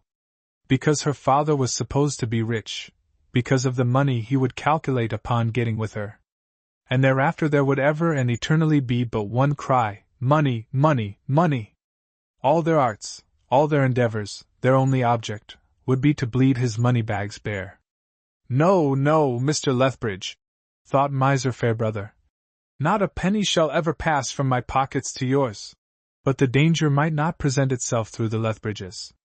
Phoebe might fall in love with a spendthrift, or a cunning rogue. That would be as bad, worse, perhaps. Despite his aversion to the Lethbridges, his experience of them had taught him that they were proud, and that in the event of Phoebe marrying into their family there would be a chance of respite for him after a time, a chance that they would make up their minds to submit to poverty, and trouble him no more. With a spendthrift it would be different. There would be no peace for him. The appeals for money would be incessant. He would be torn to pieces with worry. Then came the cunning rogue onto the scene, in the shape which was most objectionable to Miser Farebrother, in that of a scheming lawyer. There was more to fear from that than from any other aspect of the subject. Miser Farebrother knew the power of the law when he invoked it on his side, which he never did without being prepared with stamped deeds and witness signatures. But he knew also the power of the law if, in certain cases which he could call to mind, it were invoked against him. Plaintiff and defendant were different things, had different chances. He himself never prosecuted without weighing the minutest chance, without being absolutely certain that he was standing on sure legal ground. He had submitted to losses rather than run a risk. There was one instance in which a disreputable, out-at-elbows, dissipated lawyer had defied him to his teeth, had unblushingly defrauded him by threatening exposure. Miser Farebrother, knowing that certain transactions in which he was principal would not bear the light, had submitted to be robbed rather than be dragged into the witness box and cross-examined. Such inquiries often commence tamely, but there is no saying where they lead to. A man's smallest peccadilloes are shamelessly dragged forth, his very soul is turned inside out. Then there are judges who, the moment a money-lending case comes before them, set to work on the debtor's side to defraud the creditor. Miser Farebrother, therefore, was wise in his generation in the tactics he pursued. Some low-minded scheming limb of the law might pay court to Phoebe, with but one end in view. The thought of it sent a shiver through his nerves. His reflections were not agreeable, but he had a large amount of common sense, and he knew they might be serviceable. He was not displeased with Mrs. Pamphlet for suggesting them. She was a useful woman, truly, as he had said, he would not have known what to do without her. She had made the same admission on her side, that was honest of her. There were conditions of life which a sensible man must accept and make the best of, and his was one. Not being able to purchase a new set of bones and nerves, he felt that to a great extent he was at the mercy of Mrs. Pamphlet and Jeremiah. As difficult to replace the loss of Jeremiah in his London office as to replace the loss of Mrs. Pamphlet in his house at Parksides. It was a wretched state of things, but it must be borne, and as much profit as possible made out of it. Phoebe had only herself to blame, he thought, with monstrous mental distortion. If she had been a boy instead of a girl, it would all have been different. There was no mistaking the meaning of Mrs. Pamphlet's references to her son. Well, Phoebe might do worse, and if, as Mrs. Pamphlet had said, he could so bind Jeremiah to him as to make him an absolute slave to his interests, such a marriage might be altogether the best thing that could happen. It would be an additional protection to Miser Farebrother's money bags. I will bind him tight, thought the miser. Tight. Clever lad, Jeremiah, but I shall be a match for him. Not a thought of his daughter's happiness, she would have to do as he ordered. Thus, in the secrecy of Miser Farebrother's room, the web was forming in which Phoebe was to be entangled and her happiness wrecked. Outside this room everything was bright. Phoebe had told Aunt and Uncle Leth of her father's goodness, and they, simple-minded and guileless as herself, rejoiced with her. Upon my word, said Uncle Leth, it almost makes my dream true. Phoebe moved about, singing, smiling, laughing to herself now and then, and scattering flowers of gladness all around her. I never saw our dear Phoebe so bright, said Aunt Leth. Our visit to Parksides is a most beautiful surprise, quite different from what I expected. It was not the only surprise. There was another, even more subtly sweet to Phoebe. This was the appearance of Fred Cornwall, who, finding no bell at the gates by which he could announce his arrival, walked boldly through, and suddenly presented himself. They were all outside the house, awaiting Mrs. Pamphlet's summons to tea. Why! Exclaimed the arch-conspirator Fanny, calling astonishment into her features. If there isn't Mr. Cornwall coming up the walk! Who would have thought it? And however did he find us out? Phoebe turned toward the young man, blushing, and with a palpitating heart. I hope you will pardon the liberty I have taken, said he. But as it is your birthday I thought I might venture. How did you know? Asked Phoebe, her hand in his. A little bird told me, was his reply. How do you do, Aunt Leth? How do you do, Miss Fanny? He exchanged pleasant words of greeting with his friends and looked very handsome, and by no means ill at ease, though an uninvited guest. Well dressed, well mannered, a gentleman every inch of him. At the door of the house, unseen by any one of the happy group, Mrs. Pamphlet appeared. She saw the meeting, and noted Phoebe's blushing face. She partly closed the door, and, retreating a step, stood there, watching and debating within herself. Fred Cornwall held in his hand a bunch of flowers, very choice specimens, loosely tied, and arranged with charming grace. Not in the shape of a regulation bouquet, but infinitely more beautiful in their apparently careless form. He offered them to Phoebe, and she accepted them. Mrs. Pamphlet set her thin white lips close. Then the young gentleman presented, as birthday gifts, the presents he had bought for Phoebe on his continental trip, accompanying them with heartfelt wishes. Phoebe, trembling, thrilling, was in the seventh heaven of joy. When, however, she recovered her self-possession, she felt herself in a difficulty. Would her father be angry? Aunt Leth, seeing the light shadow on her face, moved aside with her. "You are thinking of your father, Phoebe?" she said. "Yes, Aunt." "You would like Mr. Cornwall to stop to tea?" Enlightened by Fanny's confession in the early part of the day, she regarded Mr. Cornwall and her niece as lovers, and her sympathies were already enlisted on their side. "Yes, Aunt," replied Phoebe. "But it is a little awkward, is it not? What shall I do?" "Go and ask your father," said Aunt Leth. "Say that Mr. Cornwall is a friend of ours, and that you have often met him at our house.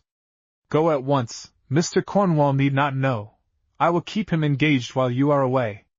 Phoebe nodded, and started for the house. Mrs. Pamphlet, seeing her coming, beat a retreat, not desiring to meet the young girl just at that moment. "Father," said Phoebe, "I am in a difficulty. I hope you will not mind." "Not at all," said Miser Farebrother. She had never heard him speak in a voice so kind and gentle. "A friend of Aunt Leth's has just arrived, and has brought me these." She showed him the flowers and the presents, and he pretended to take interest in them. "He has been on the continent, father, and he purchased presents for all of us." Very generous," said Miser Farebrother. "Did you invite him here?" "No, father. I would not have dared without asking your consent. I can't make out how he found his way here, and how he knew it was my birthday. I did not tell him. Perhaps your aunt did." "I think not, father." "What is your difficulty, Phoebe? I should like to ask him to stop to tea, if you have no objection." "You may ask him," said Miser Farebrother. He had a direct motive in giving his consent so readily. The nature of his late reflections had inspired an interest in all Phoebe's acquaintances, and he wished to see this friend of her aunt's. "Oh, father, how can I thank you?" "By obeying me, Phoebe." "Yes, father, I will." "I hope you will keep your word. What is the name of this new friend?" "Not new, father, old." "New to me." "What is his name?" "Mr. Cornwall." "He is a gentleman, father." "Young?" "Yes, father." "What is he besides being a gentleman?" "He is a barrister." "A lawyer?" "Ah. A clever one?" "They say so, father." "Ah. Is he a great friend of your aunt's?" "A very great friend, father. They think the world of him." He nodded, and dismissed her, and then gave himself up again to contemplation of the incident in connection with what had preceded it. He, as well as Mrs. Pamphlet, had noted his daughter's blushes, her eagerness, her excitement of delight, and he placed his own construction upon her manner. It seemed to him as if he had been drawn into some game which it was vitally necessary he should win. It was strange how things appeared to fit in with one another. He had been thinking of lawyers, and here was one in his house, an unmistakable intruder, with flowers and presents for Phoebe, the daughter of rich Miser Farebrother. A clever lawyer, too, and a great friend of the Lethbridges, whom he hated from the bottom of his heart. Bold schemers they, and a bold ally this Mr. Cornwall, to presume to come, uninvited, to his house, regarding him, its owner, as a person of no importance, whose wishes it was unnecessary to consult. What had passed between this unwelcome guest and Phoebe? How far had they gone? And what was being hidden from him? He did not doubt now that the presence of the Lethbridges and Parksides on his daughter's birthday was part of a cunning plot, in which their lawyer friend was a principal actor. "They are all in a league against me," he thought. "But I shall be equal with them. If Phoebe disobeys me, she must take the consequences. I will wring a promise from her tonight before I go to bed." "Mr. Cornwall," said Phoebe, when she rejoined her friends in the open, "will you stop and have a cup of tea with us?" "Would it be possible," he said, turning with smiles to Fanny, "for me to refuse?" "How should I know?" said Fanny, tossing her head. It will be a great pleasure to me, said Fred Cornwall to Phoebe. I almost feared that I should be looked upon as an intruder. Of course you did, said Fanny, making a face at him behind her cousin's back. That is why you came. We can all go back to London together, said Aunt Leth. Yes, said Fanny. And you can make love to me in the train. You must not mind her, Mr. Cornwall, said Aunt Leth. Her high spirits sometimes run away with her. I wish some nice young gentleman would, whispered Fanny to Phoebe. Why doesn't a fairy godmother take me in hand? Aunt, said Phoebe aside to Mrs. Lethbridge, I think I was never quite so happy as I am today. You have no idea how kind Papa has been to me. Aunt Leth pressed Phoebe's arm affectionately, and at that moment Mrs. Pamphlet appeared and said that tea was ready. She had delayed it till the last minute in the hope that Jeremiah would arrive, and she was vexed and disappointed at his absence. Outwardly, however, she was all graciousness, and she took especial pains to put on her most amiable manners. No girl ever had a more beautiful birthday, thought Phoebe, as they all trooped into the house.